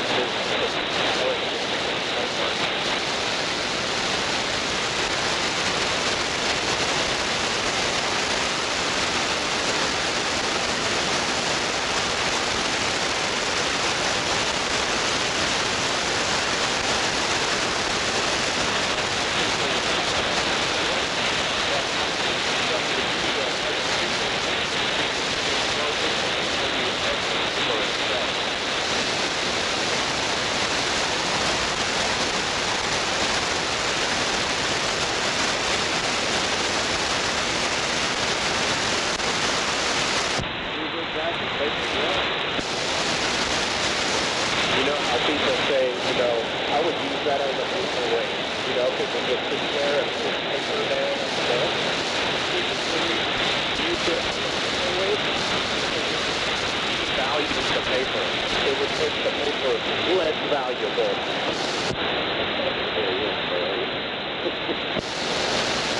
That's how big of a piece of shit it is.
I know you're right, Cabo.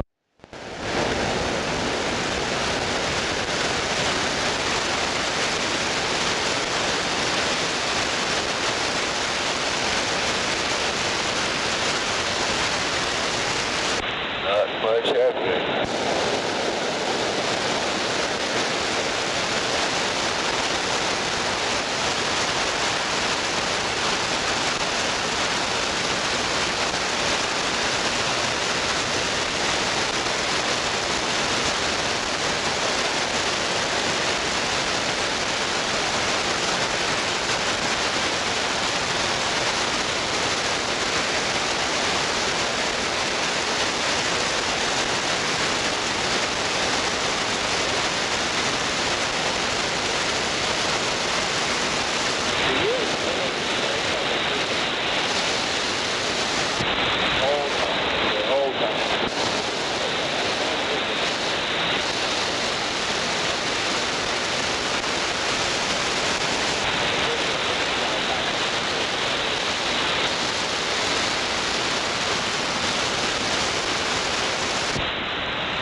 Unless you're right in the middle of the curfew, dude. They catch you, they're going to hang your ass.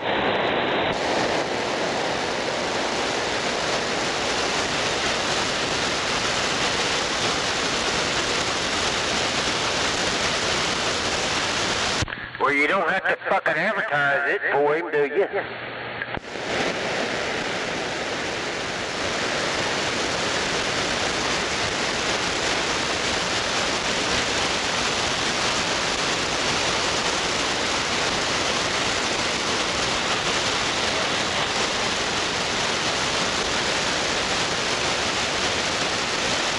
Fucking snitches. Save the day, ain't you? Well, got a wreck out there in the left lane. Got two cops sitting over there pulling their fucking thumbs. Super trucker's gonna save the day. Woo, get it, boy. Fucking idiot.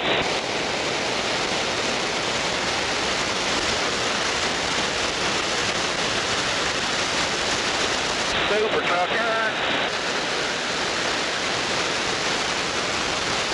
Oh, that dump truck driver's got the recall.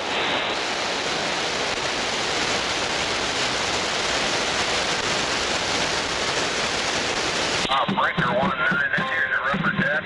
You got a copy on me, Love Machine. Oh, 10-4 pig pen. For sure, for sure. By golly, it's clean, clear to Taco Town.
Sam, the right.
You said the left lane blocked up here?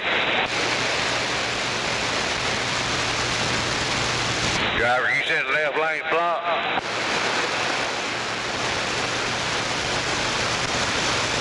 I didn't hear anything.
Ain't nobody going northbound, got a damn radio, they can't afford it.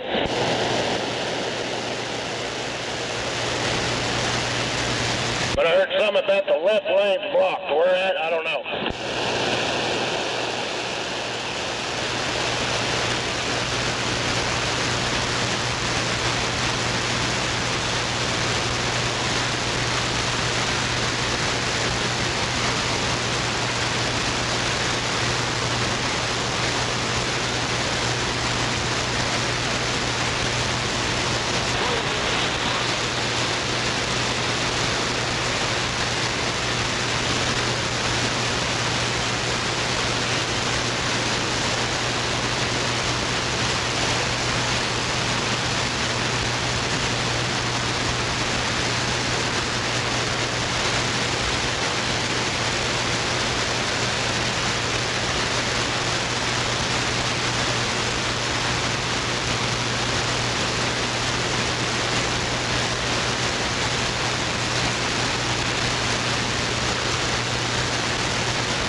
got one coming up at the 124 on the inside lane.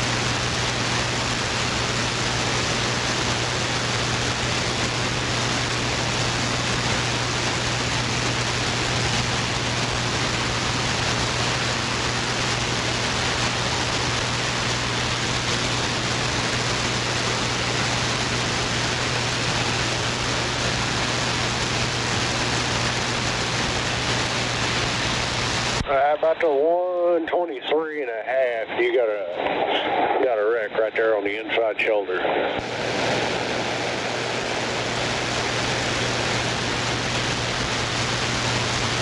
Anybody can love it. Appreciate that.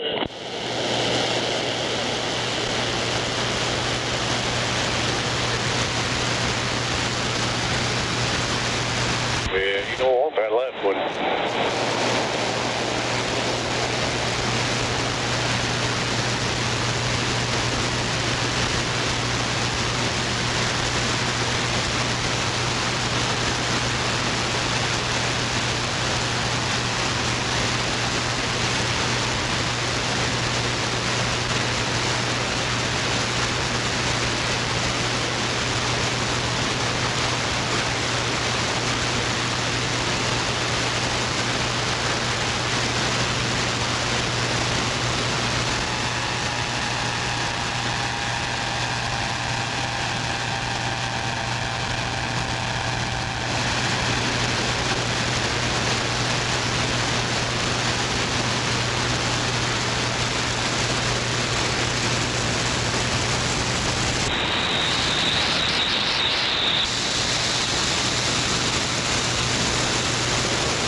No copy, no get back on roughneck.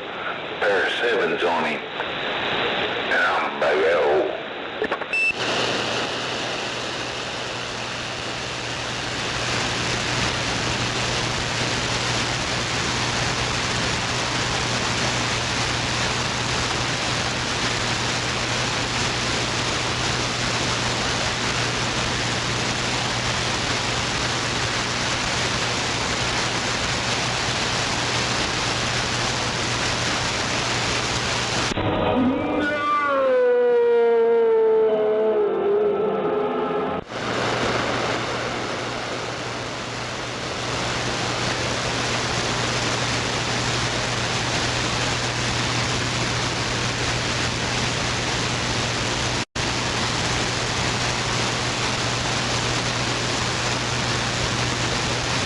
No speaking Spanish.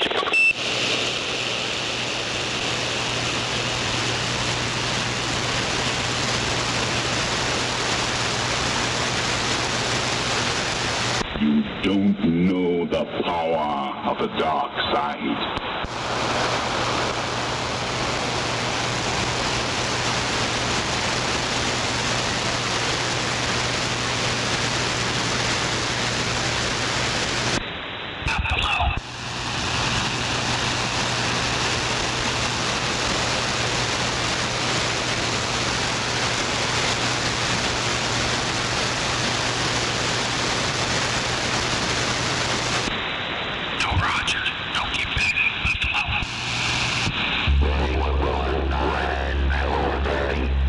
Educated, racist black man. Good evening to you, Buffalo. I hear Dr. Johnson out there saying something.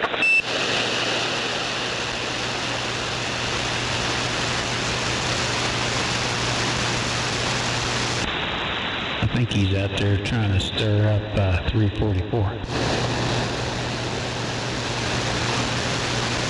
I'd liven the channel up with it. Break 19 for that uneducated, racist black man. I don't know, I kind of like it quiet. Waving a hand out there from Choctaw, Oklahoma. Good evening out there in Choctaw, Oklahoma, from the big metropolis of Mustang.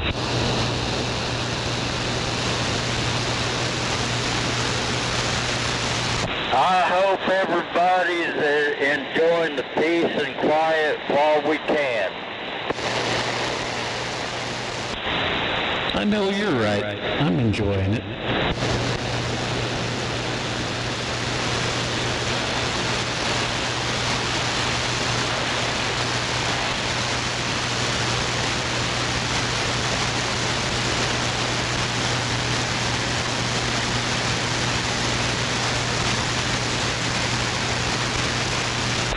Bird's a word, bird.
Last year's winner for Survivor won $1 million.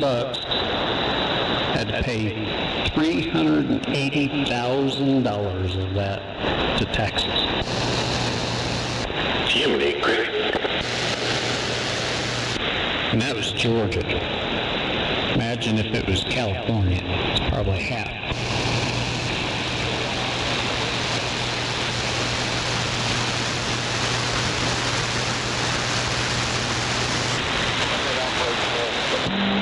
If you ever do get rich, it can be a curse because you have to figure out ways to keep your money because everybody is trying to figure out ways to take your money. That's right. Well, I don't have to worry about that. And if I did become rich, yeah, you also got to become, what do you want to say, more frugal. The more money I have, the more frugal I get, I guess you could say. I just don't run out and buy things. That's how a couple of my rich friends are. They're those stealth wealth, kind of blue-collar acting people.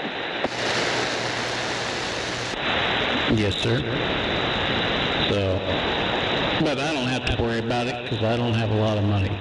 So, I'm just to that age to where I don't need anything, and I need more or less for when I do retire here in a couple of years. I heard that. I'm not complaining about what I actually put away, but I'm afraid to spend it. Yep.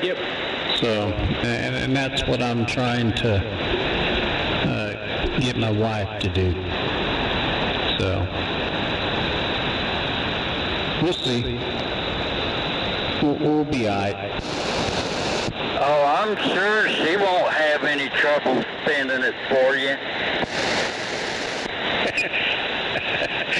The sad part is it's not my money, it's her money.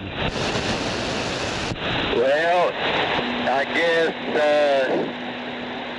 you're in a strange predicament then, aren't you? No, it's just how we've always done it. I mean, we pool our money together for stuff. But she has her money and I have my money. We don't bitch and complain as to what we buy there, right? I heard that. If it wasn't for my buddy's wife's money, we wouldn't have our dirt race team. That's right. So, I mean, I've had my race cars all through my life and my radios, and she has her whatever she does, her purses or whatever she buys. So, it ain't worth fighting over. That's what I'm trying to say. I heard that. It's very rare to find a woman that's into dirt track racing. But when we've managed to bring down 11 points championship over 17 years, I guess she doesn't mind too much. That's right.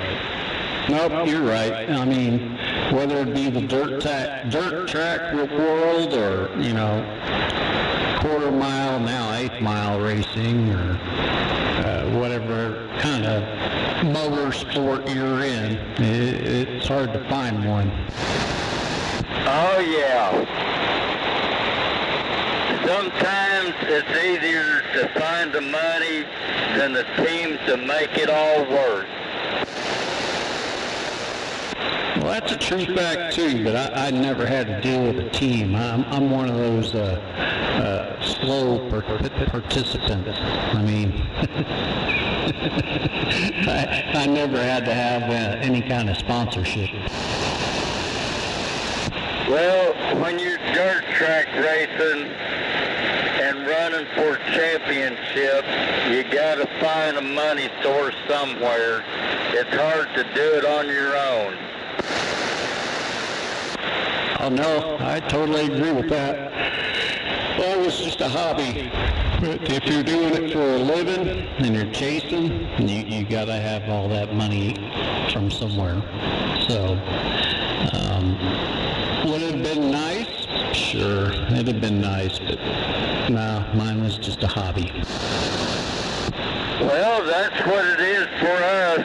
We just got lucky and have been ultra successful for some reason. Well, I mean, when I lived here in the 80s, there was one of the, he's probably 10 years younger than me, but he was into street racing, and they got into Roundy Round, and it accelerated from there, and he got sponsorship, and I mean, he made a good living at it. And his son followed his footsteps and makes a good living at it too, so I know it can be done. Oh yeah. Well, we love doing it as a hobby. But we're more interested in winning now than we are about chasing down another championship. I just turned 70 in January, and the first race of the season, we went out and won with the sweep.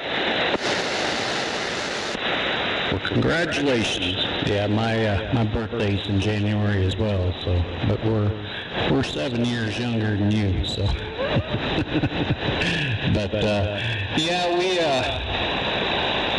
my wife wanted to get my son into it when he was 12 or 13, something like that. I mean, he's a good driver. And I said, no, it's way above our learning curve and money thrown in. So, you know, she wanted to get into junior sprints, I think it was, or whatever they did out here off of I-44. And we went to a couple of them and watched them and talked to a few people, and I'm like, yeah, that's out of our means. They don't call them junior sprints anymore.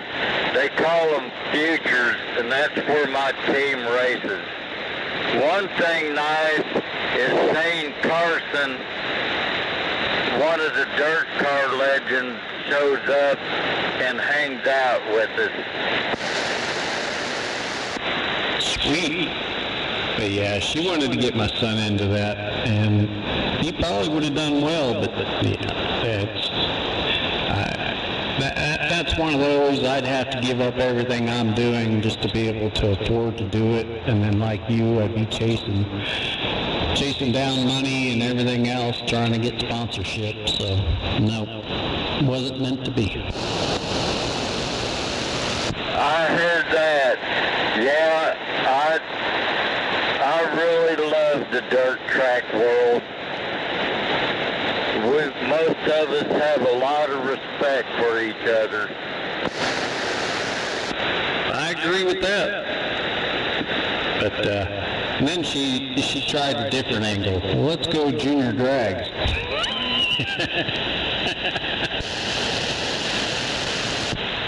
I've seen some pretty badass junior drags. Vroom, vroom, vroom. Oh, there is. And again, it's a matter of how much money do you have as to how competitive you're going to be. So, yeah, mine will be out there with 4 square tires. You know what I mean? Well, it's not a matter of how much you have. It's a matter of how much you can get your hands on. Yes, sir. I mean, well, my son's 20 now, so let's just say 10 years ago, when he was 10, even then, just to step into a junior dragster, if you're doing it yourself, is about 17,000. Yeah, but if you take care of the car right, it'll serve you well for many years. It's an investment. Oh yeah, and then like everything else, you know, parents with more money. Of course, there's different classes too, and it seems like they only want the ones from the top classes. So then you're talking even more money, and then you got to run the circuit. And yeah, nope, not for me. Well, one thing nice is they do have rules, but the bad thing is getting them to enforce those rules sometimes. Oh, that's in any motorsport, you know that. They're constantly bending the rules.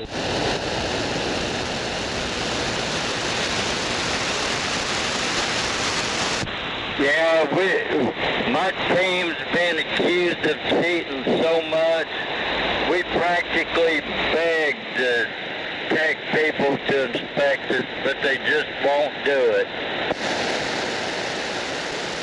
Do they still do engine teardowns? Well, they don't do teardowns on my class, but they're supposed to be doing tech inspections that they don't. About as far as they'd make us go would be pulling the valve covers, because the valve train is always the best place to look in a compression test. Oh yeah, no, I agree with that. But yeah, I don't know what your class is allowed, but you know, like I said, they're always trying to bend the rules.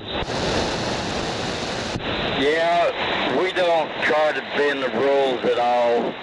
Every now and then, I tell my buddy I'd like to do this or do that, and he'll give me a funny look, and he'll say, I don't think we can get away with it. Everybody else could. No, and probably a lot of that is your driver. They just can't compete with your driver, and they think you guys are, you know, doing stuff illegal.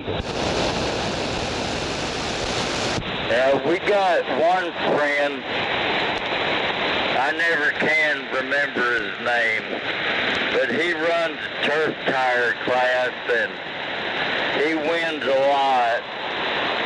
But those tires, turf tire class, they can run tires all year long. Really? Well, that makes it nice. Yeah, when they mention turf tires, that means they're running on tires that actually come off of turf mowing equipment. Heck yeah. Shoot, I'm hoping, I'm getting ready to order a new set of tires for the Camaro, and I'm hoping I'll get a year out of them. Well, when we were running limited modified, we were getting about 30 laps out of our tires. Yeah, and that's the whole bad thing about going around here. Yeah, we had a really great driver, especially on the short track. He just scorched the rubber completely off of the rear tires. The front weren't too bad. Yep, and that's definitely where you need a sponsor for tires. Is Hoosier still the big sponsor for out there? Oh yeah, when it comes to dirt racing, Hoosier's the only way to go. Goodyear tried to get their foot back in the door, but we just keep telling them to go pound sand. Well, yeah, Hoosiers made their money in that. I mean, they're hard to beat. that compound they have, that's some good stuff. Well, you know, I'm torn between Hoosier and Mickey Thompson for my car right now. So I ran Hoosier once before on my Vega, and I didn't stud the rim, and I didn't expect it to bite like it did, and it tore it definitely tore up the, what am I thinking of? The inner tube. Well, they do make feedlots that'll take care of that problem. Well, they do now, not 20 years ago. we had to screw screw studs into the rims to hold the tires, and I didn't want to ruin a perfectly good set of weld wheels, so I said, I'll try it without it. It was fine on motor. It didn't bother. It didn't spin. You know, I mean, it didn't spin the tire. It hooked. But then they had a class that was 8th mile, and you were trying to get the best not mile per hour. And I said, well, let's try the nitrous. So I hit it and got about 30 feet out, and the whole car just shifted. And I said, oh, and stopped, and I spun the tire on the wheel and ripped the inner tube out of it. Yeah, well, back in the day, before they started letting us run feedlots, we would put screws in the wheel to stop our tires from rotating. Yep, and that's what we were doing as well. So after I had that done, because the car only weighed 2,600 pounds, so I had to run inner tubes to give it some kind of stiffness. So I ended up buying another set of used welds, and that I put those tires on there and drilled and did all that, and I put my street tires on the good set. I heard that. Back in the mid-90s, I was racing an unlimited 4-cylinder class. We got to the point that we could get over 430 horsepower down to the rear wheels. Damn, that's pretty dang good. Was that running Cosworths? And our cars only weighed 2,000 pounds with drivers. We could scorch off a brand new set of Hoosiers in about 25 laps ourselves. Well, I bet. What engine was that, though? We were using those 2.3 and 2.5 liter Ford Lima engines with full mechanical setups and running on alcohol. Dang it. Yeah, that's impressive.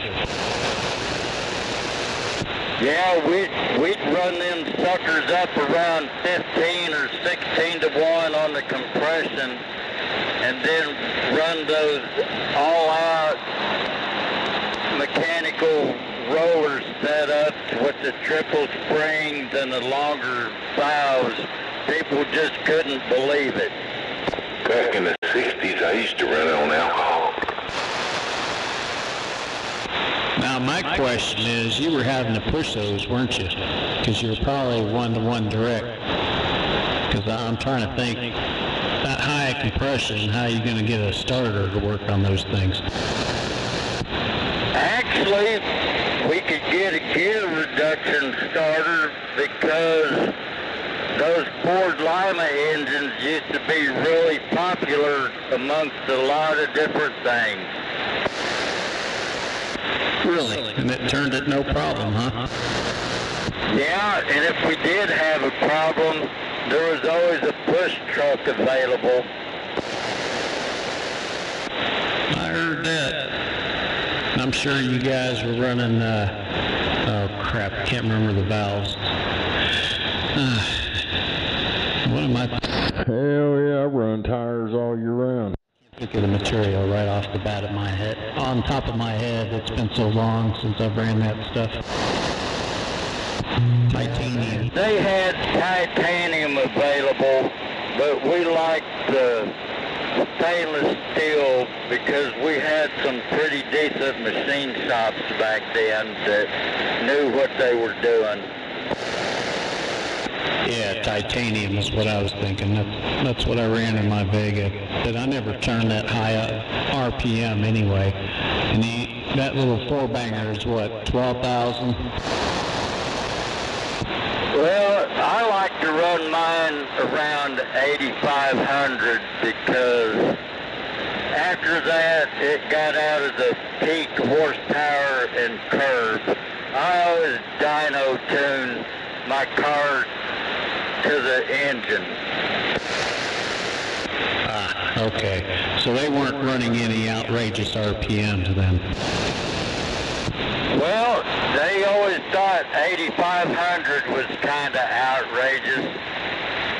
But when you're doing it for 20 and 30 laps at a time, I guess it kind of is. Hell yeah, it is. Yeah, that's why I thought you would have gone with titanium valves to be able to keep those RPMs and not worry about the thing going south. But, I mean,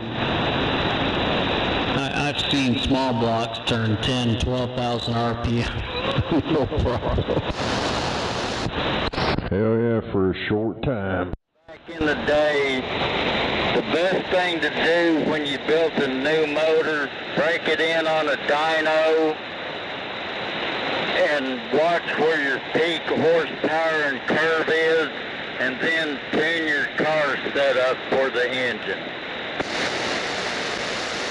Yes, that is the correct way to do it. And a lot of people don't. I don't understand that.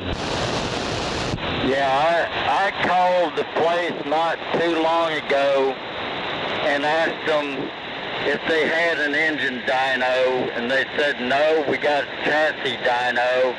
I said, no thanks, that's smoke and mirrors to me.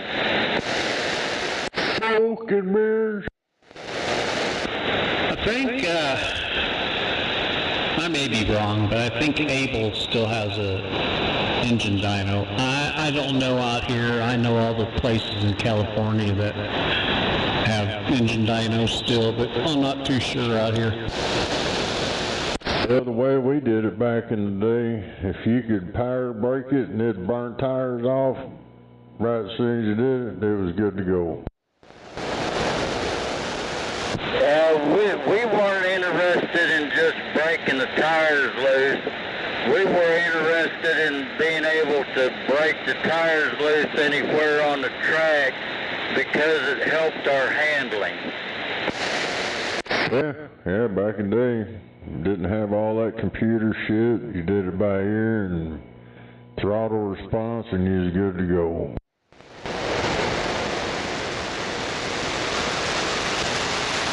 Just timing a little bit, and hell yeah.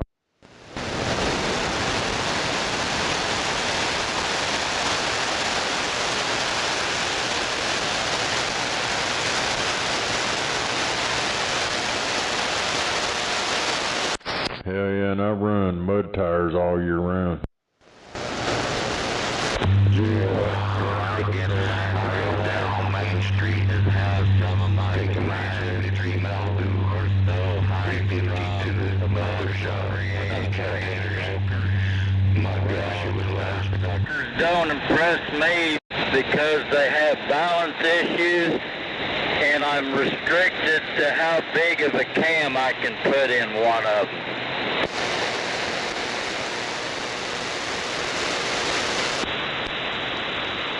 What was the biggest they'd let you go?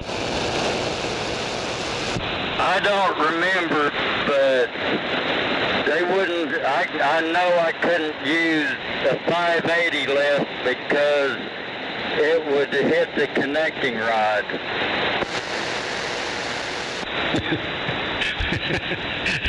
Well, as much compression I could see. And they wouldn't let you fly cut either? Well, you could, but it wasn't good for the integrity of the engine itself. You were always better to either build up a 350 a little bit better or just build a good 400 instead. Yeah, and de-stroke it.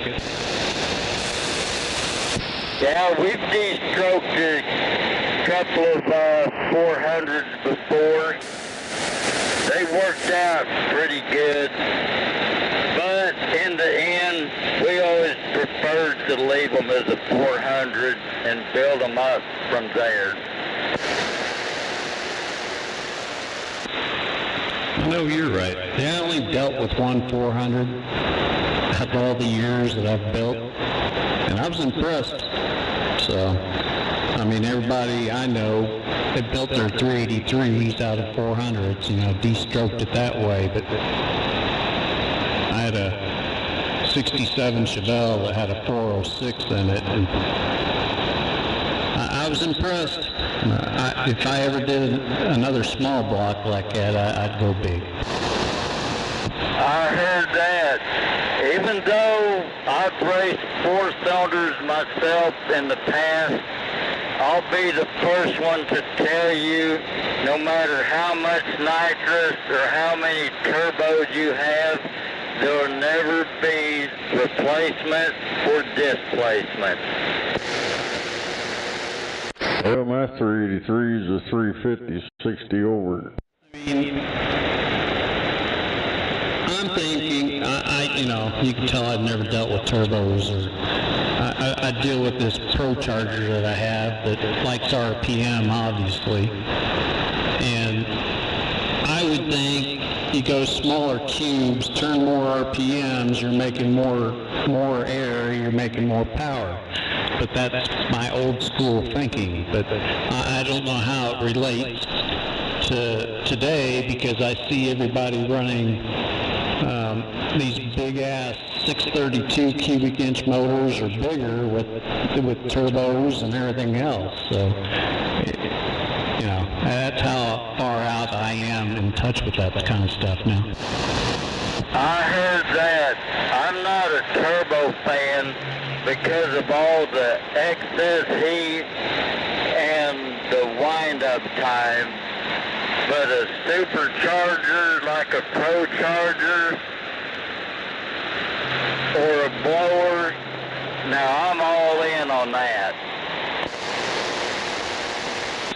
Well, hell yeah, get a hairdryer. It wants more RPM. The more RPM, kind of like a turbo, the more it makes. So my car relies on motor below 3,000 RPM. And anything above 3,000 RPM is all motor and blower. So yeah, I've watched a lot of turbo cars blow up on the line because they had to wind up to get into the power band while the superchargers just hit the throttle and left. Yep. You're right. I mean, they're out there at 5,000 RPM just to be able to build up the turbo boost to be able to launch. Yeah, people don't realize it, but if you have a car with a good cooling system, you could bring down every one of those so-called street outlaws just by challenging them to a back-to-back 3 out of 5, because 1 or 2 races is all they would make before they blew up, because their blocks are backfilled and over-boosted and overheating. They are now. I mean, they all run Pro-Line and all these high-dollar motors, but, you know, they don't have water in them anymore. Back back when they first started, they were still running normal blocks, but you know, now they're pretty much they're beyond what the average Joe can build. Well, they're basically pro mods. As far as I'm concerned, the Street Outlaws has done a big disservice to the racing community in the Oklahoma County area because they never bothered to research any of the history of the real Street Outlaws that used to race out on Center Road back in the day. Well, yeah, they're too young. I do know they're coming out with a new series, and I don't know who's in it. It's probably all the ones that are left, because I know Sean and everybody else is doing pro mod stuff. So, but they are bringing back the old cars. I say old cars, the beginning of time cars that they ran. So, you know, it'd be more into what everyday Joe runs compared to these high dollar pro mods that they built throughout the years. Talked into going to one of those 2-day special deals in Tulsa. I think it was 4 years ago. I was really disappointed, especially when I looked in them cars and seen those bare minimal roll cages and hardly any safety equipment. Those cars would never be allowed on any dirt track in Oklahoma. Well, they've come a long way since then. But yeah, you're right. No, I was on the show twice, so I know a lot of the people that are on those shows. And throughout the years, they brought in safety techs and everything else, so they had to make them more NHRA, not IHRA, but they had to make them more NHRA legal. Yeah, I was doing some reading about that, and it's about time. And they still want to say that it's too much of a burden for the safety equipment. Well, hell, let them enter the dirt track world and see what it costs us for safety equipment. Well, I know you're right. Yeah, you guys, that short wheelbase, and you're more susceptible to dramatic rolling and just running into walls. Yeah, I wouldn't want to be in your world. Yeah. I'm kind of strange the way I think, but if the Street Outlaws thought a little bit more about safety, we'd still have some of those drivers that got killed hitting the wall. Oh yeah, I remember when they all switched over to the Hans device. None of them were using it. Then all of a sudden, one bad tragic accident, and everybody switched over to it. They made it mandatory. Yeah, we were using Hans devices in our dirt cars long before it was mandatory. In fact, Dale Earnhardt Sr. would still be with us if he wasn't so stubborn about his lack of safety equipment. No, you're right, and his death is what changed it in NASCAR too. So. Yeah, everybody in NASCAR was switching over to the Hans devices on their own, and those really fantastic Butler-built racing seats at the time that was like a cocoon around you. Yes, sir. Yeah, I remember seeing them. I ran Kirky, but same thing. Oh, the Turkey is pretty damn good, but those NASCAR Butler-built seats back in the day made our Turkey seats look like tin cans. I'd have to agree with you. It's like sitting in a tuna can. Well, at least it was a safe tuna can. Hell yeah. Alright, Dr. Choctaw, we tied it up long enough. I'm going to get back out of the way. I'm going to go check on the wife and see how she's feeling. So I'll be back shortly.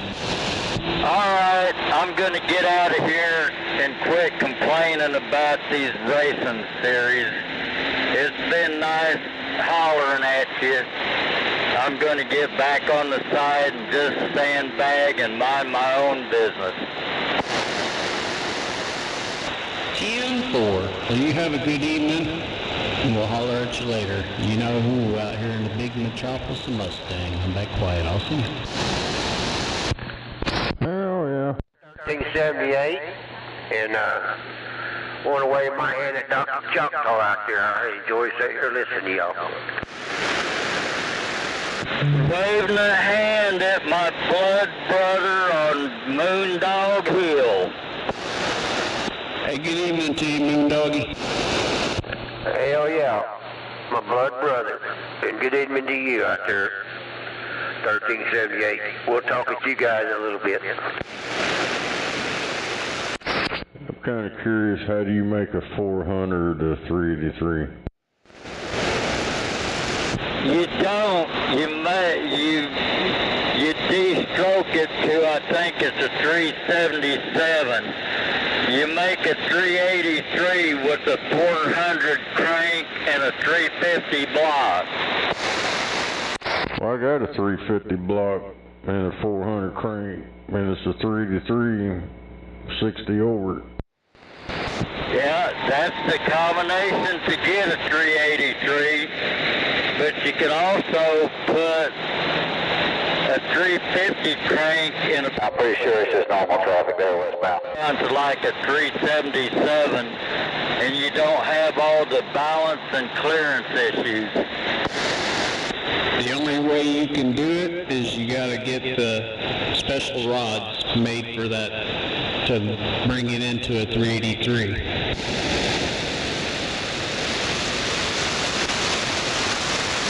It's not off-the-shelf parts to make it a 383. You have to special order stuff to make it into a 383. There's a lot of kits out there that are available, but I would always skip the ones offering the hyper-eutectic pistons, because if you don't know what you're doing, you're going to seize up the pistons in your block. Yeah, I got one of them 383s from back in the day, and it damn sure fucked up a lot of transmissions. Yeah, they're all right for the street, but as far as all-out racing, I don't care for them. But in their own world, there's nothing wrong with them. I had the original 2-barrel carburetor on it, and it blew up transmissions and burned up tires. Well, I got a small block, or a short block for a 350 if you want to build another one. Back when I was growing up, almost every V8 out there would burn the rear tires off. I got another 350. It's never been started up. It's still on the engine stand. It's a 4-bolt main 350. Yeah, there's still a lot of people that would kill for that block, especially if it's standard or 30 over. I don't remember what it is. I can't remember. I think It may be standard shit, I don't know. I got a 1965 283 that's standard. Yeah, those weren't half bad motors, other than blowing the harmonic balancers off of them at high RPM. Same way with the 327. Hey, Snake, did you ever see the picture of that Monte Carlo that I sent you that video on that's sitting in the garage with 300-something miles on it? Where'd you send it to? I sent it to your Facebook. Oh, hell, I don't hardly ever check that shit. Yeah. It's sitting in a barn there. 300-something miles on it.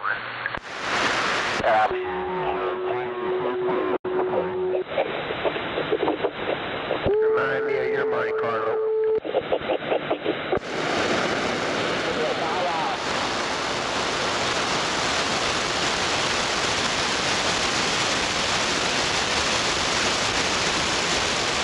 They cleaned it all up. Yeah, it looked like just like it rolled off the showroom floor. It looked good. I'd be scared to have anything that nice. I'd be scared to drive it, basically, you know. Get a door ding.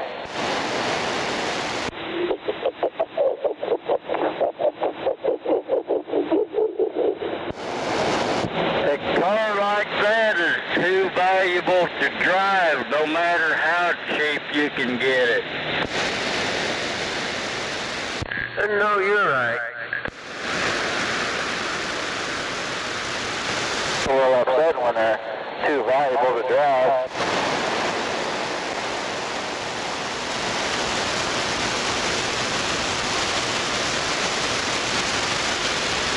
Yeah, Monte Carlo SS. It's them guys. I don't know if that's the same guys, but I've watched quite a few videos. Them guys go find them cars and wash them up. They look like a totally different car. Hell yeah. I think what they had, 300-something miles on there or something like that. Original miles. I don't know. I don't know if it...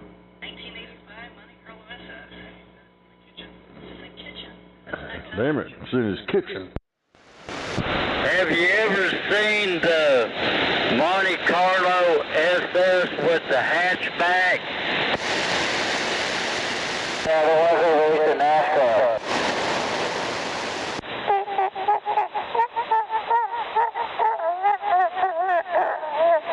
You're talking about the Aero Coupe there, Dr. Choctaw.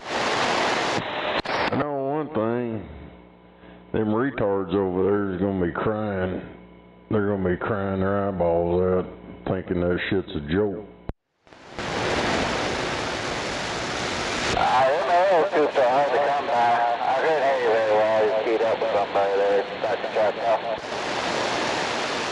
I wish you'd get off my back bumper back there. Yeah, I'm kind of funny because I love that older stuff. Especially some of that Ford stuff that got banned from NASCAR. Like the, what was it, the Torino? It was like a Torino Talladega. Well, I think they outlawed the 501 Super Cobra jet.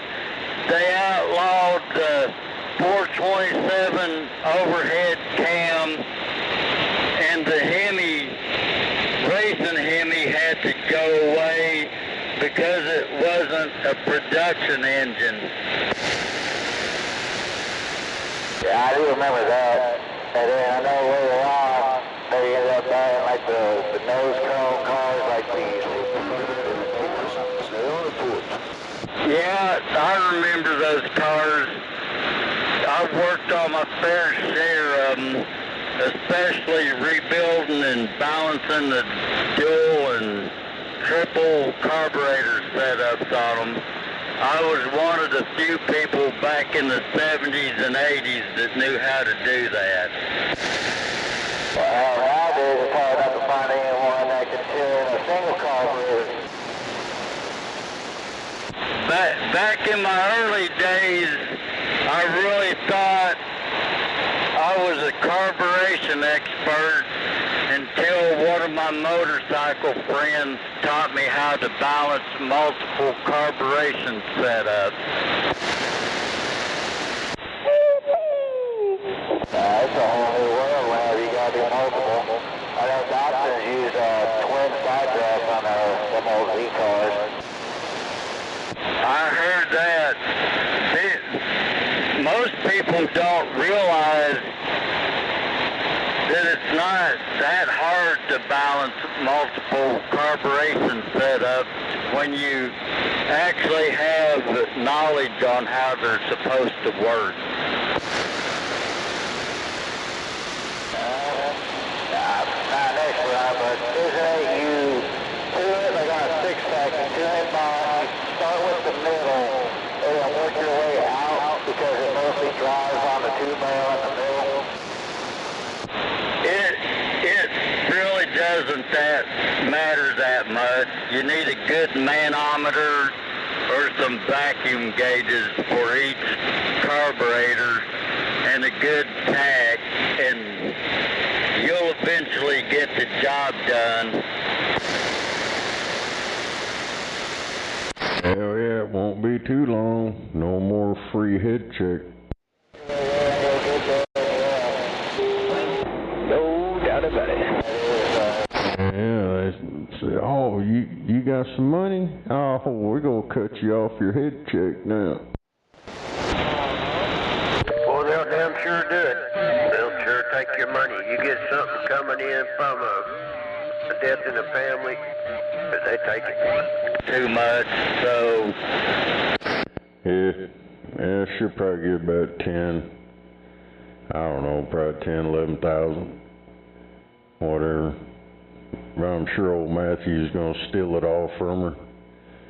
And then her head check's going to get cut off. There's all kinds of turmoil coming on. And then I'm going to file some shit about that fucking fake-ass freaking false police report.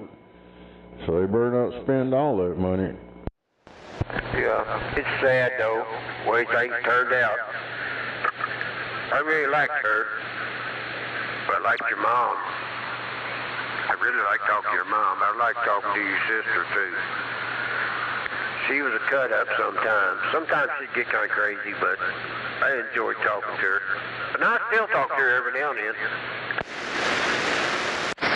Yeah, she abandoned everybody. Skipped out. Hell, I think we've found some pictures the last time we seen her. It was in like, I think 2015 they showed up at DJ's birthday party at the lake. That's the last time I ever seen her. Hell, never even seen... I've seen Mandy a couple times after she broke out of that insane asylum over there and got her own life going on.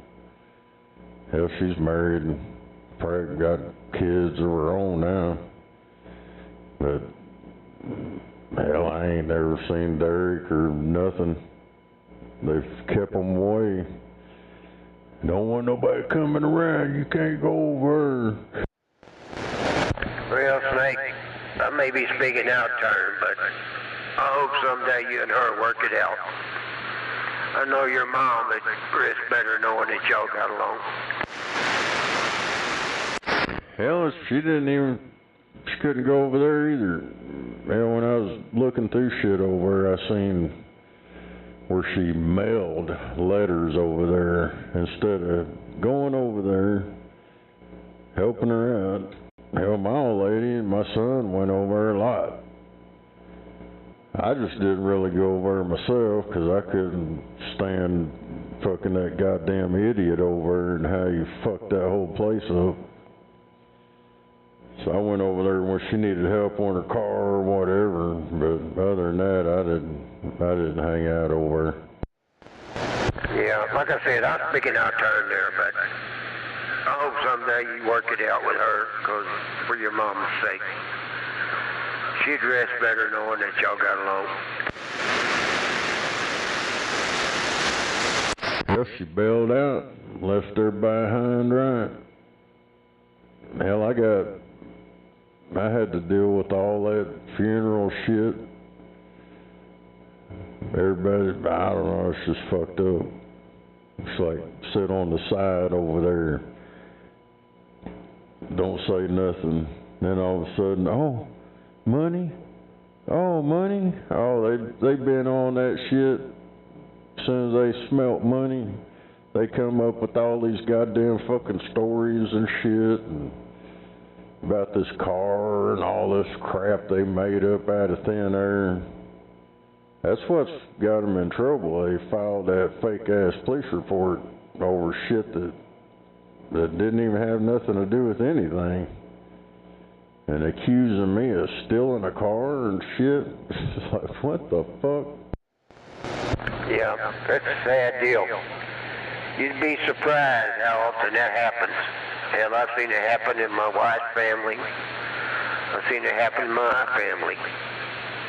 And there wasn't no money. There wasn't nothing but a bunch of damn junk. Well, it's fucked up, you know, and this can be proven because I got the emails, I got all of it. That lawyer that I hired to do this, as soon as they found out who he was, they kept, old Matthew and both of them, they kept emailing them and calling them on the phone, leaving messages. I've heard all of it. All they were doing was trying to get their little hands in there to try to steal all the money. Oh yeah, that lawyer's going to tell you everything that's going on. He works for you. Yeah, I had paid him fucking $5,000 and something dollars. Hell, they didn't pay nothing. They just sit over there fucking bag, oh, I'm with the money. Yeah, it's a bad deal. And I feel bad for you. I feel bad for her, too. She got herself in that mess.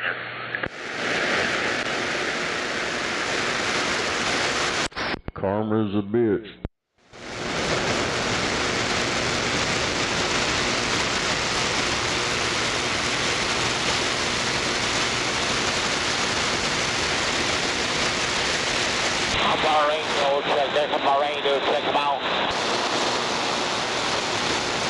It was fucked up, and then they do all that stupid shit, and then they show up on the radio and sit over and make fucking animal noises and crap.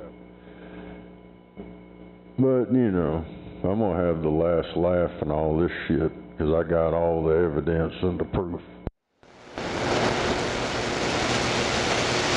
Radio check, come on, radio check, come on. Yeah, come on, radio chick.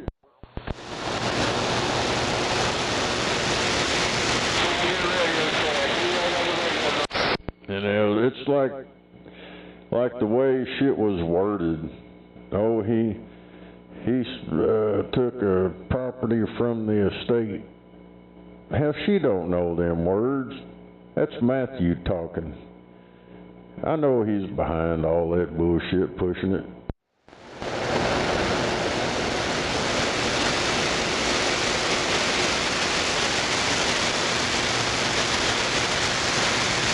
I got a, on my wife's side, nephew down there in eastern Oklahoma. He moved in there when his mom passed away. Well, his dad was already passed away. His mom passed away. He started selling the guns, selling anything his dad had. Then he started selling shit. His mom used to collect things. You know, she's a collector. Antique. Started selling that shit. He just went plumb nuts.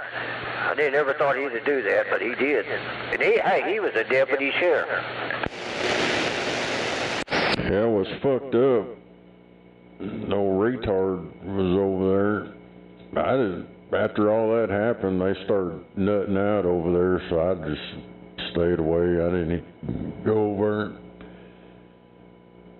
We got that car, you know, that was my uncle's car.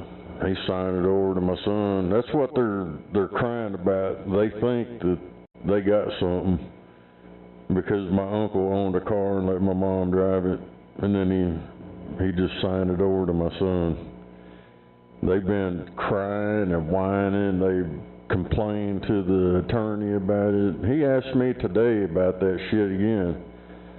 And I done contacted my uncle about it. I said, yeah, they might be calling you up about that car because Juanita is claiming I stole it. And he's like, what? Yeah, he gave your son that car because that's what your mom wanted. I guarantee you. Yeah, hell, there's Facebook posts about it and shit back when he first got it. The people that owned it told him, hope he enjoys it. So they ain't got nothing over there. They fucked theirself. Yeah, your mom wanted him to have that car. I guarantee you, or he wouldn't have got it.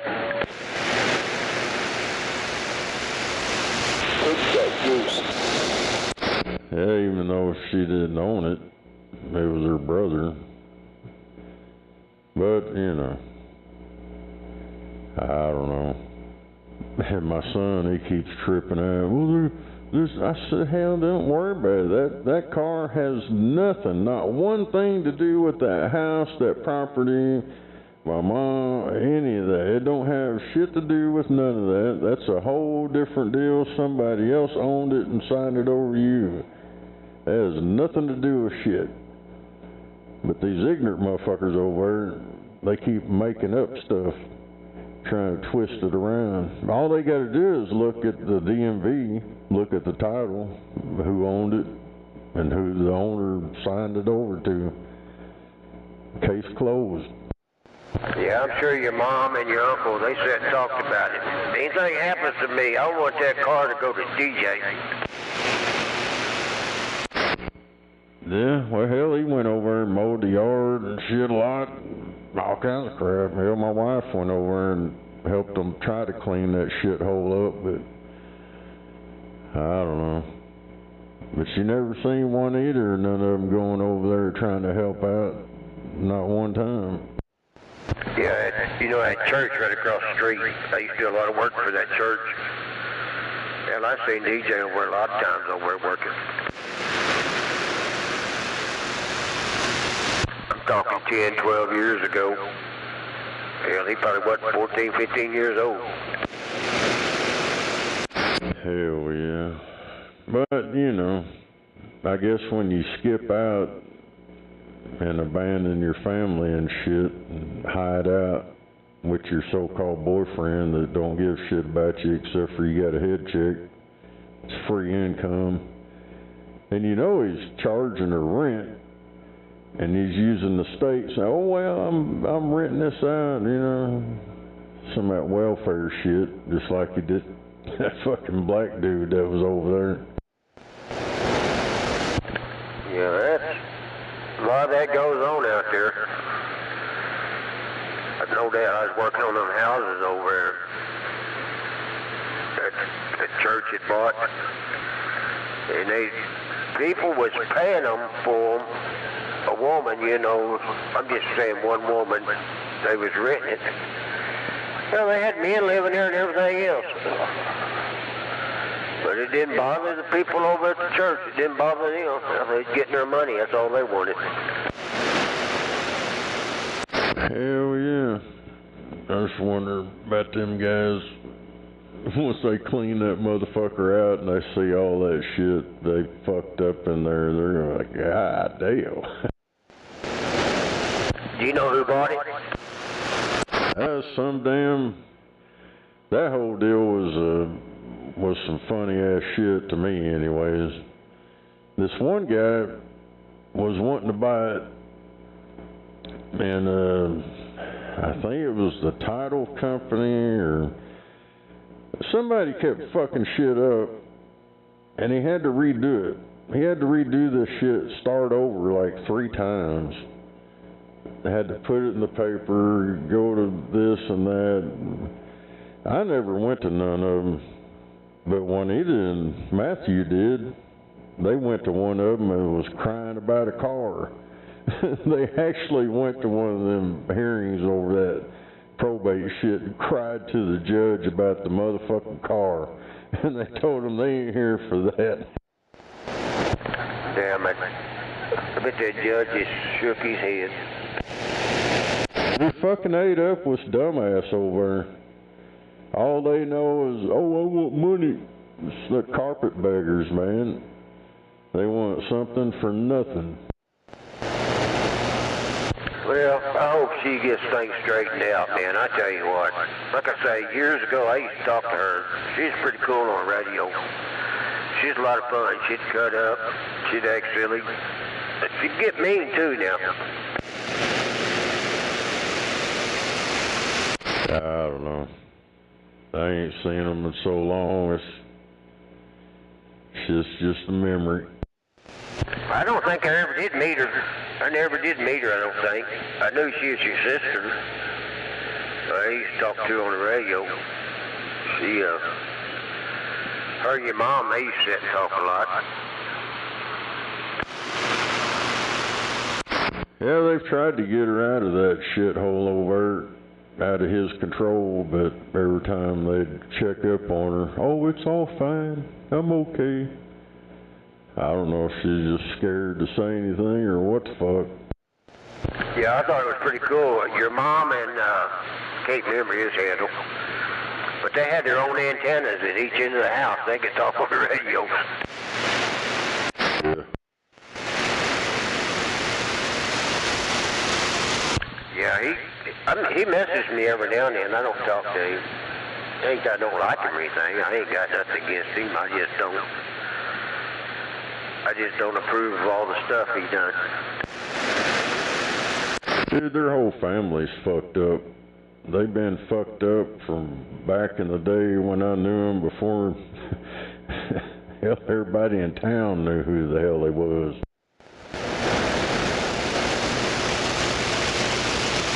Yeah, some of his family come from Mulligan Flats down there. I knew them. Some of them are incest. It's possible.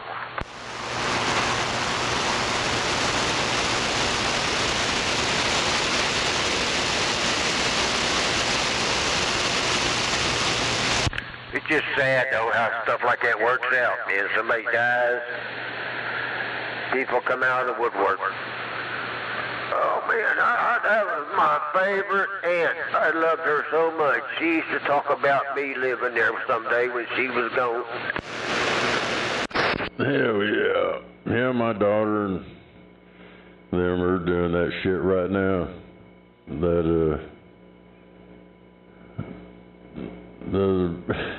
That chick she's with over, I guess, yeah, it was her mom died. She had bad seizures and shit. And they think she had a seizure or something. But she had a lot of problems. And she died. And now they got motherfuckers showing up, calling them, your mom was going to buy this for me. She was going to do this, and this. Man, that's crazy. That's crazy. Yes, motherfuckers don't want to come around when you're alive. And then all of a sudden when you're dead, they show up wanting all your shit. Yeah, my brother-in-law, he passed away just real sudden. He lived down here in the back of the trailer. He had a heart attack, died. His daughter from a previous marriage that was his stepdaughter, she come in and took all his retirement benefits. I mean, took all his money. I couldn't believe it. I couldn't believe she got away with it, but she did. Yeah, it's fucked up. It was like thousands and thousands and thousands of dollars. He had some land down there in eastern Oklahoma that we used to hunt on. Hell, she even tried to take that. I think it's 40 acres down there. Yeah, it was fucked up. Hell, there wasn't no arguing or nothing, but when my mom's mom, my grandma died, originally, my mom was supposed to get money, and my aunt was supposed to get the house, but they swapped. She wanted the money and gave the house to my mom, and My grandma died in that house, and my mom, so 2 people's died in that house.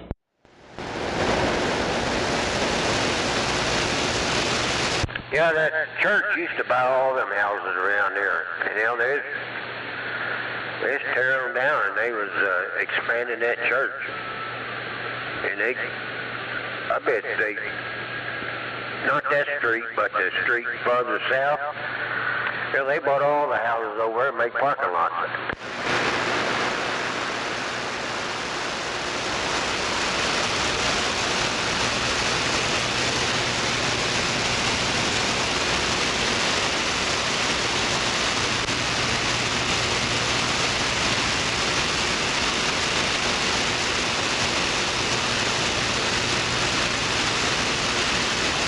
Hell yeah. I'm sure if something happens to me, there'll be a whole bunch of motherfuckers over here trying to get my radio shit. That ain't no shit. That ain't no shit.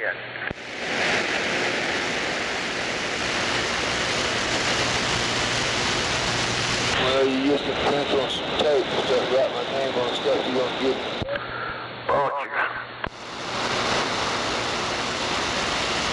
Yeah, I've seen that happen. A bunch of Seabears, motherfuckers show up, try to con them out of all their shit. Oh yeah. Oh yeah. I know a few of them. I ain't gonna mention no names, but I know a few of them that done that. And all they got it for was to turn around and sell it. It didn't mean anything to them at all. I mean, hell, it's like that old Betty, Cowboy's wife. It was fucked up, dude. I went and seen him in the hospital when he was in that damn nursing home thing he was in. And I was the only, I guess from what Corn Dog and Betty said, I was the only Seabear that went and fucking seen him. All them people. You know, that's the way Catfish George's wife was. I was over there one day after he passed away. And I was just over there visiting, drinking coffee. She come walking in there with I think a 2950 and another radio. She said, I think these belong to you. And I said, no, they don't belong to me. They don't belong to me. They're not mine. I said, I traded him that one radio for a power plant. I said, I still got his power plant. She said, you keep that power plant. Hell yeah. Yeah, Betty gave me a 2950. And I opened it up and all the wax was on the cover. Hell yeah. It's that dead key radio. Melt.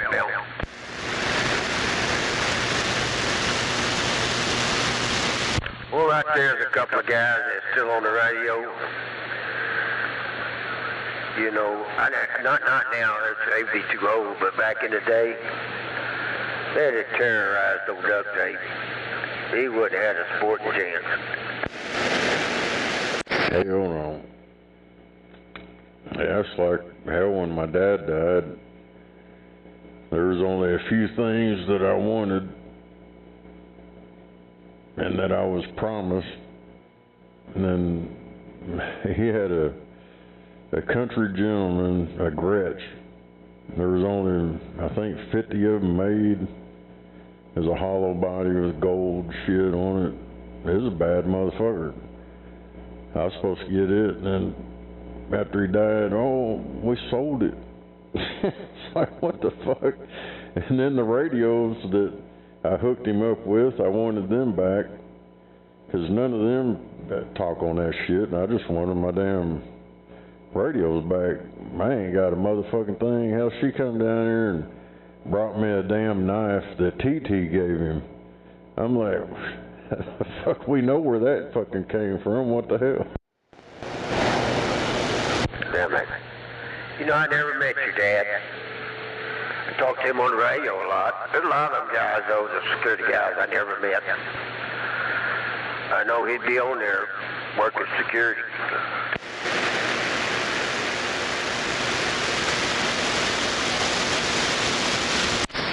Yeah, it was pretty fun back in them days.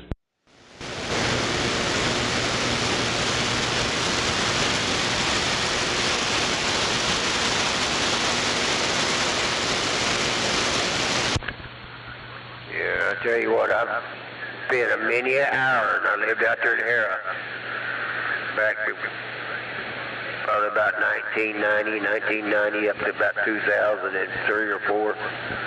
Listen to them guys out there, them guys that doing that their security work. Hell yeah. I used to ride around with a bunch of them. Hell, when Sean, no record driver Sean, worked for my dad. I rode around with him a couple times. I used to ride around with Bozo, and I think I rode around with old Chief one time. That guy was nuts. And that one guy called 50 that had the trach in his throat. Hell, I never talked to Bozo. He kind of, he scared the shit out of me just talking to him. He's crazy. Your radio's losing out of power over there, Hank. Yeah. No, Bozo, dude, that motherfucker, he was like Bam Bam. If it was in his mind, it was coming out his mouth. I know what he's saying. Well, hey, I gotta step out. I'll be back. What's that guy saying out there? He's probably wanting us to shut up. We're tying up the channel.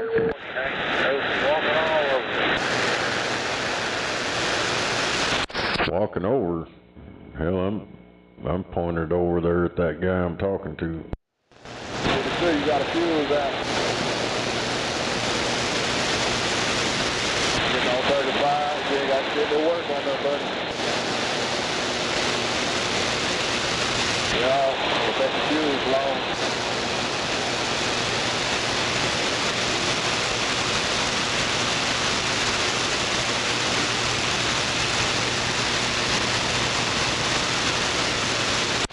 Hell yeah. All I know, life's a bitch and then you die.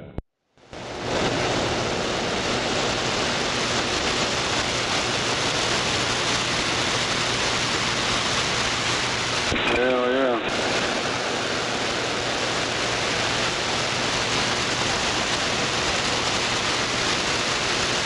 I seen some CIA guy, whistleblower, come out and blowed old Fauci up. Hell, I don't know. I doubt anybody's gonna get arrested, but they got all the proof. This motherfucker set all that shit up. That low-life bastard killed a lot of people. Yeah, it was in front of Congress. I don't know if it was today or yesterday.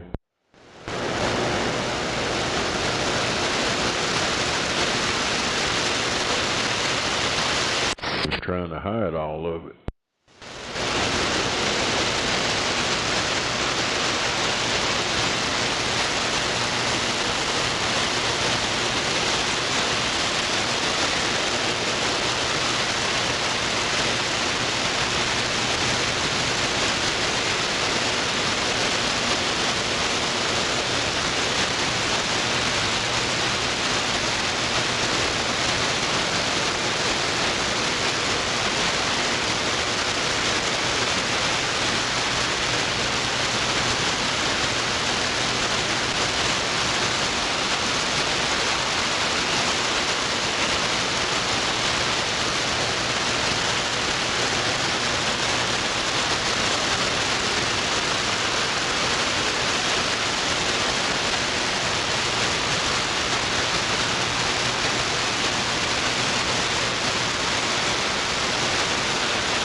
a weak pill mobile.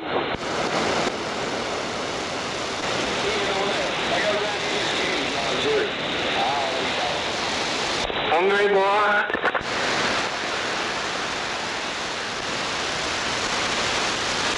I was wondering what happened to you this morning. Who, me? Yeah. You missed all the fun. What happened? I guess I did. You talked to him, old Dirty Dirt. He was out there jumping up and down. Oh, I heard a little bit of that.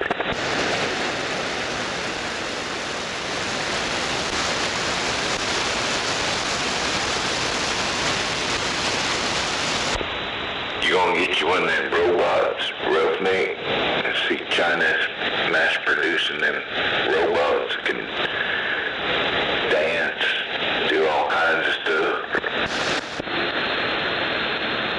Don't do it. Stay away from that shit. Be that like that movie I bought or something.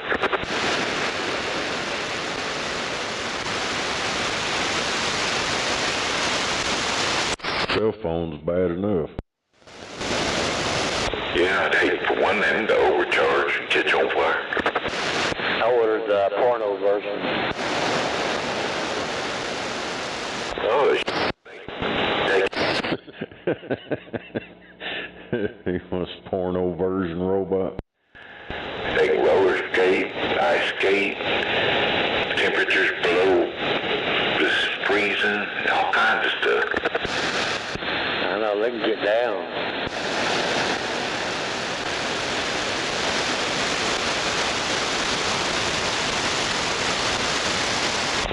Yeah, they got them robots over in China.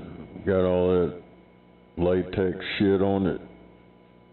It's weird motherfuckers over there, boy.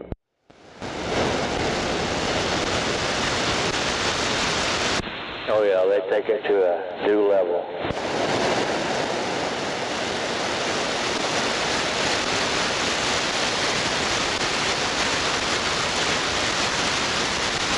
That's what Buffalo told me. Buffalo.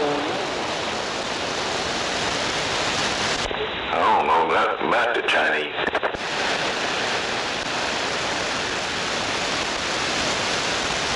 Got that social status score shit going on over there.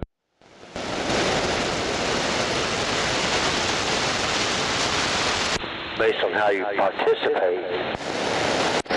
It's on the Black Mirror. There was an episode of the Black Mirror before they started that. I'm telling you, man, the Black Mirror, the first season of it, that shit blow your fucking mind.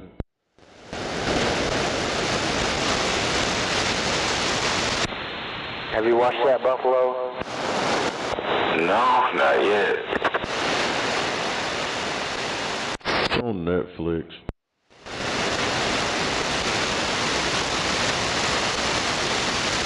I bet Rocky has, though. What's that?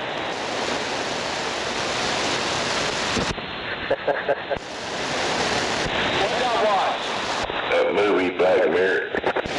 Yes, I have.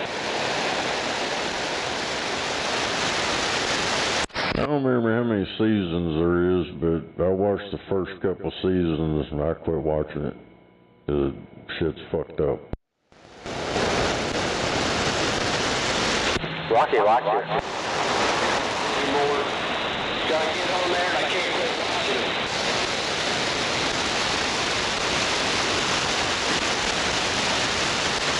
I'll stay up till 2 or 3 o'clock in the morning trying to watch it. Yeah, before you know it, it's time to go to work. They got one episode about the VR goggles, and yeah, shit's crazy, because this stuff came out before all that stuff actually came out.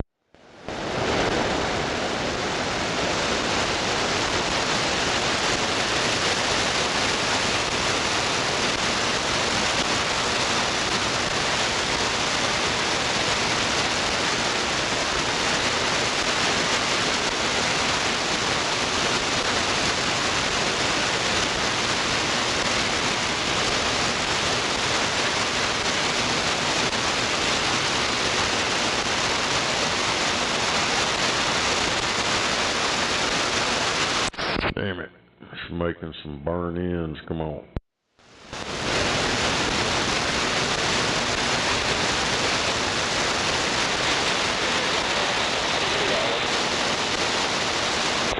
Don't let him get your sandwich.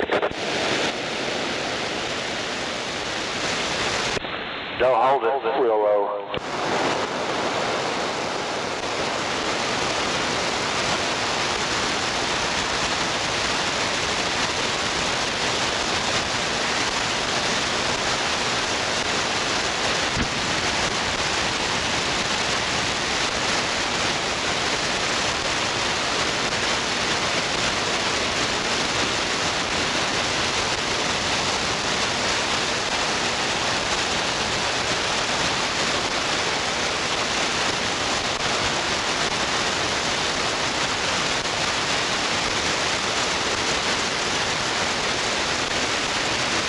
What's Roughneck doing?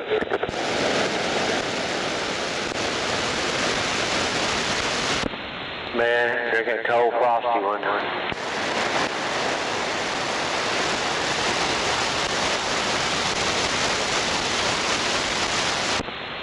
Wishing I had some chicken nuggets. Got me a cold one and cola. Oh, the uncola. Nice and frosty and cold.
Seeing them robots is kind of scary.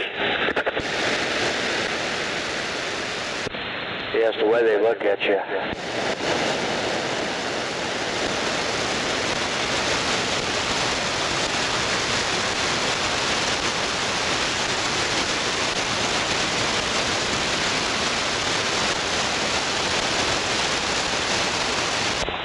See, if I was them, I'd send them robots with a bunch of material to the moon and say, get the building.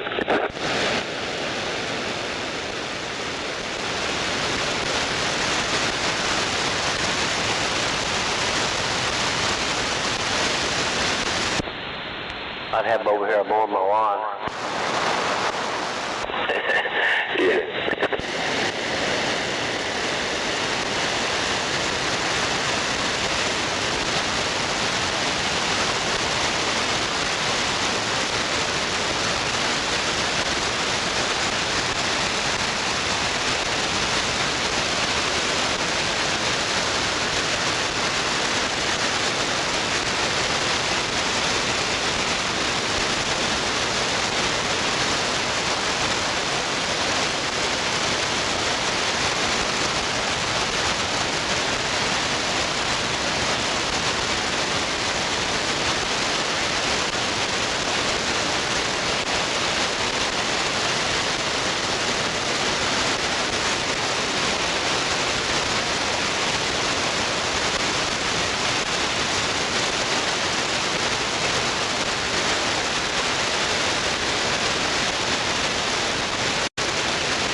Long John Silver's and a Foster-Legger beer.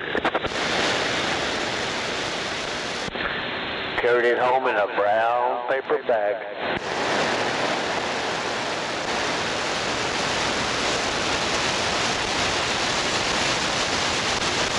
Yeah, there's still one of them around, but they can last kind of greasy. Oh, the one up from western south of 240? Yeah.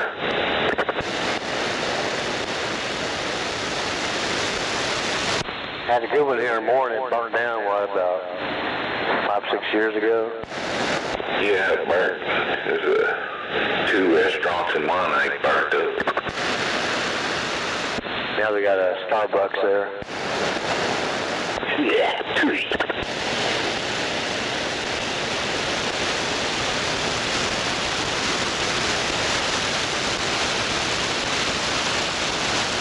Go western sizzle, and that's a damn car wash.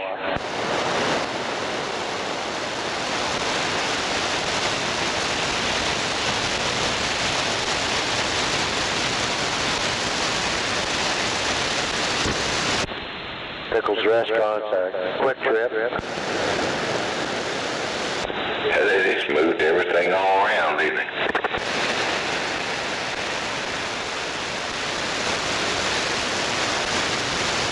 Yeah, I think they call it gentrification. And I think they moved what's that restaurant? Jimmy's Eggs. That Dental Depot took that whole place over and had to move.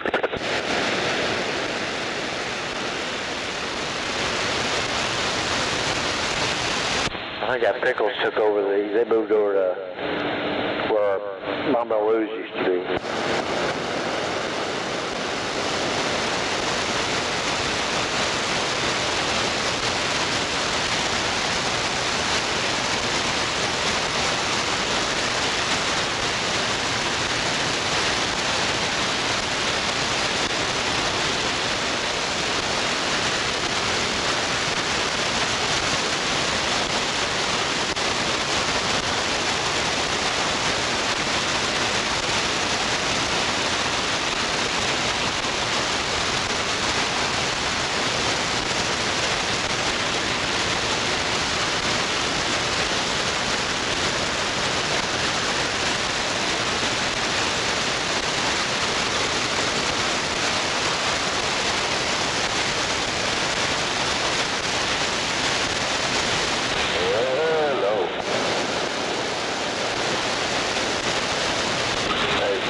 What was that?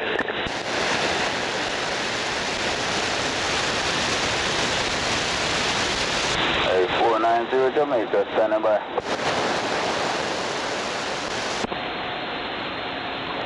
Call for 492.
Guess it's going to get pretty warm the next couple of days.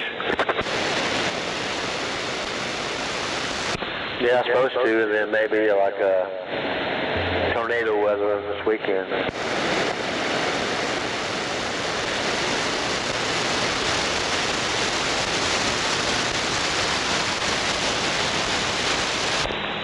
Not again.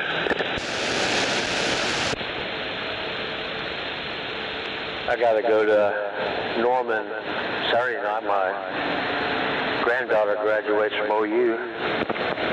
Hope they don't get interrupted. Yeah, really.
Dogs down on the floor fussing at each other.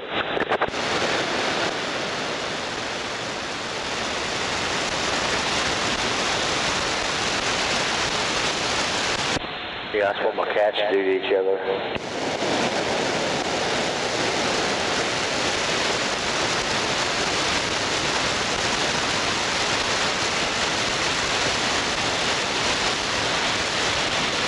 Look at that dirty ass FLB.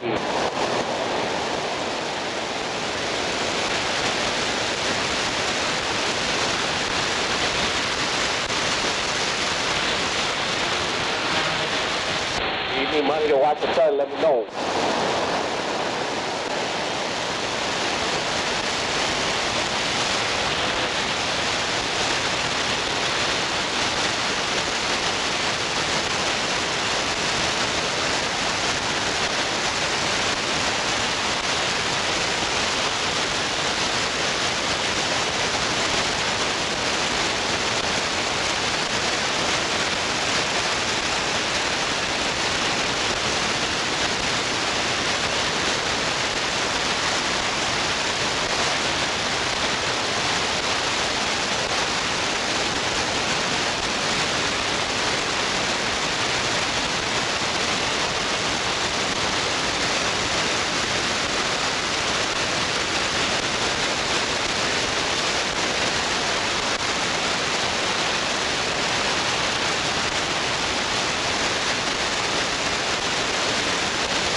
Hell yeah.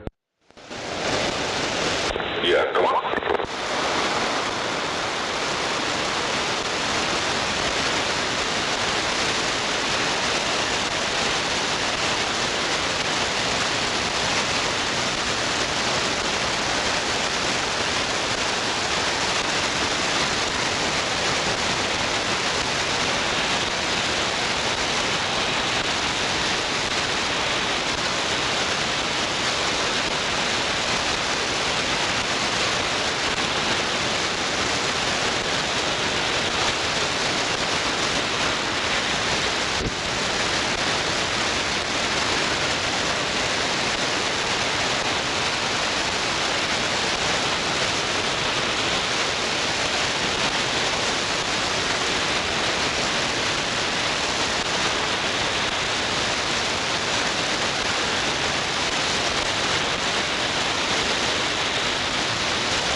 Damn it. This guy painted himself white. He was a black dude. Painted himself white. And went to this get-together. Had a bunch of racist motherfuckers. He was in there for a while and then he got kicked out.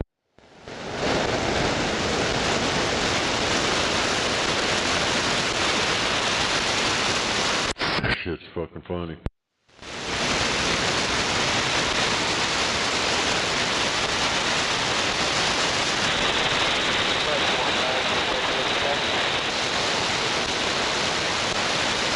Said he lost his black privilege.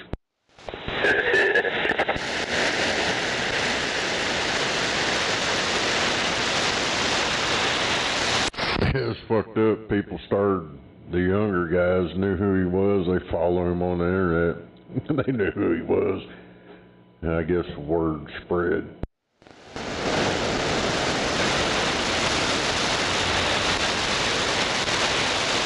Hell, they even had the farmers tan, a little sunburn on his shoulders and shit.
No doubt about it.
Damn.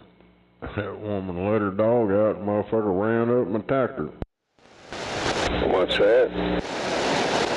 Somebody over on, it looked like 31st and Pennsylvania on the north side.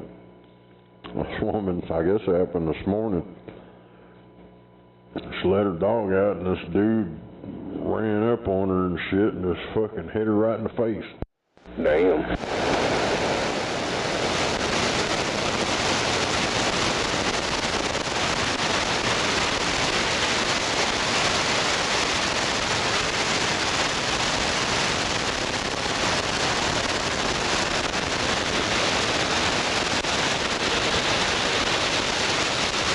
Hell, that dude that was on the Street Outlaws, the one they called Daddy Dave, hell, they got arrested for stalking charges and shit up in New York. They caught him planting a bugging device on somebody's car that had a VPO on him. Damn it. Yeah.